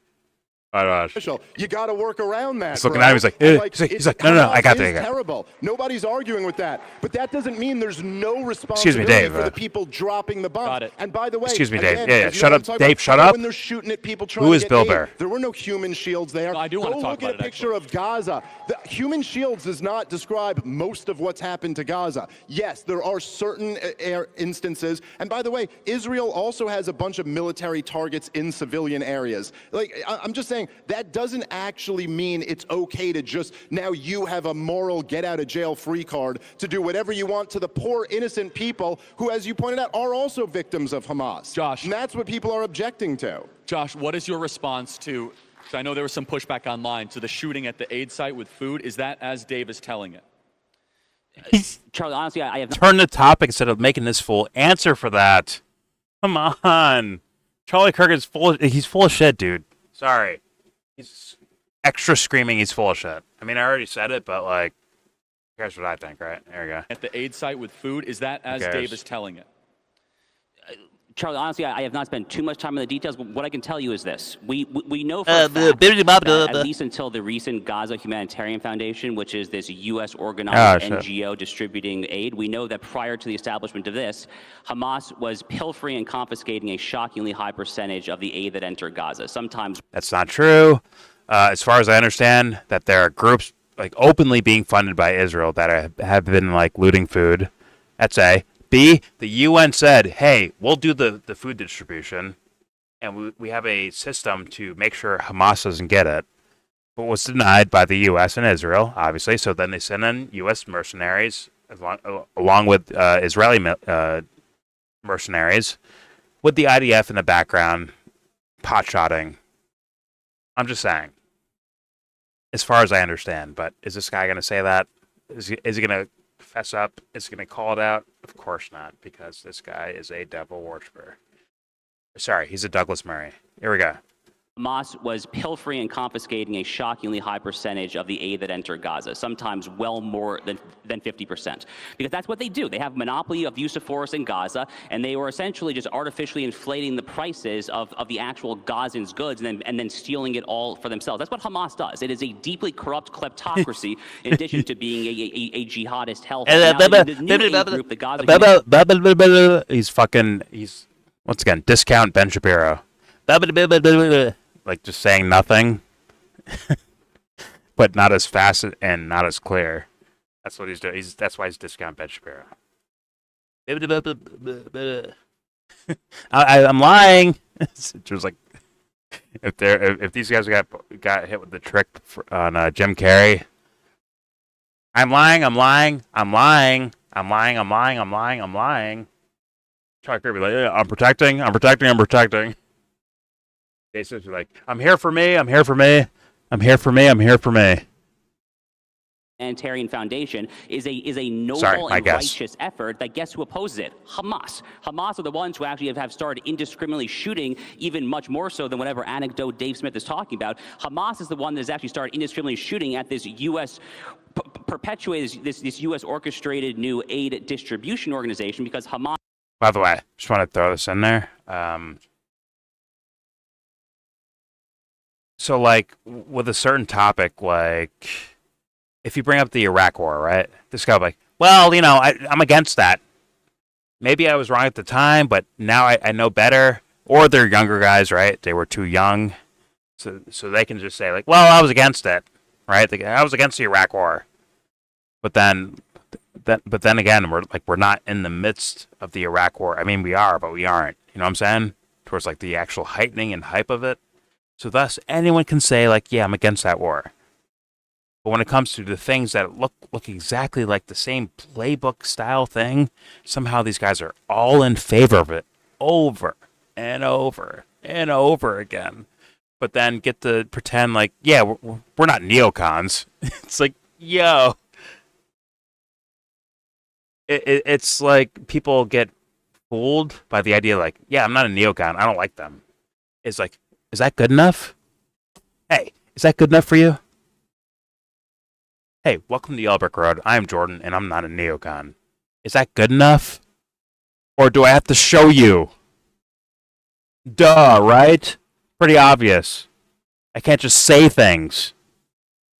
That's what these motherfuckers do. I kid you not. It's what these fucking people do. I'm sorry, dude.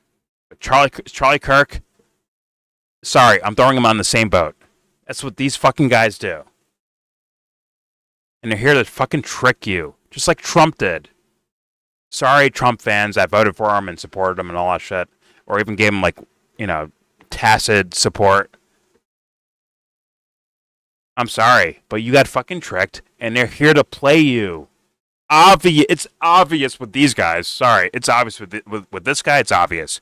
Charlie Kirk, maybe less so, but for me, it's still obvious. And Dave Smith is just a lame duck. I'm sorry to point these things out, but that seems to be the case. And by the way, Trump is as obvious as this fucking guy is. Clear as day. They're clear. These are clear fucking subversion agents, bro. They subvert people. And they're using your own sense of morality against you. Fuck. How do you fall for this? Year after year, day after day. How do you fall for this shit? But then again, I think me saying this means you're not going to hear me say this, almost, I think. I'm a little paranoid at this moment, based on some of the things I've been seeing recently. I'm just saying. But don't worry, I'm okay with, like, devil worshipping cunts are going to do what they do, right? It is what it is. I'm not moved by that shit. I'm just saying, like, all right, here we go. Doesn't like the fact that the United States, under Donald Trump, God bless him, has found a way to get around the Hamas monopoly on aid distribution in Gaza. We are way over time. And so now I want to end with what do we want? Okay, we both are challenging, we're defending, so we got to go fast. Josh, I'm going to start with you. What are you pushing for? What is success? What is the end destination? What are you prescribing? What are you offering? And then Dave, I'll let you do it. And then please don't interrupt. Charlie, great debate. Thank you for moderating this. So I support the Trump doctrine of foreign policy. Great debate. I have been a staunch proponent of the Trump doctrine since the Trump doctrine first came. By the way, Sean Purnell, one of the, I think he's like assistant deputy or some shit like that for Pentagon. I think. I could be fucking that up. Whatever he is. But that guy went on Tim Pool's show a couple years ago and said that the Trump doctrine is the Bush doctrine. He said that. He said it on air, and now he's in the Trump administration. I'm just saying. Anyways, here you go. Listen to this idiot. Like, follow this dumb fuck. This clear as day dweeb, but we're like, dude, you're picked last in kickball and shit. If you get picked at all. This guy's going to tell me how the world works. I'm just saying. Here you go. Charlie, great debate. Thank you for moderating this. So I support the Trump doctrine of foreign policy. I have been a staunch proponent of the Trump doctrine since the Trump doctrine first came into instantiation during the first Trump presidency. The Trump doctrine, again, is neither neoconservative nor isolationist. It's the Bush doctrine. It is a nationalist, By realist, definition. America-first approach to foreign policy that understands three things. One, America's #1 focus this century must be on combating our actual civilizational foe, the Chinese Communist Party. Two, America... By the way, if George W. Bush was king instead of president, or if term limits just extended like way beyond where it's supposed to be, let's say Bush from his era to 9/11 to the Iraq War, and fast forwarded to 2025, Bush's current doctrine would be Trump's doctrine, in my humble opinion, except he wouldn't need the PR that Trump does, which is what this guy is doing right now. They're doing the PR of this shit to make it seem like it's not. No, this is not some neocon stuff. Neocons are gone and they're done with. MAGA has taken over neocons. Meanwhile, like, if you're a cunty person, if you're a devil worshiper, do you fucking need the name neocon on your side? You don't. You can just say, like, oh yeah, we hate neocons, and just run with that.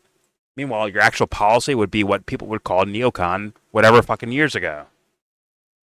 Because it's about practicality, you dummies. If they send the fucking U.S. military into your local cities to kick your fucking heads in for saying something that the president doesn't like, or that you don't like, or sorry, the president doesn't like, or that whatever the people are afraid of, or whatever, they kick your fucking heads in, right? They send the military in to deal with you instead of your police force, which is supposed to be a representative of you in a way, rather than the military that deals with like foreign forces, whatever. If they send them in there and just change the name of it, they say, like, this is not martial law. This is domestic cleanup. Just change the name around. If that works on you, what do you want me to do with that? What do I do with that? Do I say the counter, but like, do I do it at Dave Smith? But well, it's not martial law, but it's like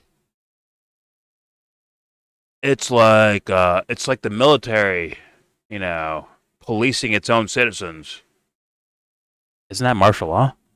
No, I mean, I'm not going to use that word because Trump fans don't like it. And if I say that, then they're going to boo me at the debate in front of the crowd. They're going to boo me. It's like, well, maybe they need to hear that, Dave. Well, but if I get booed and they don't support me, then they might never see that Trump is actually working against them. See, they need me to figure that out. Like, they don't fucking need you. They need the truth, right? You just tell them what you think is happening. But if I get booed, they'll never hear me say the truth. Are you saying a fucking truth? Sorry, just conversating with myself. That's what I do. There you go.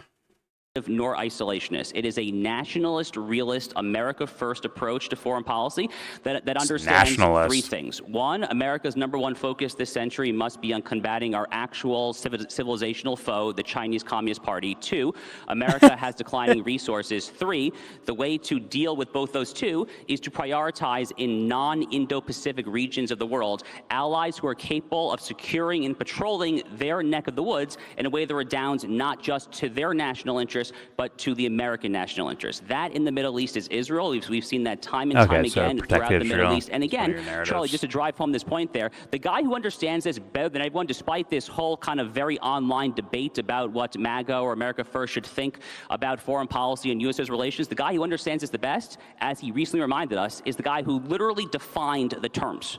MAGA and America First. To Donald Trump, it is completely commonsensical. It is utterly logical. It flows from first principles that to be America First is to necessarily support tight-knit, close-knit U.S.-Israel relations. We saw this in the U.S. America First means we saw Israel. The bombers do what they did. Also, and God bless them for dropping those bombs in that 37-hour interval. That would not have been possible were it not for the Israelis laying the groundwork with the Iranian air defenses and Hezbollah the year prior in 2024. It was the Trump doctrine and U.S.-Israel relations at work. So, Charlie, my vision is for an independent Israel where we ultimately wind down aid, and for Israel to be the beacon of protecting and securing American interests in the Middle East, just like other countries can then take responsibility in different regions of the world, so that America can then focus on China. Look, Dave, I mean, it's way too late, but you might as well, Dave. Hail Mary it, bro. This guy over here, I think he's a fucking liar. And you guys everyone who's like falling for what he's saying, if you're being honest, if you're full of shit too, then fine. But if you're not full of shit and you think you're falling for, if you think you're like leaning into something that's like credible or honest or true, you're being tricked. I want everyone to know you're being fucking tricked. Charlie, shut the fuck up. Because Charlie would button at that point. He'd be like, oh, well, Dave, you can't just like, Charlie, shut the fuck up. Anyways, yeah, this guy over here is full of shit. He's full of shit. I'll be cordial and shake his hand and all that stuff, but like, the point is not to be mean to him. The point is to tell you guys the truth. This guy's full of shit. It's not about being mean to Josh Hammer. It's the point. Like, who the fuck is Josh Hammer? Who the fuck is this guy? The point isn't to be mean. The point is to be like, I genuinely think this guy's full of shit. I think he lies to people for a certain narrative, for the sake of some sort of agenda or narrative or some shit like that. That should be Dave's point, but Dave's not going to go there because he's a little beep. He's a little P word. All right, here we go. I think if you guys are being honest with yourselves, and I do think we should really think about the threats that we really do face here at home. Okay, never mind. And I'm talking about the Democrats coming back into power. And forget all these made-up threats about other... This is his fucking point. Get him out. Get him out of here. Get him out of here. If you guys want to be honest, the real threat is Democrats. It's like, oh my god, this guy's foolish. Sorry, you're my title, Dave, as being like, this guy's trash. He is disgustingly trash. Think about the threats that we really do face here at home. What are the real threats? I'm talking about the Democrats coming back. Oh, the Democrats. And forget all these made-up threats about other countries that really. That's the real threat, Dave. At all. I don't know if you guys have noticed, and you could say it's a very online. Dave was looking for an applause there, but didn't get it. He kept going though. Don't worry, he pushed through. Good job, Dave, for pushing through for that. But that was a look for applause moment. The real threat here is Democrats. Like, what? Isn't it corruption in any form or fashion? Isn't it the real threat? Okay, Donald Trump ran as a Republican, and you said, fuck you for protecting some sort of pedophile ring thing, right? With the Epstein stuff, right? Isn't that a major, major threat? Dave? Or was that a tokenized thing to say? A fucking stereotype to say out loud of concern talking instead of like actually being like about substance and actually caring about a certain topic?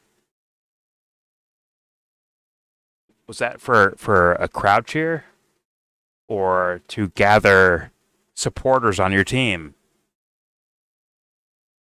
Or was it about the actual fucking topic?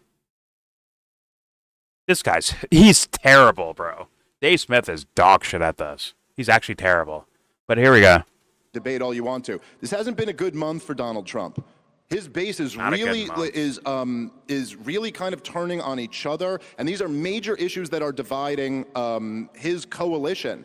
And this is J.D. Vance winning in a few years is not a given. You know, like the Democrats are going to come back and offer someone. And if we want to have a chance to keep progress going and to get our country in a better place, what we have to do is reject empire and. So, hey, J.D. Vance's chances of winning are not very good right now because of what Trump is doing. So what we need to do is change some policies around so that we can win later. But then again, isn't that what they were doing already, Dave? They were changing around rhetoric, mostly rhetoric, sometimes a little bit of policy. And that worked for you even voting for the guy. You're telling me, you're saying we, like, are you the same as them in the crowd right there? Dave Smith is fucking useless. He is useless, essentially. He's a child in regards to this. He needs to actually quit, I think. Quit and go to boot camp and reaffirm some things. That like, hey, Dave, no matter what the crowd thinks, try to say the right thing. No matter what. Do that. He needs boot camp again. Then again, people will dump me for this guy. This lame dick motherfucker right here. But, hey, you know. Return to being a republic that we were supposed to be. The United States of America was never supposed to be an empire. Oh, they we were cheered. I supposed feel to good. be a republic, a constitutional republic, a city on a hill that the world could learn from our example because we do liberty so much better than anybody else does. And we've gotten so far away from that over the years. We do? And like I mentioned at the beginning, look, this is the big point. For years. We're going How broke. many years? We can't afford to do this anymore. Oh, money. It shouldn't even be a Oh, question shit. of Money. whether we should be giving Israel money or whether we should be giving Ukraine money, as Donald Trump's also decided to do this year. We don't have it. This is like me taking out money on a credit card to lend to my friends so I can act like I'm the big shot who's lending them money. Dave, you don't have the money. They're not you, Dave. The U.S. government and its spending is not you, Dave. Sorry. Big, major difference. But then again, we're stupid, aren't we? We're fucking dumb as rocks. And in fact, I will be called stupid for not buying into what Dave's saying right now. Here we go. We are destroying our own enjoy young it. people. You. Soak it not in, me. guys. I'm not a young person. I'm fine. I'm in my 40s and I make good money. Your whole generation is getting screwed over by this because we have to devalue our currency in order to keep up with the demands for this. But Dave, you were part of a generation full of massive debt, right, as far as the national budget and all this shit. But yet you're saying you're fine. So, which means, like, come on. You're saying, oh no, your guys' generation, you guys won't have money for this, or that. I mean, I made it, but, you know, I was on Joe Rogan's podcast, and I make mediocre debate argumentation. Got it. Spending that we cannot afford. And so the answer is that we need to pull back. We need to focus on America. That's what America First is supposed to be about. Sound money, fiscal sanity, and true liberty, true free market capitalism. Not a government that spends $7 trillion a year and a crazy casino system on Wall Street with these incredibly low interest rates where people are making tens of millions of dollars off just, speculating on nonsense. And this is it's the warfare state that drives it. Is this a Look, guys, endorsement of Bernie Sanders or something? $20 trillion since the collapse of the Soviet Union. The war in Iraq and Afghanistan are over, and we're looking at our biggest defense budget ever. This is madness, and it will be the death of our country. No Islamist is going to take down our country, but drowning in debt and empire will. That's how great nations fall. And the young Republicans need to reject that. A republic, not an empire. Okay, just appealing to the crowd. Got it. Like the great Pat So- Buchanan said. Not actually I saying want to anything. summarize. This was time well spent. As the great Pat Buchanan said, like he's appealing to a crowd. Granted, people will fall for this, and then I'll meet the next generation dubster at some point. I'll be like, hey man, I've been through this like 40 times now. I'm trying to help you out. You won't listen to me, but don't worry, in 5 years you'll figure it out and be like, oh, all right, maybe you got something there. Which is what I expect to happen. But go ahead, Charlie, last words. Here we go. Both Dave and Josh agree on some plan to wind down U.S.-Israel aid. That was an agreement, correct? The timeline you could debate about. Number two, they both say every human's made in the image of God, and we should not trivialize when, people are killed. Also, I think we all agreed October 7th was awful. It was terrible. Two, Wait. Hear this out. they both say every human's made in the image of God, and we should not trivialize when, people are killed. Also, I think. Oh, really? When, people are killed. Anyways, and also, October 7th happened. Not saying he's playing favorites. I think he's playing favorites. But not favorites in regards to his actual, maybe ideas or, funders or whatever the fuck. I think it's more so to say, like, see, look, I swear to God, I am not anti-Semitic. I promise you. It's like, yo, you have to put on an act for that. You just be the real thing. Anyways, here you go. The timeline. Well, I also think, okay. Scratch that because I forgot it's Charlie Kirk I'm talking about. Yeah, I think he's like kind of full of shit and just doing marketing, I think, for the most part. Debate about. Number two, they both say every human's made in the image of God, and we should not trivialize when, people are killed. Also, Or being rounded up and deported. Like being full-blown rounded up into cages and do something with them like that. But don't worry, there was a preconditioned narrative, like mainstream narrative, that made people think, like, wait a minute, cages aren't that bad.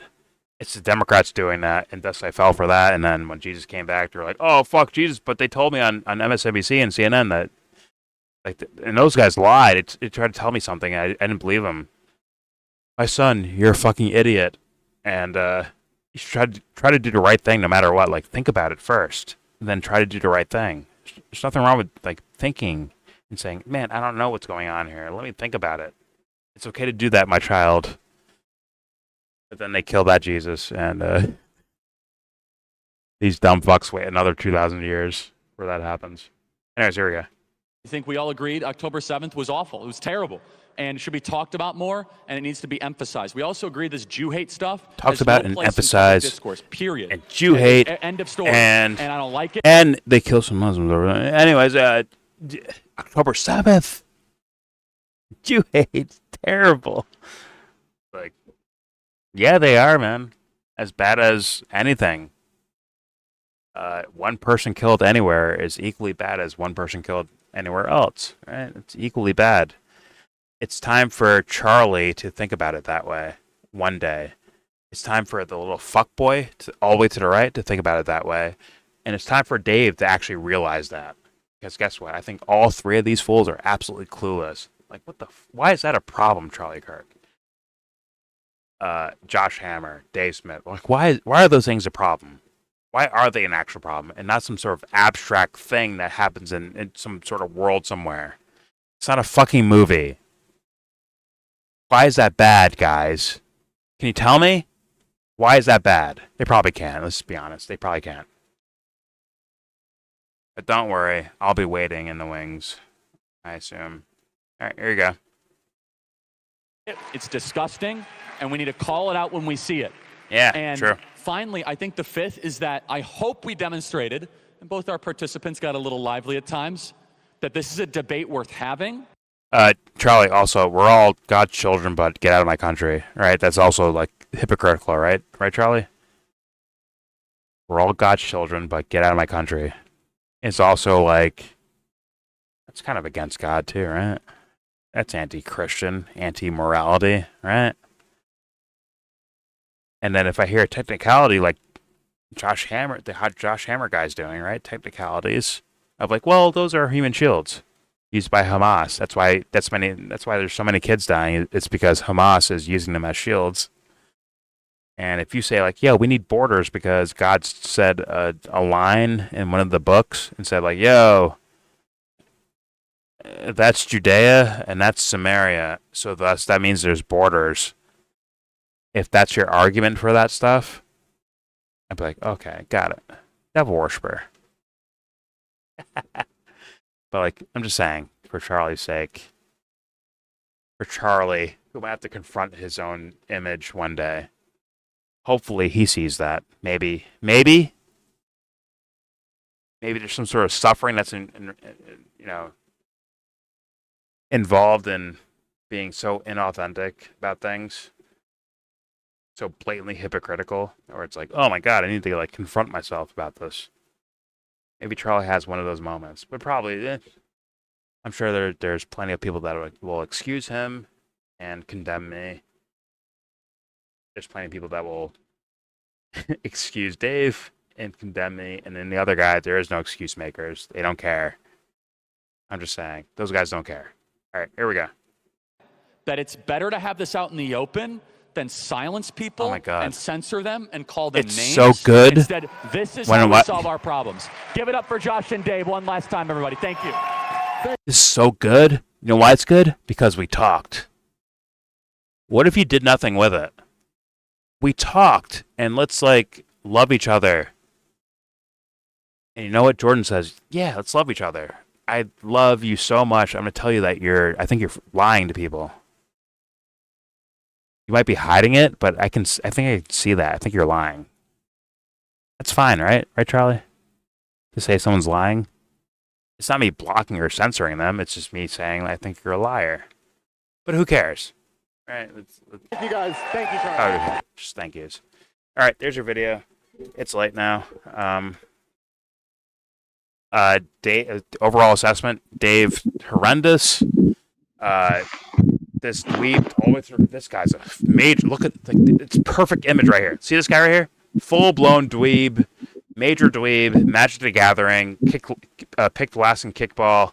That's him right there. Charlie Kirk, closeted gay man.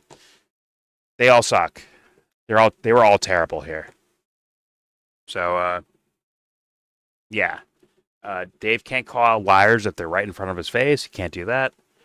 Dave is fumbling around information that apparently he has, but just forgets to use in certain cases, especially when you're trying to appeal to someone morally. But I guess he wasn't appealing morally. He's appealing Republicanly. Is that a word? I think he's appealing Republicanly. Like, hey, man, remember Pat Buchanan? Remember that guy? Like, that was his appeal to the crowd. Was once the maybe quote-unquote moral stuff wasn't working, he started appealing to Republican sensibilities about how much money we have to pay for blowing up children or starving children and all that stuff. That worked for Dave, I guess. Charlie subverting and let's be real, like detouring questions to protect the little cunt on the right side of the screen. Yeah, and the guy on the right side is just full blown devil worshipping motherfucker, straight up, clear as day. Not because he's Jewish, I know. Not because he's Jewish, but because he's a fucking devil worshiper. That's why. He will protect, support, and step in front of malice and harmful things around the world for the sake of a narrative, which makes you a devil worshiper, in my humble opinion. Dave is a protector, or not Dave, sorry. Charlie is a protector of devil worshippers, which makes him essentially a devil worshiper, in my humble opinion.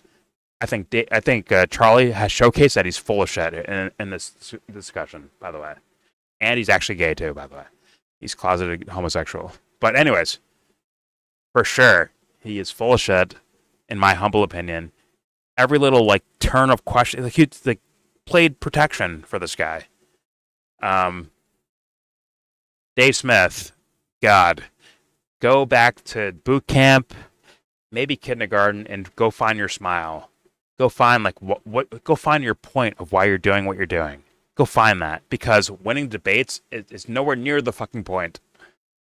Sorry, with what's happening in certain areas of the world and certain policy that the U.S. is portraying, that where you're a famous name that people can actually look to in a certain way. What you're doing is lackluster, and honestly, fuck, you're just a do nothing bitch, basically. To quote Ronda Rousey, you're a do nothing bitch, essentially. You're not great at debating. Sorry. And if you walk in with your point, to be like, "Hey, I'm here to win a debate," then you already lost. Get the fuck out. Next. My God. Just look at their expressions right there. It's just funny looking. Not saying there's a narrative for it. It's just Dave's well, I fucked up again. God damn it. I'm just saying.